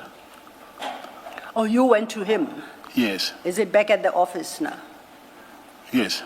Who helped you to set up that meeting? I said it was Sergeant Ngosi. No, the Sergeant Nkosi, remember we stopped counting, and I do accept that it's a long time, so you won't exactly know whether it's the second or third. Sergeant Nkosi organized for you to get the feedback on the lease agreement. That much you said. So now this is yet another meeting, and you didn't want to commit as to whether it's the third or the fourth. This is regarding Mr. Boshoga. You said he initiated it. You said General Sibia initiated it, and you said he did so through Sergeant Nkosi. Yes, I said. And you said you went to him Yes. at his offices. Yes. And so he requested to meet you. Yes. What about? Did he explain? Are we still on? On Mr. Boshoga, yes. Yes. Yes. Yes. It was about that. He asked me what I know about that. So then, if I understand your communication channel, he would ask Sergeant Nkosi what you know about that. Sergeant Nkosi would ask you in turn what you know, that General Sibia wants to know what you know about that. Your response would be, no, I don't know much, or I know whatever, and then is that how the communication works? Oh, no. Oh, please, enlighten me. He asked him to arrange a meeting, then I went to him. Okay. And then that's when he told me. So he initiated this engagement with you? Yes. Do you know in what capacity he did so? Was he investigating this kidnapping, or was it as an interested person, as a relative? Do you have a sense of why he reached out to you on this matter? Yeah, I think he was, because what he said to me, but I don't know what to make out of that, but he said if he can crack that case, it will help him a lot. So I don't think it was because of he was a relative or something. Okay. So he initiated this contact for purposes of investigation? I think so, yes. Now, if that would be in his official capacity, I take it, as a police officer, I think a senior ranking member of the service. Yes, he was. It would be was. official. I don't know how we will justify it to be official, but he just called me as a police officer, so I don't know. And that's precisely what I'm trying to determine. It's a police officer. Yes. You have been questioned about the kidnapping of Mr. Boshoga. I take it was not by him the first time when you say they came to your residence. Yes, yeah. So now we know that he subsequently becomes involved in it by requesting a meeting with you. Correct? Yes, that's correct. Hence my question, did you understand him to be investigating that disappearance of Mr. Boshoga? What was your understanding? What process were you engaging in, seeing as so far you had just met him twice about the lease agreement? But as a senior police official, maybe he will refer the investigation to someone else. I don't know how it works, but what I know that he called me and then he asked me questions in relation with Mr. Boshoga. So you don't know whether he was doing that as an investigator into the kidnapping? I cannot tell that. I don't know. Okay. And were you able to respond to his questions to satisfy his curiosity? I think so, yes. Okay.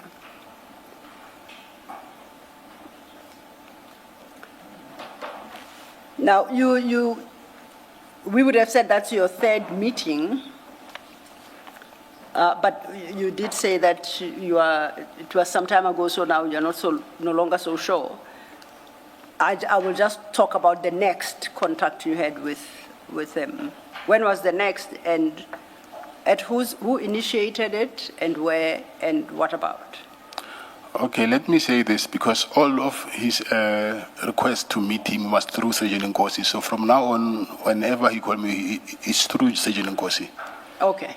Yes. So then before you get to my question, if he was an investigator in this Mr. Boshoga's disappearance, shouldn't he have contacted you directly? Isn't that what investigators do? Couldn't he have obtained your number from Mr. Nkosi and say, I, as a general in the police service, I need to talk with Mr. Matlala for whatever reason, because I'm investigating a kidnapping? Why couldn't he contact you directly? That I cannot answer. I don't know that. So you did make the point that all future and past contact with him was initiated through Mr. Nkosi. As a matter of interest, did you ever inquire why or who made Mr. Nkosi the intermediary between the two of you? I think it's Mr. Nkosi himself who started this thing. How does he do that? Because he's the one who gave me his email address. Yes, the first time I can understand, but why couldn't you then have your direct contact with General CB after that, after the initial contact? Why did you always need to work through Sergeant Nkosi? I do not know that, but that's what was happening. I don't know that. It never crossed your mind that by now you are on your fourth contact, the one we're going to discuss next, that perhaps your relationship has developed to a point where you can contact each other directly? Commissioner, when that thing was happening, obviously I wouldn't know by then, but now I will understand why that was happening. But unfortunately, what was happening is something that I cannot speak about. I think I requested that some part of my evidence I will request because I'm under investigation. I'm really under investigation. I'm not making this up. So I asked that maybe if it's possible that I can, some of my testimony can be in private because I cannot risk incriminating myself. That I cannot do. Does Mr. Bushoka's kidnapping have anything to do with Medicare 24, which we know is the case you are currently facing in Medicare court? 24? Yeah. You have always invoked Medicare 24, and I'm interested to find out now whether Medicare 24 is relevant to the issue of the kidnapping of Mr. Bushoka. No, it's not. Okay, so Medicare 24 is out of the way. So what is the basis on which you cannot speak? You say you're under investigation by who and for what? I'm saying, we're speaking about General CBA now. I think your question is in relation to General CBA. I'm saying I'm being investigated, and then I'm also charged for in relation with the Medicare tender and also the recordings that I mentioned. You hit your mic. Sorry. Thank you. The recordings that I mentioned earlier, that also his name is been mentioned there. So I'm saying this because I know for sure that there is an investigation going on in relation with those recordings, and also I've been questioned about him by IDEC. IDEC? Yes. Okay, perhaps if we look at it this way, what do you, to your understanding, what is General CBA being investigated for? And by who?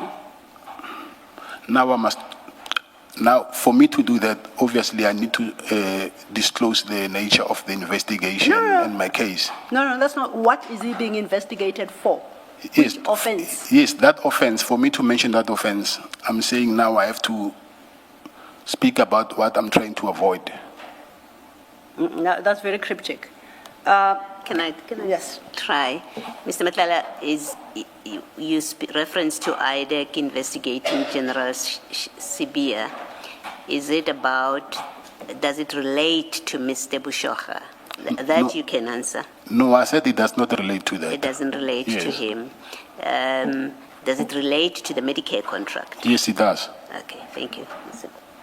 Thank you, Commissioner. That's the point I made. I said we'll stay off Medicare 24, but you can talk about the kidnapping of Mr. Bushoka that General Sibia investigated, and in the course of investigation, he engaged you. What's that got to do with Medicare 24? Nothing, right? No, we're not speaking about, it's two things here. So Medicare 24 is a separate thing. So when you call me about Mr. Bushoka, it has nothing to do with Medicare 24. It's something different. So which means then we can talk about what your engagement regarding the kidnapping of Mr. Yes, Bushoka. of course, we can. Yes, so let's continue talking about it then. Chair, I'm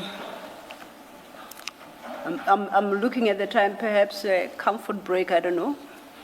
I appreciate we started late, so I don't think it's appropriate to stop at this juncture, otherwise we'll run into trouble time-wise. Let's take, what?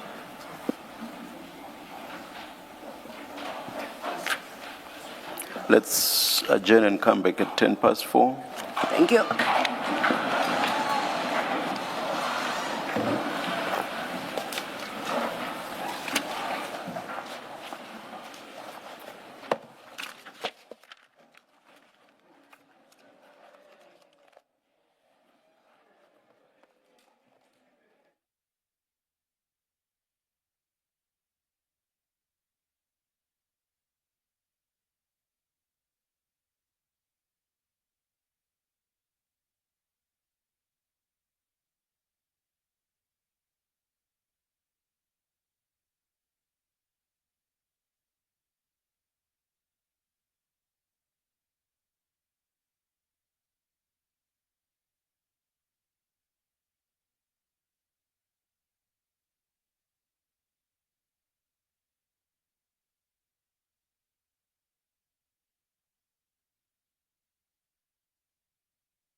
1, 2.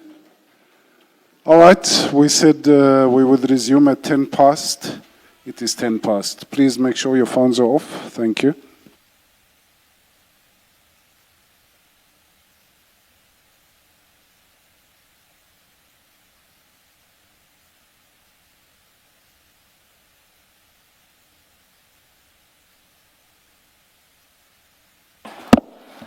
Yes, Thank you, Mr. Chair. Oh. Chair, before we get lost in the questioning of Mr. Matlala, I just need to clarify something. The Chair ruled that the document that Mr. Matlala refers to being, as was described, regarding I think Mr. Hangwani Maumela and Mr. Suleiman Karim, or one of them, which is part of the documents currently being collated by his legal representatives, which we have established is the SIU document and is available. The Chair ruled that it be made available to evidence leaders. I understood that there might be some challenges. I was hoping to have a quick chat with Ms. Missy before I address you to find out if there are challenges in regard to providing the evidence leaders with that document. Chairperson, I did indicate I do have the document. It's in my file. Had you requested it before I'd run out, Ms. Matlala, I would have given it to you. But now that we're here, is it okay for us to give it to you once we've stopped, or do you need it right now? I would prefer, before we rise today, that we have copies in preparation for tomorrow. Okay.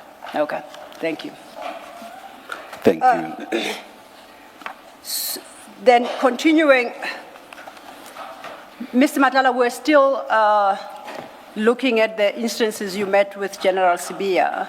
Do you know what investigations, if any, he did in regard to Mr. Bushoka's kidnapping? And my second question is whether he reported back to you about that. No, he never reported back to me. Never reported back. Yes. Did you have any dealings with General Sibia after that engagement regarding Mr. Bushoka's kidnapping? If so, can you just quickly articulate the nature of the dealings?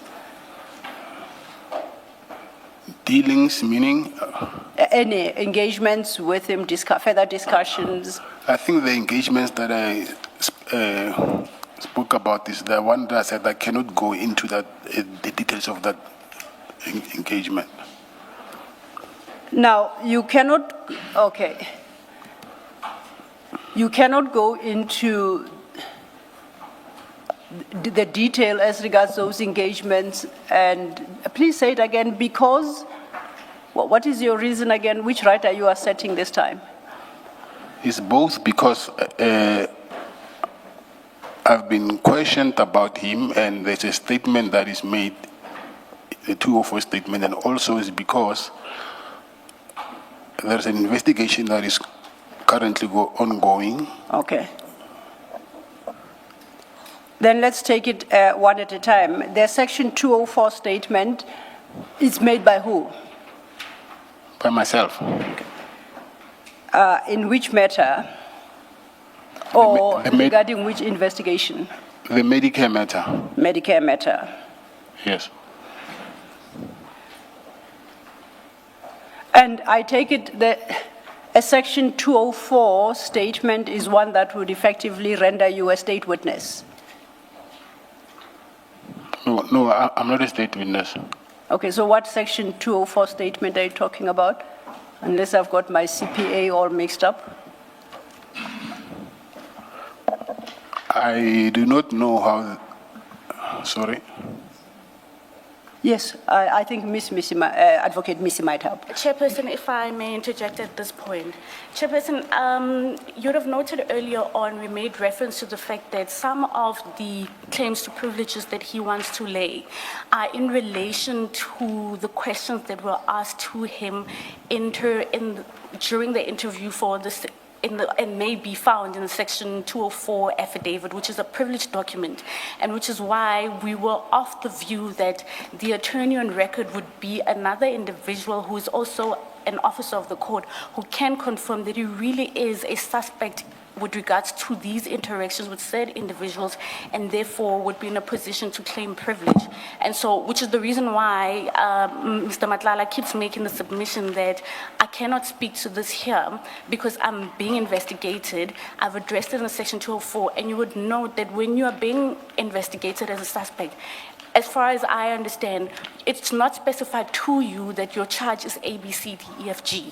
And therefore, it makes it even harder for him to pinpoint exactly why said information was required for me to give to the individuals during my Section 204. And therefore, I need to claim privilege over this particular point.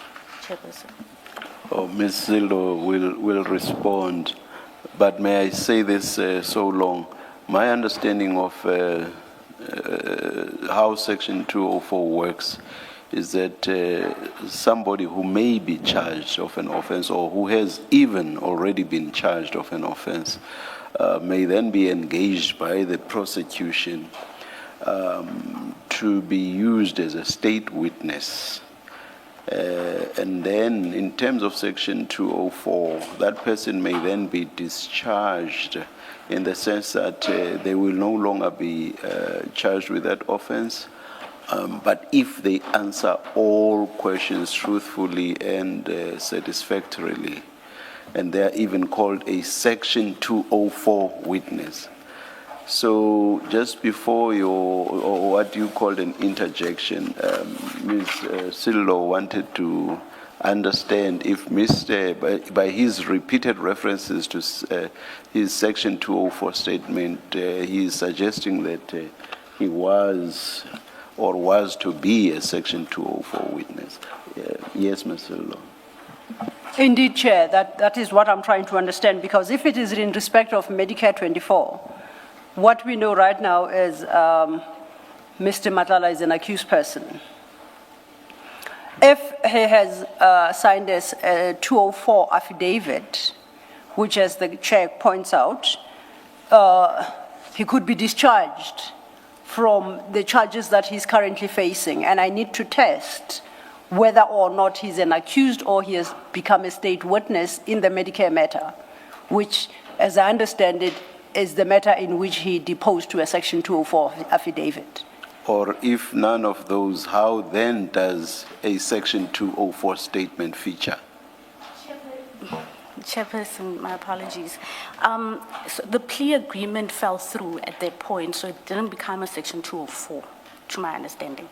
And so with that being said, that information then made him understand that with regards to point A, B, and C, D, I'm a suspect and I'm being investigated. And that's how we have come to the conclusion that he may be in a position to claim his right to privilege. How do we, without sight of the 204, how do we as commissioners determine whether the reliance on Section 204 is properly raised? And that properly as in it's validly raised and it should be upheld.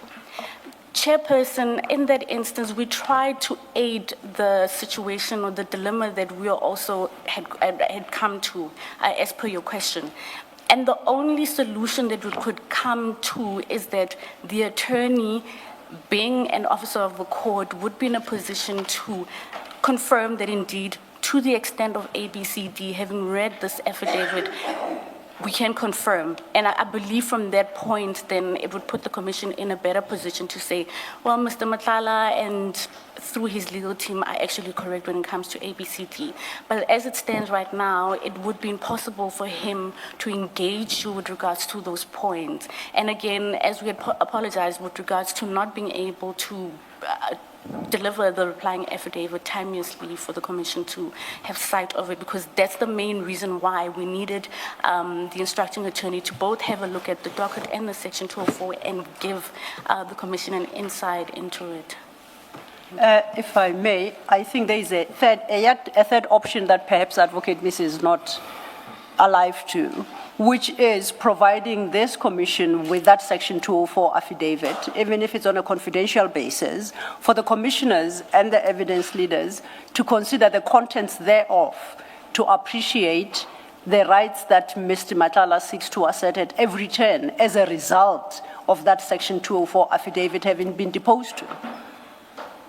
If I may just add to that, because I was going to say something along those lines, that if his attorney, and underline this which you said, is an officer of the court, and therefore we must take his word for it, why does that not apply to the evidence leaders who are also officers of the court and officers of the commission and the commissioners as well, as a quasi-judicial body made up of lawyers? Why does that not apply to them? And that's aside from the question of, surely you couldn't be saying that the word of the attorney must be taken to be the word of Mr. Matlala, and if the attorney says, that's what that affidavit says, we must blind to the document, and without it coming from Mr. Matlala's mouth, we must accept that what the attorney says, we have to make a decision on that basis. On what authority, on something so important and with far-reaching consequences, on what authority would you say we must proceed in that way? Because it's not just a matter of preference. You obviously prefer that. So put preference aside. It doesn't work on preference. It works on what is the authority for denying the commission the access to that Section 204 affidavit, especially where Mr. Matlala has repeatedly invoked it and offered, he's referred to it. It doesn't come out of a vacuum. We are having this conversation because the witness in the box keeps saying, it's in that affidavit. Why are we not entitled to look at it? And the answer to the why must be, on this authority, you are not allowed to look at that Section 204 affidavit. Chairperson, if I might be given a moment to just confirm with my learned friends.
Chairperson, if I may. Commissioner, in terms of Section 105.10, when you're no longer a state witness, Of the Criminal Procedure Act? Yes, of the Criminal Procedure Act, you are then given a right of privilege over any information that you would have deposed to in the initial affidavit. And the moment you expose that affidavit, any and all issues that are addressed in that affidavit are now in the fray. And you waive your right to not be, you waive your rights that's given to you in terms of section 105.10.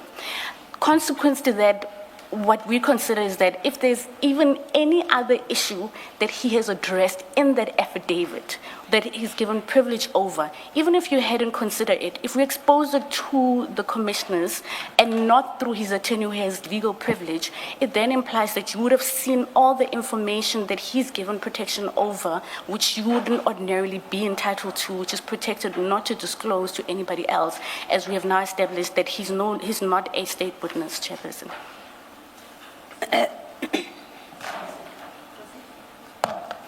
Thank you, Commissioner. Perhaps we might benefit from taking a step back, and I do so by posing a question to Mr. Matlala. Mr. Matlala, you concluded what we call a Section 105 capital A plea and sentence agreement with IDEC, didn't you, in this Medicare matter? Yes, that's correct. And that agreement was presented to the court as it ought to be and was considered by the court, and the sentence was rejected by the court, and the court counter-offered with a higher sentence. That's correct. Which, in terms of the law, you have a right to consider, accept, or reject, and you elected to reject it on the 13th of July 2026 at your appearance in court. Yes, that's correct. And you accept that once you rejected it, the entire Section 105A plea and sentence agreement fell by the wayside. It became null and void.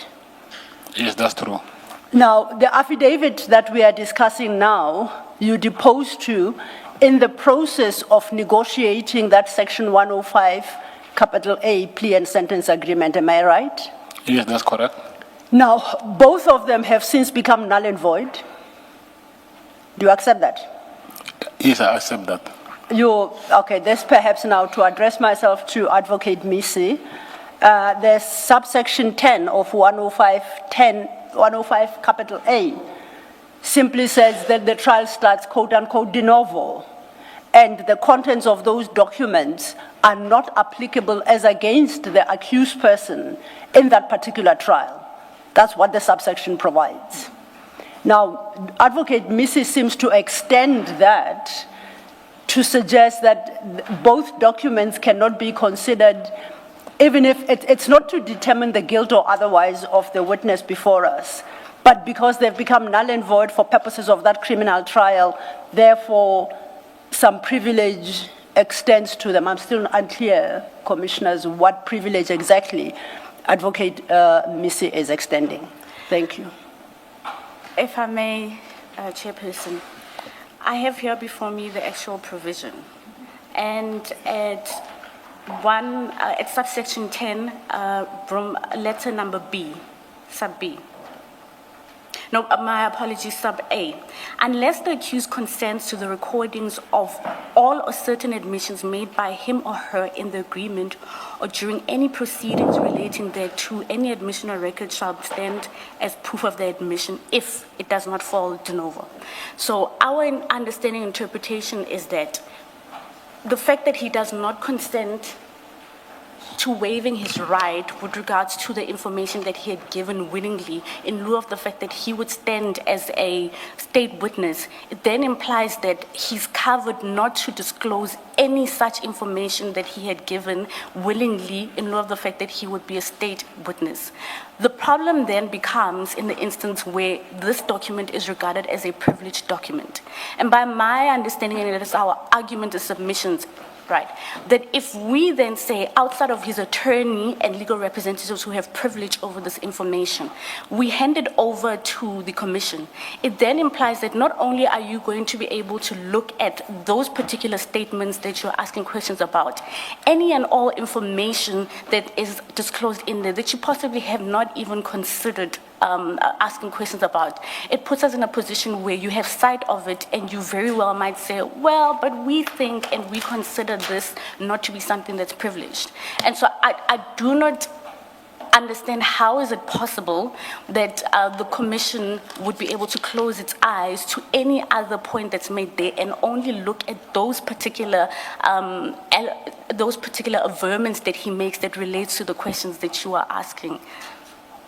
Because and our understanding is that the moment he says, you very well might look at that affidavit, he loses his privilege not to have that information that is given during those proceedings exposed. Chair, if I may, and perhaps it's time to turn to Section 105A.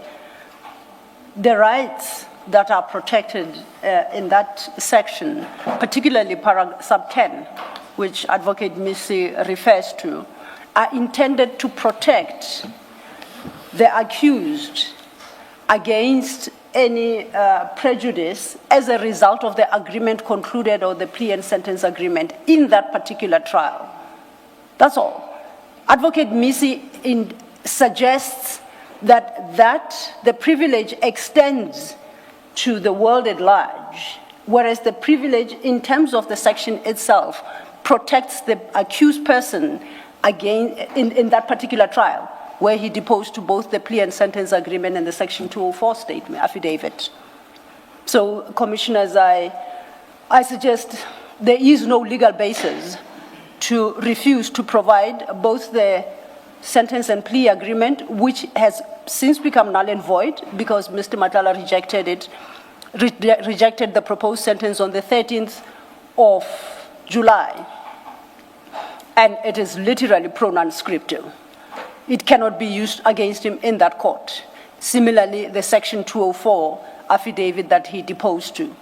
Both documents can never be used against him in the trial that he's currently facing. Section 105, capital A, guarantees him that.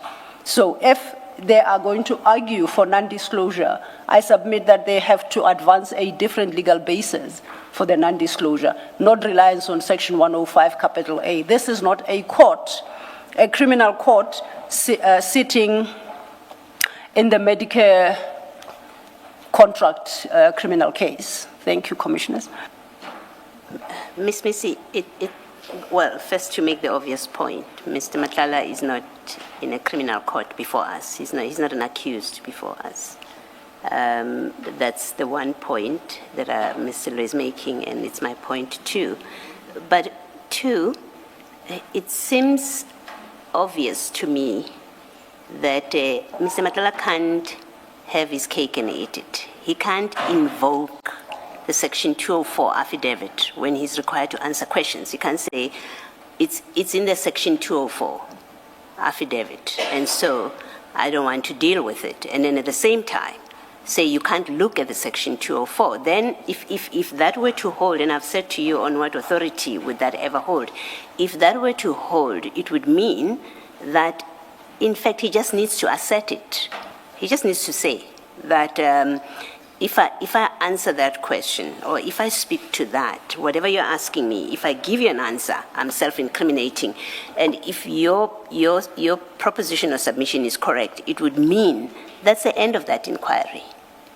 It would mean that. And I want to suggest to you that the correct position has to be that what he asserts when he invokes that privilege against self-incrimination, it requires that we must assess and evaluate whether that defense or that protection is being properly invoked. And the only way we can determine that is by looking at what it is that he's refusing to answer.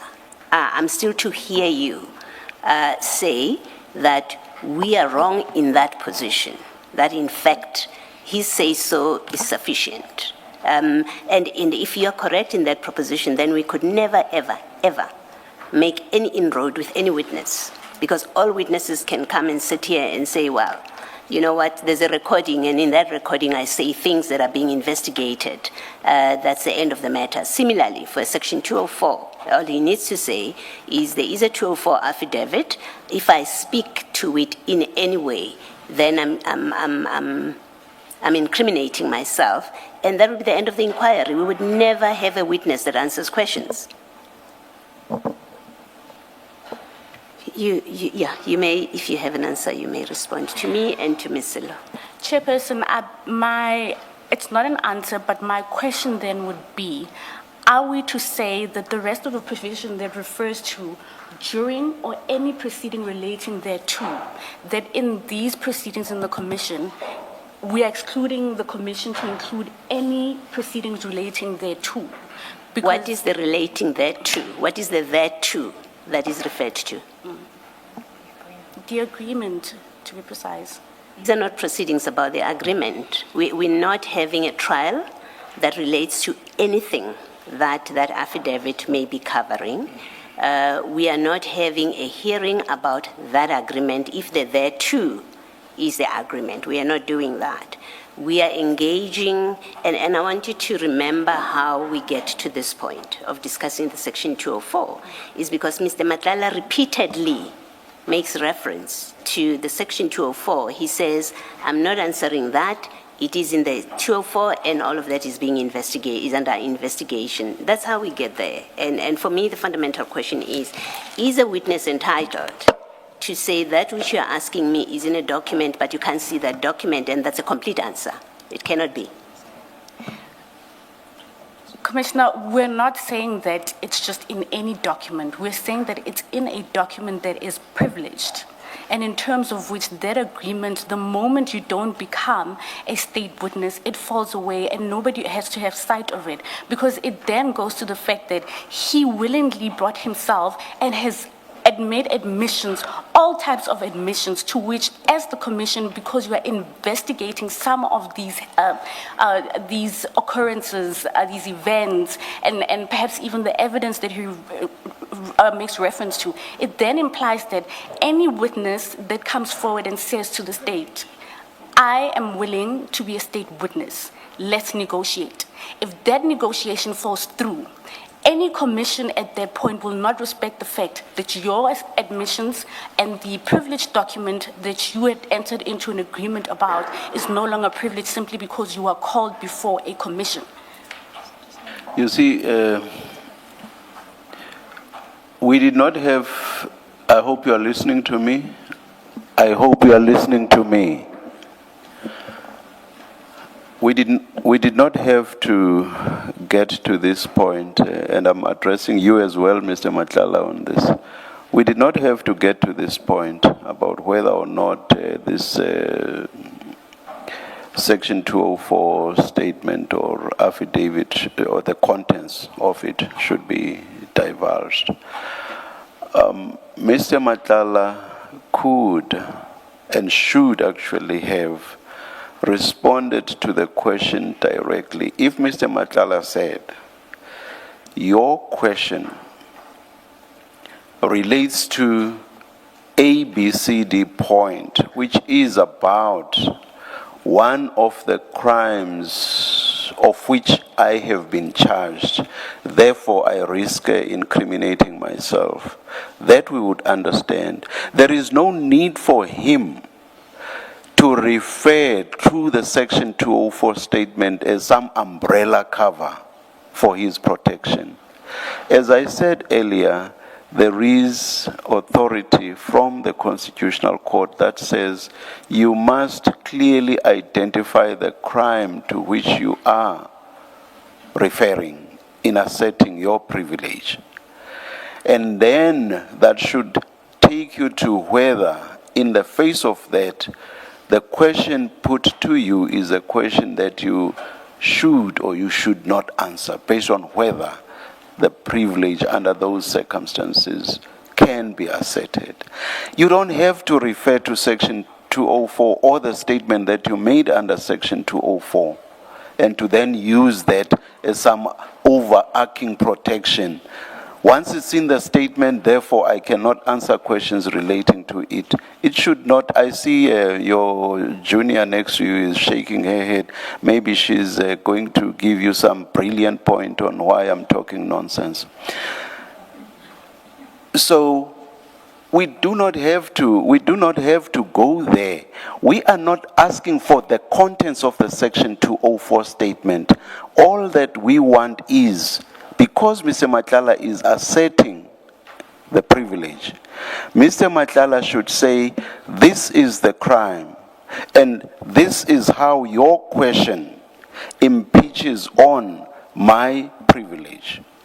That has nothing to do, and it should not have anything to do with reference to the Section 204 statement. It does not have to. And I repeat what I said right at the beginning, which is that without this umbrella cover all that Mr. Matlala uses, we should not have been in this position whatsoever. So much that I will perhaps, I'll let you respond, depending on your response after the advice from your junior. I will then ask Ms. Silo to repeat her question. And I hope Mr. Matlala has heard me when I say we do not have to just broadly and in general terms refer to a Section 204 statement and then say every and anything that relates to the questions you are asking me is contained in that Section 204. That's not the test. The test is there a crime? What is that crime? How does the question being put to you relate to that crime? And are you therefore entitled to assert the privilege? The test is not, this has somehow been touched on in my Section 204 state. That's not the test. That's simply not the test. Yes. Chairperson, if I might just get a moment to just confer, because I can hear as well that my junior does have a few points that she perhaps wants to relate to me that I Yes. missed. Thank you.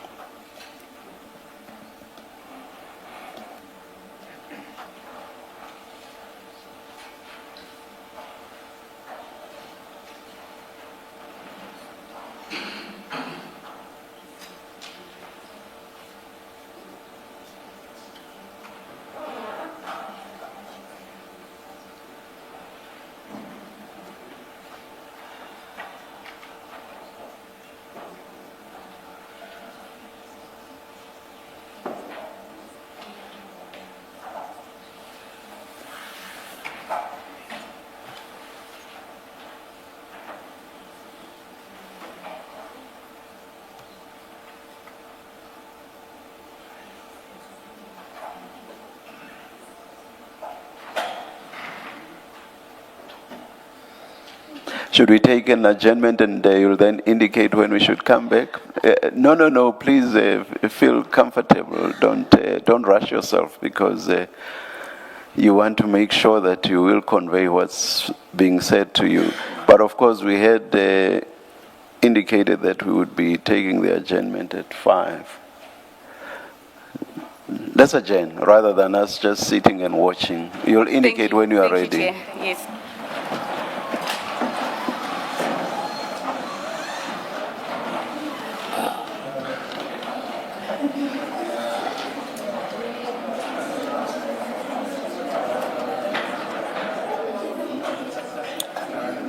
Come here.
I know this is not another forum, but all stand.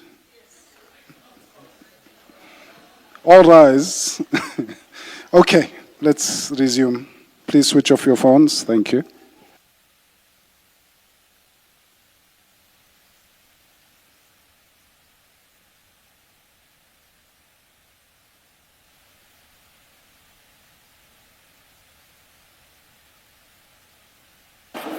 Yes, Ms. Missy. Thank you, Chairperson. We've deliberated about it, and I believe we had Edom with the last submission that you've made that relates to him having to specify what it is, what the charge is in particular.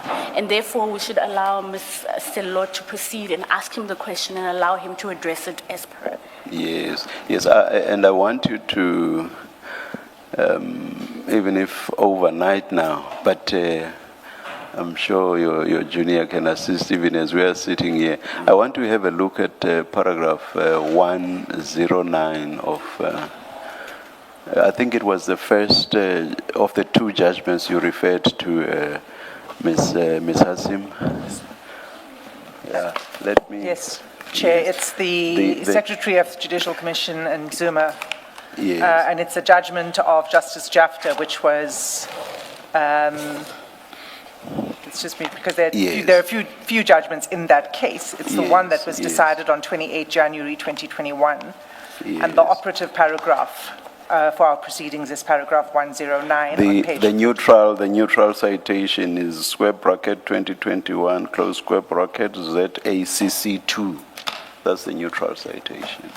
Please look at paragraph 109 and you'll get the point I was making, and I hope your junior will now understand and not shake her head. Thank you very much. Thank you, Chairperson. Thank you, Chair. While on that point, perhaps it is necessary that we play a clip. This is an interview of Mr. Khanyago, the spokesperson of the NPA. And in the course of that interview, he commented about the legal status of the two documents that we are currently debating. With your leave, Chair. Mr. Matlala, if you could listen carefully to Mr. Khanyago's comments there.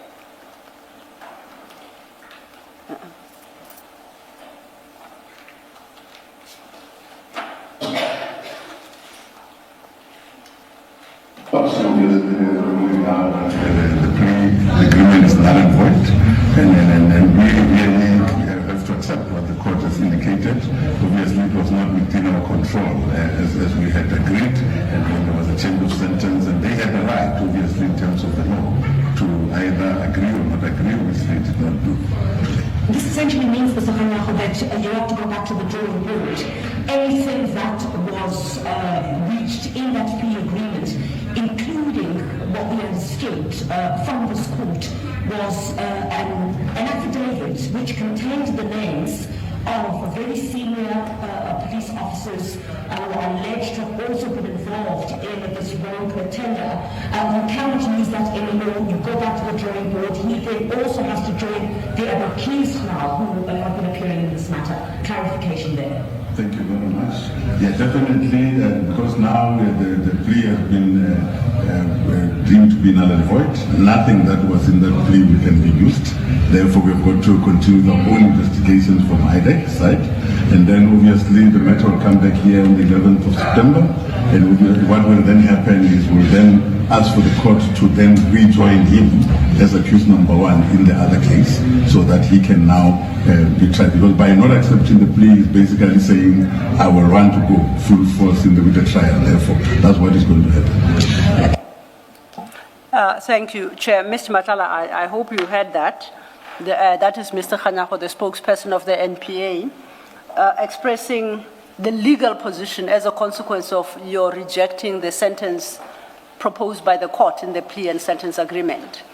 And the point he makes, which is what we've been trying to persuade you of, is both that plea and sentence agreement as well as the affidavit you deposed to in the process of negotiation of that agreement, which you refer to as the Section 204, affidavit have become null and void. so they will not be used in that trial. They cannot prejudice you in that trial.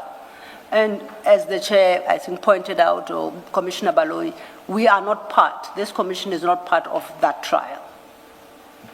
On that basis, Chair, I would seek to refer Advocate Missy in particular to Regulation 10, sub 6, which provides that for the purposes of conducting an investigation, the chairperson may direct any person to submit an affidavit or affirm declaration or to appear before the commission to give evidence or to produce any document in his or her possession or under his or her control which has a bearing on the matter being investigated, and such person may be examined by the chairperson or an evidence leader.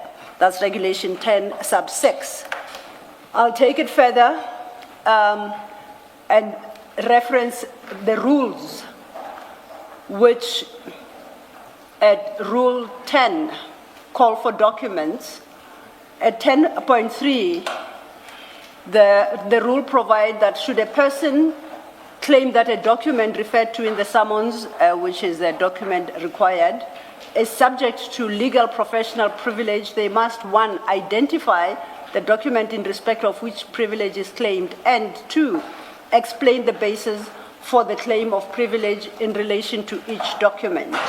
The remainder of that rule then deals with the questions of confidentiality and, of course, confirm the chairperson's discretion to determine that certain portions of such document or the document in its entirety is subject to a claim of confidentiality, which claim will be upheld by the chairperson. That's in the chairperson's discretion. Based, therefore, Chair, on Regulation 10.6, we would request that the Commissioner's rule, the Chair rule, that Mr. Matlala, and by extension, of course, his legal team, make available to the evidence leaders and the Commission, purely because Mr. Matlala, at every turn and in response to every question, invokes the Section 204 statement or affidavit to make available both those documents for consideration by this Commission to determine the extent to which the contents thereof are relevant to the matters before the Commission. Thank you, Chair. Ms. Silo, I'm loath to make such a ruling without full written argument on the point. I'm not sitting here. I'm not altogether sure how Section 105A 10A should be interpreted for purposes of whether this commission can, regardless of the nullity, have access to and use the affidavit that was produced in the context of the plea bargain proceedings. Sitting here now, I'm loath to right away make that kind of of ruling. I would have to be addressed fully and with written submissions on the point.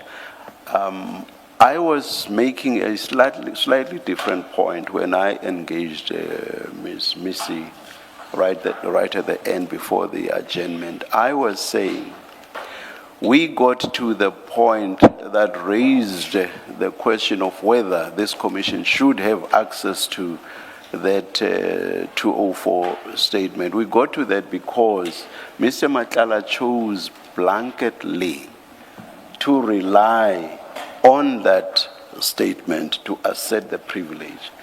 And the point I was making was the proper approach for Mr. Matlala is, in accordance with paragraph 109 of the Constitutional Court judgment, to refer to a specific crime, the paragraph says so, and say because of that specific crime, this is how that question impinges on my privilege, and therefore I assert the privilege.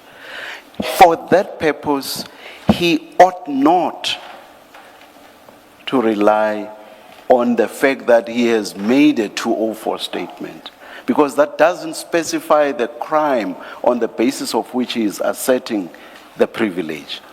So that's why I said we ought not and we should not have reached the stage which we reached. We reached it because of the blanket manner in which Mr. Matlala kept referring to the 204 statement. We should not get there. I would suggest that between now and the time that we adjourn, you put your questions again.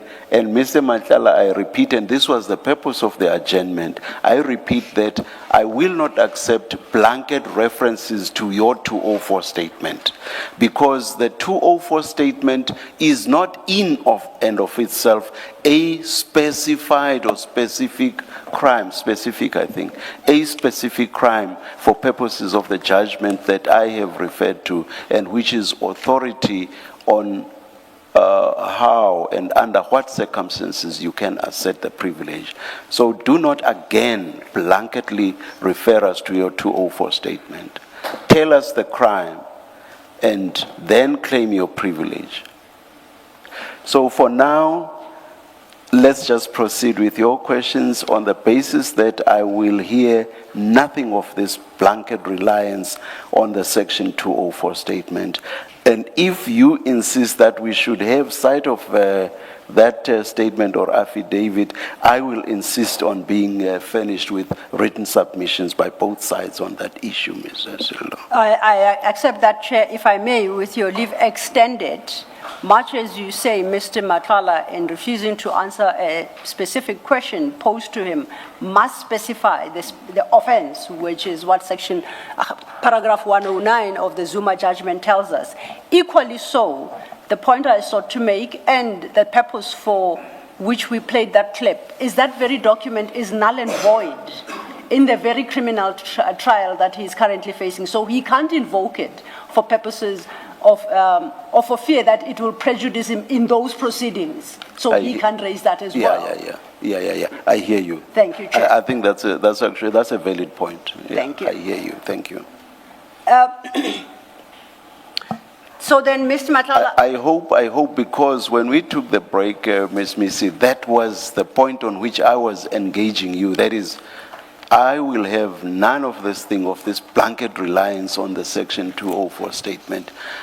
That's when you and your junior engaged each other, and when I said, let's rather take an adjournment rather than watch you engaging with each other. So I hope you did engage Mr. Matlala on the point, which is the point I raised with you specifically, and that Mr. Matlala now understands that he cannot in a blanket fashion just say, because this was in my statement. But in any event, Ms. Silo makes a valid point, which is that the fact that it's in that statement can't be used against him in the criminal proceedings anyway. I'm just expressing a hope that this was discussed fully. I hope I'm not inviting a debate. No, Chairperson, you're not inviting a debate. I can confirm that we did impress on him and explain to him why you're taking issue with it with regards to the blanket statement. And so I do hope that moving forward he'll be able to answer you as per that issue. Thank you. And Mr. Matlala, the point I'm making applies across the board, actually. It's not just about the Section 204 statement. It applies to any and every issue that may arise upon, or rather, based on the questions that you are going to face from Ms. Silo. So you cannot, in very broad and generalized terms, say that's going to incriminate you. We should know what the crime is, and then based on that and looking at the question, see whether indeed you're asserting the privilege is warranted under those circumstances. Thank you, Chair. Yes, Ms. Silva. I take it, Mr. Matlala. Did you want to say something, Mr. Matlala? You looked at the chair like... Yes. If you want to respond, you may, Mr. Matlala. No, I actually acknowledge what you were saying. There's nothing more. Okay. Then how we got here, Mr. Matlala, was we were engaged on your third, fourth, whatever, incident where you met with General Sibia and you said that he had invited you to discuss the kidnapping of Mr. Bushoha. You then suggested that you cannot go in any further detail as to that engagement, and for that purpose you relied on Section 204 statement. So now it says you can't, not in the manner that you choose to, because in any event that statement itself has become null and void. So then I repose my question. Can you briefly state to the commissioners the nature of the engagement you had with Advocate Sibia, General Sibia, about the kidnapping of Mr. Bushoha? My apologies, General Sibia. I think on that issue, I already said that he asked me what do I know about it, or you want me to explain what did I say to, after he asked me what do I know about this kidnapping, do you want me to explain what did I say to him? Yes. Okay.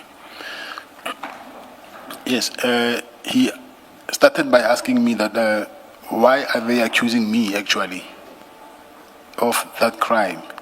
And I took him back and I explained to him that as soon as Jerry's was kidnapped, I suspected two things.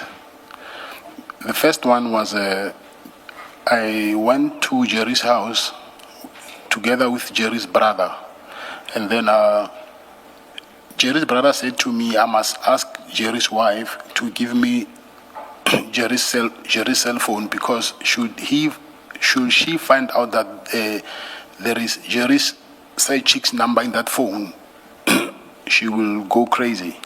And then she said I must lie to her and say this phone is going for investigation.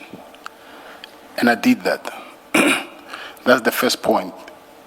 So the second one is I told Jerry's wife and Jerry's brother that why don't we tell the police exactly what was Jerry doing, so that at least when they looking for him, they will know which direction to look for. And then I think those two things might have triggered what Jerry's wife did to end up saying I kept Jerry at my house, which is not true anyway.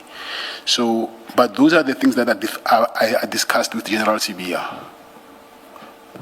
And are you able to say what was the outcome of that engagement? Because it's not clear whether he was talking to you or with you in his capacity as an investigator, having taken over the investigation, or purely as a senior police officer where others are investigating that kidnapping. What he said to me is, he said to me that if he can crack that case, it will help him a lot. So I will assume that he was doing that as a police officer, obviously, because he wanted to be the one maybe to crack that case. Then he wanted to know what do I know about it, since Jerry was my friend. And I think earlier I asked whether after that engagement you had any further interaction with him about this matter. The kidnapping matter? Yes. No, he never, it was only that time. Okay. Now, you recall that we were dealing with these issues because paragraph 2.2.3 and 2.2.4 had inquired of you the nature, extent, and frequency of communications and physical meetings with General Sibia. We had said this perhaps is about your third encounter with him. When next did you meet with him, and for what purpose? The other encounter, I said, is the one that I do not want to talk about it because I'm being charged with corruption. I'm not talking about 204. I'm being charged with corruption, and then they also investigating him on that matter. So, please say the last bit again, and also?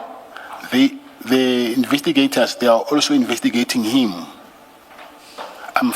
Firstly, I'm describing the crime. So yes. I said I'm being charged with corruption. Is this in the Pretoria case? The Medicare, yes. The Medicare case? Yes. Oh, this is corruption in the Medicare contract. Yes. Is it part of the ongoing criminal case, or would that be an extra charge? Ongoing criminal case. So you then, this corruption that you fear you may face a charge for arises from your physical meetings and gatherings and communication with General Sibia. That is correct. And would both of you be charged with corruption, or just you? I'm already charged, so I'm saying I do not want to say things that will end up making my trial difficult for me. Basically, what I'm saying is it will infringe my fair trial rights. Okay. So that will infringe your rights in the ongoing corruption charge in what we call the Medicare. Yes. Because corruption is one of the offenses you are charged with. Is this the IDEC investigation? Yes, that's correct. And this would relate to your interaction with General Sibia. You may disclose something, you say, that would compromise your defense against the corruption charge if you were to speak about this fourth interaction with General Sibia. That's correct. Okay. And thereafter, any other? There's two occasions, but both is the same corruption charge, yes. I'm not mentioning when I went to see him in his office for the Jerebo Shoha issue and also for the public works hospital lease. So, if I understand you correctly, after your engagement regarding the kidnapping of Mr. Bushoka, you met with General Sibia 3 more times. Commissioner, I'm just saying on top, I cannot guarantee that it's 2 or 3. I'm just saying from the top of my head, I'm not sure about that. Oh, and where's my 3? You had said, I said, when was the next time you met? And then you brought up the corruption case in Medicare. And I say, beyond that interaction, any other, you say 2 other occasions. That's how I land on my 3. No, I said except the 2 other occasions when we met in his office. 3 occasions, actually. So now you had this interaction that could potentially undermine your defense in the ongoing corruption case. I want us to get past that interaction. I want the next time you met with him. There is no next time. Was that the last interaction you had with him? Yes. The last interaction is, I think, what is it? That engagement party. I don't think there was after that. I don't recall. So the next time you met with him thereafter, to your recollection, was perhaps the engagement party you referenced earlier? You have to verbalize your answer. Yes, I said that. Don't nod, Mr. Matlala. I'm sorry. Thank you. The recording doesn't see a nod.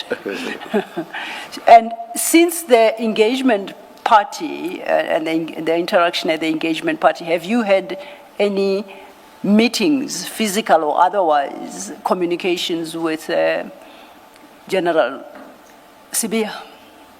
No, I've never. When was this engagement party, to your recollection?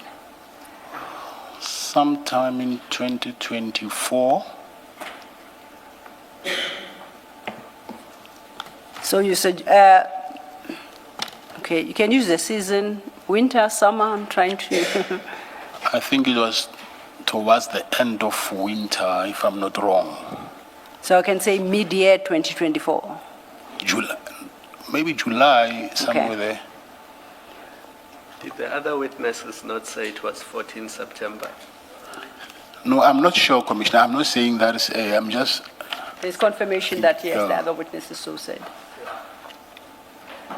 He might be right. I'm not saying that is the truth. So then I'll accept that. The last engagement you had with, or interaction you had with him was at the engagement party in 2024, whatever the actual date was. Not the last.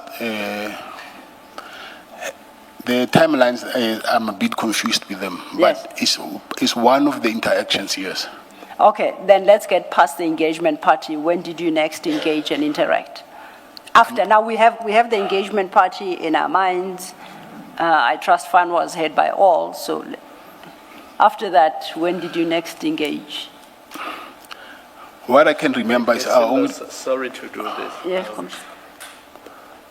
There's confusion about the third and fourth occasion. If the engagement party was in September yes. and the raid was on the 6th of December, then it must mean the engagement party is the third occasion and the raid is the fourth occasion. Because December comes after September. Indeed. Do you understand? No, I understand, yes. Yes. Remember we discussed the kidnapping of Mr. Bushoka? Yes, yeah. And you said it was after the raid. Yes. So the commissioners point out to us that the order of things is not right. The engagement must have come before your engagement with him regarding Mr. Bushoka. Because that was only after the 6th of December. Of course, yes, I agree.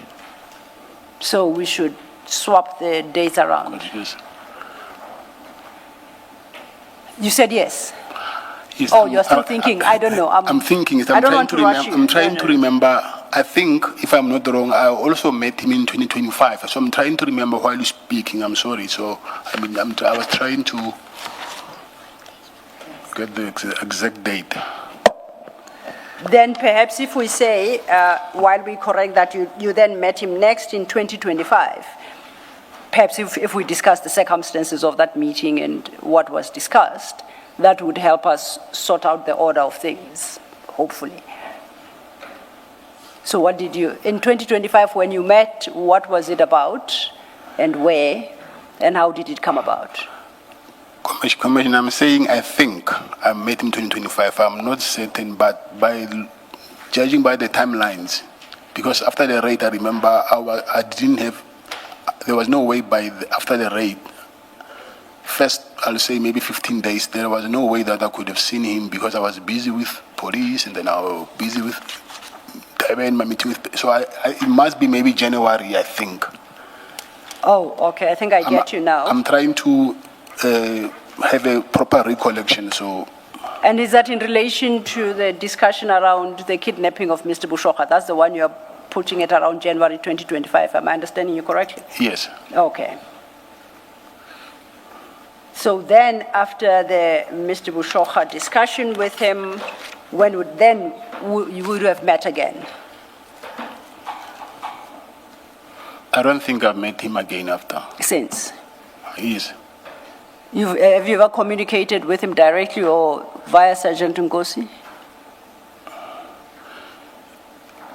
Communication,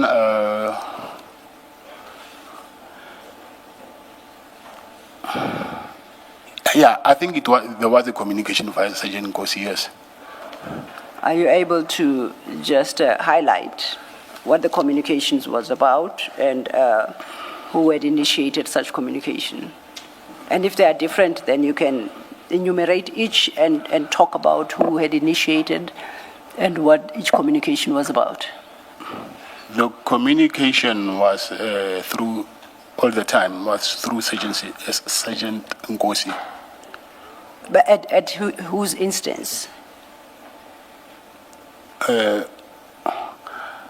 If I remember well, the communication was regarding after the raid, why did I tell the police that I know him? So, I think it should be in December. After the raid, maybe before January, I think there was a communication. Okay. I'm just confused. I'm not. Okay. I'm sorry. I'm Okay. I am not. Are you now referring, remember there were two raids in December. There was a raid at your house. Yes. Where the police were looking for Mr. Bushoka. Then there was a raid at CAT VIP services where there was the issue with the key and the fact that it's not in the right safe and firearms were taken. Which raid are you referring to? After the first raid, I think 10 days after the first raid, that's when, 10 days after the first raid, that's when I made that High Court agent application. And in that High Court application, that's when I mentioned that I know General Sibia. So that's when I get a message from Sergeant Ngosi that why did I mention that I know him? Because it was in the media, I think. So that's why I'm saying I think in December there was some communication. So after the 20th of December? Yes, somewhere there, yes. Thank you. So, do you recall having a discussion with General Sibia about an application that was necessary to launch for the return of the guns and I think jewelry you said had been seized during the raid of your house or office, one of them? Yes, but that is part of the case that I'm attending in the Johannesburg High Court. Medicare? No, not Medicare, the other one. In Johannesburg High Court. The one concerning the conspiracy to commit murder, attempted murder, Yes. and lawful possession of a firearm and ammunition, money laundering. Yes. What relevance does General Sibia have? There is a relevance because I have my defense. I need to establish how did I end up being arrested. So because in my phone records, they are relying that I'm part of me and General Sibia and Minister Mkhunu. We part of people who plan to dismantle this PKTT unit. So that is something that I'm going to argue in trial, that how did I end up getting arrested. What is the crime in dismantling the PKTT? The crime? Well, you said, perhaps I misheard you, my apologies. You said there is an accusation that yourself, General Sibia, and Minister Mkhunu are what about the PKTT? Commissioner,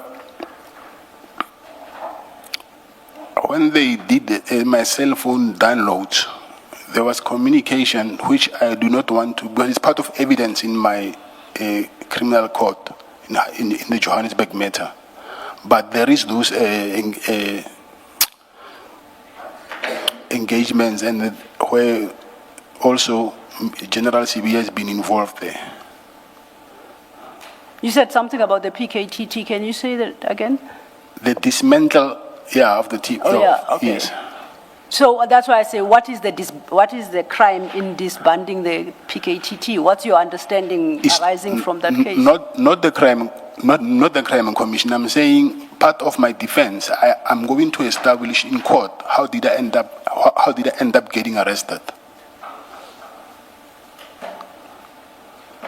The only way for me to explain this to you now, I have to go deep, and which I do not want to do that, and now disclose my defense strategy. No. I do not want to do that. I'm not inviting you to. I was talking about an application you initiated or instituted in December. Yes.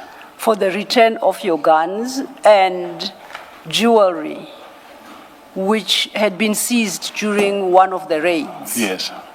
And I asked the question whether you had not engaged with General Sibia around that application for the return of your property.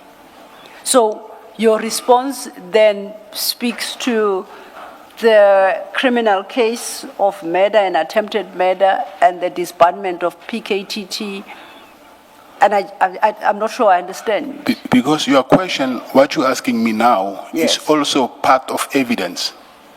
What you just asked me now is part of evidence, which is in my cell phone downloads. Isn't that perhaps, Mr. Matlala, the best way to proceed is the direct question that is asked is you had such an application before court where you went to court to seek a return of your firearms. That's what Ms. Silo has asked at this point. So it seems to me that your answer would be yes, I did, or no, I did not. And then we pass that and let's hear what is the next question before you get to a point where you say, but that case has to do with the matter that I'm presently facing and the defense. So maybe take it step by step. At this point, all she asks is you had such an application where you went to court, you wanted a return of your guns and jewelry. And answering that question at this point does not require you to get into the detail of that application, and I don't know if she intends to ask you that further question, but at least as a starting point, your answer doesn't require you to speak about what was in that application. Commissioner, I already conceded that yes, I've made that High Court application, but her next question was, did I ever discuss that with General Sibia? That was her question. And your answer could be yes or no. And if she says, what did you discuss? It seems to me that at that point, you may well attempt to raise your defense, your privilege. Commissioner, I don't think this is fair because now I'm disclosing part of my defense strategy now. I don't think that is a fair move. I don't think so.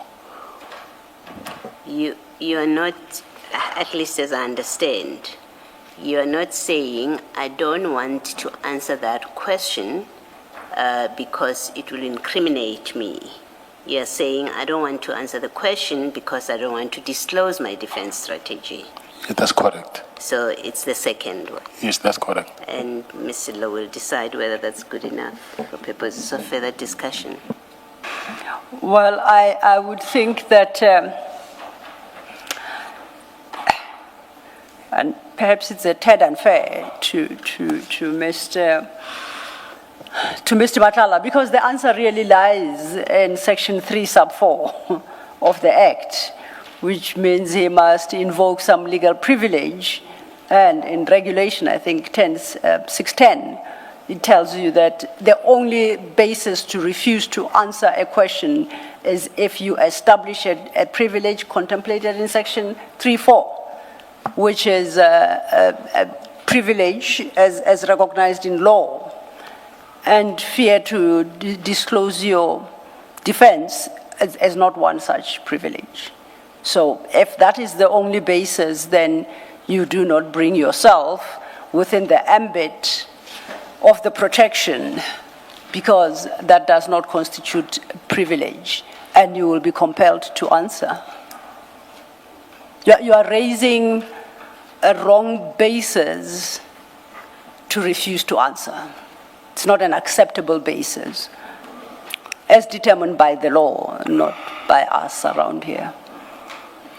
Maybe, Commissioner, it's because you are speaking to, I'm just a mere layman. I do not understand the law, and then I do not know which case law I should invoke in these things. I think maybe my legal counsel will help me with that. I do not know how to invoke which section for that. I think that's fair. That's fair. So maybe to address myself to the commissioners and ask the commissioners to inquire from Advocate Misi whether she would like to engage with that point on your behalf. Thank you. Thank you.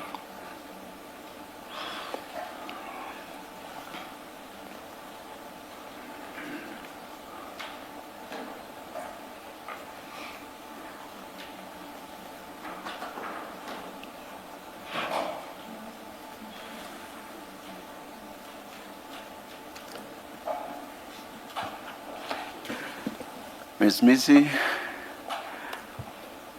Should I answer? What are your May I answer submissions, rather? your submissions in response? Yes, Chairperson. Does the privilege extend to not, or rather, a witness saying, I will not answer because I do not want to divulge or reveal my defense strategy? Chairperson, at some point you raised the question as to what exactly is this charge that you are facing that speaks to that particular piece of evidence and defense that you would not like to disclose before the commission. One, because we were only briefed with regards to the proceedings before the commission, we're not fully aware as to what are the charges that he faces in that matter that speak particularly to that piece of evidence for us to then say to Mr. Matlala, we do understand you, and from this perspective here, you would be able to claim your right to the privilege in terms of Section 3.4. And so, Chairperson, the only thing that I could do at this moment is if the Commission could allow us to stand out so that we can consult with regards to this issue, bearing in mind that we're also in the back footing with regards to the charges that relate to that case before the Johannesburg High Court, I believe. Just repeat the underlying facts that give rise to this issue, so that when instructions are taken, they are taken in the context of the point from which you moved to, Yes. for us to get to where we are now. The chair will recall that Mr. Matlala and I were recounting the incidents he met with General Sibiya and they discussed, and the idea was to understand the content of such discussions on each incident. And I had posed a question to him whether he had met with General Sibiya regarding an application he instituted for the return of his firearms and jewelry, which he stated at the time had been seized during one of the seizure, one of the raid incidents, either at the home or subsequently at his office. And he confirms, yes, he did institute those proceedings. So the question was whether or not he met with General Sibiya and discussed that with him, to which then he claimed he invokes a privilege, not in the Medicare matter that we've been dealing with, but the other matter in Pretoria, I think, about conspiracy to commit murder, attempted murder, unlawful possession of a firearm and ammunition, as well as money laundering. So it is in the context of understanding the charges that he's facing there, I'm trying to appreciate what his engagements with General Sibiya regarding, I would term it, the lawful return of his property, what bearing it would have on that case. And that's where I think we fail to find one, or I fail to understand. Let me lay it on my doorstep. Thank you. Maybe for a fuller background, during the raids, some of Mr. Matlala's company's properties, and indeed even his personal items were allegedly, with regard to the personal, and I think it's common cause with regard to the property belonging to the company, were taken by the police during the raid. And the alleged relates to, I think, Mr. Matlala, in a court application in which he was seeking a mandamus, in terms of which he said his, amongst others, his Rolex watch, or was it a Cartier? Cartier and Rolex watches, and maybe some other personal item had been taken by the police. So in terms of the mandamus, he wanted the court to direct that those items be returned. But if my memory is correct, I think in the end he either withdrew or did not pursue those applications any further. So that's the full context. And so Ms. Sillo is engaging Mr. Matlala on that. Sitting here, I have no idea how that has anything to do with Mr. Matlala's defense strategy. But in any event, there's the point that Ms. Sillo makes, which is what's Mr. Matlala's defense strategy got to do with the privilege he is claiming, which is the privilege against self-incrimination. So that's the full context.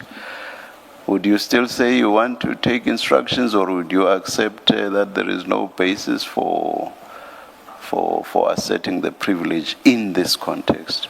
Or perhaps it's not even the privilege, it's some other animal, an animal that I will not answer the question because it discloses my defense strategy. But in any event, I just do not see how an application for the return of Mr. Matlala's personal items, I do not see how that relates to any possible defense to whatever charge he is facing in this regard. But in any event, there's the antecedent question. Can he refuse to answer the question on that basis in any event? Chairperson, while Mr. Matlala was giving his submissions, there was a point at which it seems to me that he makes reference to the issue of a charge and or within the case that he's referring to. And I'm wondering to myself, without having full knowledge, is there a misunderstanding on his part that we would need to consult with him about so that we're able to correct him and give legal advice as to whether he's approaching it incorrectly? This is the manner in which you would have to make the application or claim the right to privilege. Because I do specifically recall him making reference to a charge that relates to the matter. And that's why I'm saying I don't know what the charges are. I don't know how it relates to this particular piece of evidence that, or rather the issue with regards to the application not proceeding, how those two interlink, because now suddenly, or rather later on, he makes reference to it being part of his defense strategy. And as he noted, because he's a lay person, he perhaps might not be viewing this correctly, but he actually knows what he's trying to say. Is that a point he can raise as a matter of law anyway? That is, I will not answer that question because it discloses, or rather my response will disclose my defense strategy.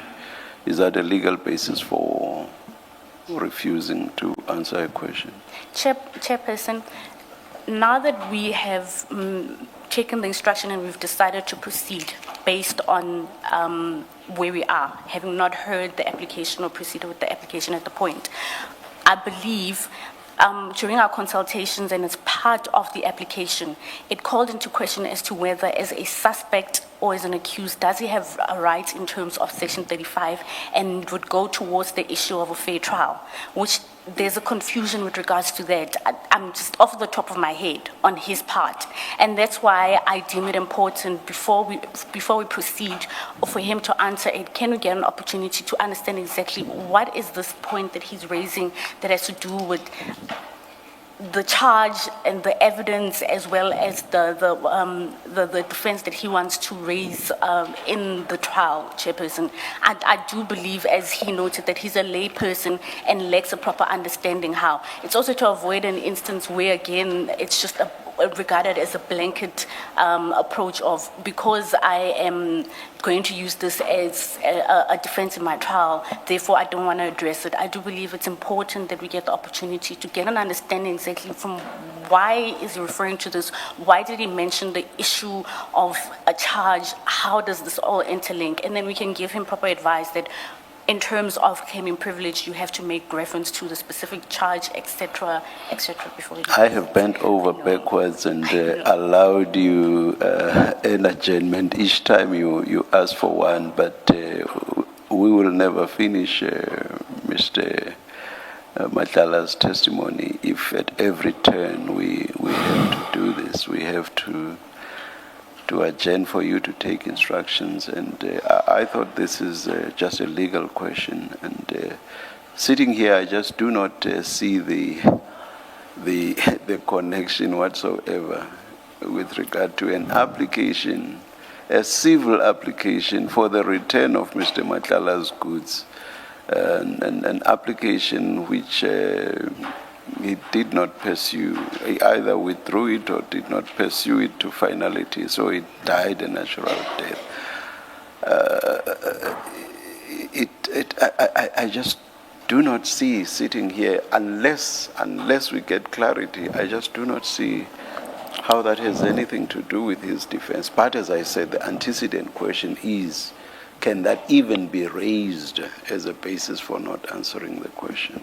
My question to that would be no, given where we are in terms of the proceedings. However, I still stand by the fact that he very well, just on that particular point that he tried to explain or go further on with regards to the charges, he very well would be able to explain to us at least so that we can give him proper legal advice as to whether he can claim a right based on that or not. Because Chairperson, like he said, he's a lay person. He's probably trying to approach it from this angle, but in reality, this is exactly what he's meant to be claiming based on ABCD. I don't know what the facts are as much as I also don't know what the charge is that he was trying to make reference to. I think I'm grappling with the fact that he did try and address the issue that has to do with charges and it relates to the defense that he wants to raise. I also don't understand to what extent it would affect his ability to raise the privilege to not self-incriminate. However, I do agree with you that he can't raise the issue of fair trial, i.e. with regards to disclosing his defense, Chairperson. And that's the reason why I've asked for a stand down so that we can at least give him that legal advice so that he understands where we are right now. Yeah, you see, the difficulty with that approach is that it would be a matter of relative ease for every and any witness to say, I will not answer that question because it discloses my defense strategy. In circumstances where, when you look at the facts, it does not immediately spring out, the circumstances do not spring out and tell you in and of themselves that this has something to do with a possible defense.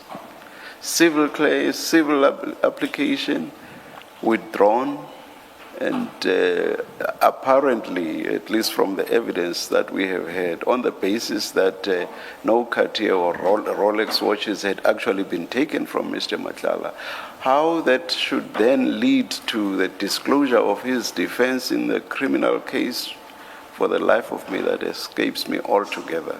So the short point I'm making is it would be a matter of relative ease for anybody to say, I will not talk about that. That discloses my defense. And if there is no cogent explanation, we cannot accept that. We simply cannot accept that. Sorry, Chairperson. I think maybe I can assist if you allow me. Yes, please. Because I have to agree with you. You are right with one thing when you say you don't understand how this civil matter has to do with my criminal matter. Even myself, I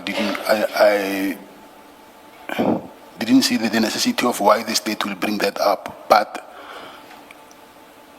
as you're saying, anybody can come up here and say this will infringe my fair trial rights. So I think what is best that I can do to prove that this thing is part of my trial and then is part of the case that the prosecutor has been relying on.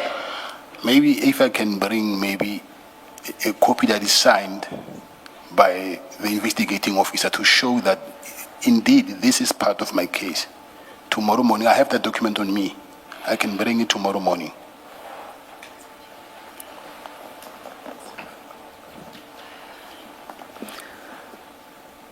I see that it's 2 minutes to 6. Perhaps we should adjourn at this stage, and then that should afford you sufficient time, Ms. Missy.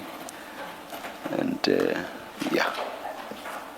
Chairperson, Before we do adjourn, I would like to understand the position with regards to the suggestion that Mr. Matlala has made, which is to provide... Can you please My pull the mic or apologies. speak? Yes, I would like to understand the position with regards to the suggestion that has been made by Mr. Matlala, which is that perhaps he ought to provide us with a copy, because as I stated, I haven't seen it as well. I don't know what these charges are. And so it's so difficult for me to answer you and address you with regards to that. And maybe he does have a good point to make there. So what is the position to that? No, that's acceptable. That's acceptable. Yes, you may bring the document you want to bring, Mr. Matlala. Thank you, Chairperson. Yes. And Chair, before we adjourn, perhaps then to facilitate our engagement, it might assist if we were provided with both the charge sheets and you call it the Pretoria matter, the attempted murder case, and the Medicare. I'm not asking for your dockets, I'm asking just for the charge sheet, because that would give us a sense of what the offenses Mr. Matlala is charged with. I think I have my charge sheets. The charge sheets, I don't know, I will ask. It's fine, we'll make a plan. Thank you. Chairperson, because if I may, I believe Mr. Maluleke is the attorney on record in those matters. Of course, yes. Yeah. And he's still on record here. Surely that would be relatively easy for us to provide same. Thank you. Thank you. Let's adjourn and resume at 9:30 tomorrow.